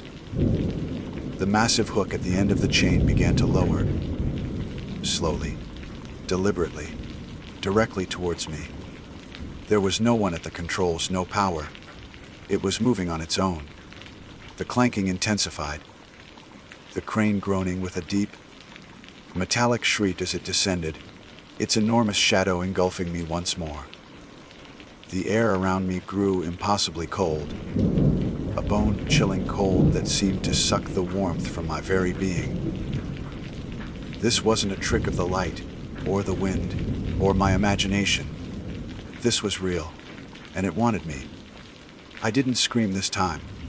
The terror was too profound, too paralyzing. I simply stood there, frozen, watching the hook descend, its shadow growing larger, darker, swallowing me whole. It was an inevitable, horrifying fate. The ghost in the gears was not a figment of my mind. It was a malevolent presence, and it had returned for its unfinished work. The world narrowed to a single, terrifying point, the massive hook, descending. My mind, usually a fortress of logic and analysis, was utterly paralyzed. There was no scream, no frantic scramble for escape this time. Just a profound, bone-deep terror that rooted me to the spot. The clanking of metal, the high, pitched whine of grinding gears, and the ominous rattle of the chain were no longer just sounds. They were a physical assault, vibrating through my very bones, filling the vast, decaying space with a symphony of mechanical dread. The air around me grew impossibly cold, a chilling presence that seemed to suck the warmth from my body, leaving me numb and exposed. The shadow of the hook, growing larger with each agonizing inch of descent, engulfed me. It was a monstrous maw, opening to consume me, a dark promise of an inevitable, horrifying fate. I could feel the faint tremor in the concrete floor as the immense weight of the crane shifted, a living entity groaning its way towards me. My eyes, wide and unblinking, were fixed on the hook, a blunt, heavy piece of iron that seemed to possess a malevolent intelligence. It wasn't just falling, it was reaching for me. In that moment of absolute, paralyzing fear, a strange clarity washed over me. This wasn't a trick of the light, or the wind, or my overactive imagination. This was real. The ghost in the gears was not a figment of my mind. It was a malevolent presence, an echo of forgotten labor, and it had returned for its unfinished work. And I, Ruz, the urban explorer who sought to understand the stories of abandoned places, was about to become a part of its chilling narrative. Just as the hook was mere feet above my head, its rusty surface reflecting the last, dying rays of the setting sun that filtered through the broken windows. A sharp, piercing shriek tore through the air. It wasn't the shriek of metal, but something akin to a banshee's cry, a sound of pure, unadulterated anguish and rage that seemed to rip the very fabric of the silence. The crane shuddered violently, its descent momentarily halting. The clanking and grinding sound ceased abruptly, replaced by an eerie, profound silence that was almost more terrifying than the cacophony that had preceded it. My eyes darted around, searching for the source of the sound, but saw nothing. The vast bay was still and dark, the shadows deepening with every passing second. Then, a faint, shimmering outline began to form near the control panel of the crane, a translucent, wavering figure indistinct and ethereal. It was tall and gaunt, its form vaguely human, but distorted, as if seen through rippling water. I couldn't make out any features, but I felt an overwhelming sense of sorrow and anger emanating from it. The crane, which had been frozen in place, suddenly lurched upwards with a grinding groan, its chains rattling furiously as the hook began to ascend, slowly at first, then picking up speed. The spectral figure at the control panel seemed to writhe, its form flickering, as if struggling against an unseen force. The high-pitched whine returned. But this time it sounded different, strained, almost like a cry of protest from the machinery itself. It was a battle, I realized with a chilling jolt. A battle for control of the crane. The ghost in the gears, the malevolent entity that had pursued me, was being challenged. And the one challenging it was another ghost. The thought was absurd, yet the evidence was unfolding before my eyes. The crane swayed erratically, its movements jerky and unpredictable, as if two opposing forces were wrestling for its command. The shimmering figure near the control panel seemed to gain a momentary advantage, and the crane shot upwards with surprising speed, its hook retracting further into the shadows above. A guttural, metallic roar, unlike anything I had ever heard, erupted from the depths of the bay, a sound of pure, frustrated fury. The air grew even colder, and the faint, shimmering outline of the first entity, the one that had been controlling the crane, became visible near the base of the colossal machine. It was larger, darker, a hulking mass of indistinct shadow, radiating an intense, suffocating malice. The second, more ethereal figure, the one that had shrieked, seemed to gather itself, its shimmering form solidifying slightly, becoming more defined. It moved with a surprising swiftness, a blur of translucent light, darting towards the darker entity. There was no physical contact, no visible struggle, but the air crackled with an unseen energy.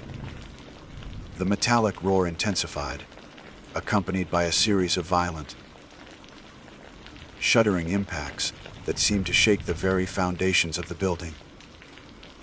It was as if two invisible titans were clashing, their blows echoing through the vast space. I stood there, a silent, trembling observer to an otherworldly battle. My fear, though still present, was now tinged with a morbid fascination. Who were these entities? What was their connection to this abandoned station? And why were they fighting over a rusted, powerless crane? The darker entity, the ghost in the gears, seemed to be losing ground.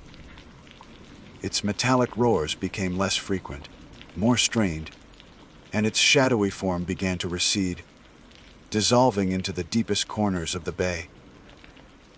The shimmering figure, though still indistinct, seemed to glow with a faint, triumphant light. The violent shuddering of the building subsided, and the oppressive cold began to dissipate, replaced by the damp, stale air I had grown accustomed to. As the darker entity vanished completely into the shadows, the shimmering figure turned its attention to me. It floated closer, its translucent form hovering a few feet away. I braced myself, expecting, I didn't know what. Another shriek, a warning, but there was nothing. No sound, no discernible movement, just a silent, lingering presence. And then a feeling, a profound sense of exhaustion and a faint, almost imperceptible whisper that seemed to echo directly in my mind. He wanted to finish it. He always wants to finish it. The whisper faded, and the shimmering figure began to dissipate, its form becoming increasingly transparent, until it vanished completely, leaving behind only the vast, silent emptiness of the repair bay. The crane hung motionless once more, its hook suspended high above, a silent sentinel in the fading light. The sounds of the clanking and grinding were gone, replaced by the familiar creaks and groans of the old building settling into the night. I stood there for a long time, trying to process what I had just witnessed. My rational mind struggled, desperately trying to find a logical explanation, but there was none. I had seen two spectral entities, one malevolent, one seemingly protective, battling over a piece of machinery that should have been inert. The whisper, the feeling of exhaustion, it all pointed to something far beyond my comprehension. Slowly, carefully, I retrieved my camera and flashlight. My hands were still trembling, but a new resolve began to form within me. I had come seeking answers, and I had found them. Albeit answers that shattered my understanding of the world. This place was not just abandoned, it was haunted, a battleground for unseen forces. The ghost in the gears was real, and it had a purpose, a relentless drive to finish it. And the other entity, the one that had intervened, seemed to be a guardian, a protector against that malevolent will. I knew, with a chilling certainty, that I could not stay. The sun had set completely now, plunging the bay into near total darkness, save for the weak beam of my flashlight. The silence, once again, felt heavy, but this time it was different. It was a silence filled with unspoken stories, with lingering energies, with the echoes of a battle I had inadvertently stumbled upon. I walked slowly towards the main entrance, my steps echoing loudly in the vast space. I didn't run this time. The immediate terror had subsided, replaced by a deep, unsettling awe. I looked back at the crane one last time, a hulking silhouette against the faint moonlight, filtering through the broken roof. It was still silent, but I knew its stillness was deceptive. The ghost in the gears was still there, dormant perhaps, but waiting to finish its work. As I stepped out into the cool night air, the metallic tang of rust and old oil still clung to me, but now it carried a different significance. It was the scent of a place where the veil between worlds was thin, where the past refused to stay buried, and where the echoes of industry could take on a terrifying life of their own. I closed the heavy, rusted doors behind me, the clang reverberating through the night, a final, definitive sound. I would never return to the train repair station. Some stories, I realized, are best left untold, and some places are best left undisturbed. But the memory of the ghost in the gears, and the spectral guardian who had saved me, would haunt my dreams for years to come. A chilling reminder of the true horrors that lie hidden in the forgotten corners of our world.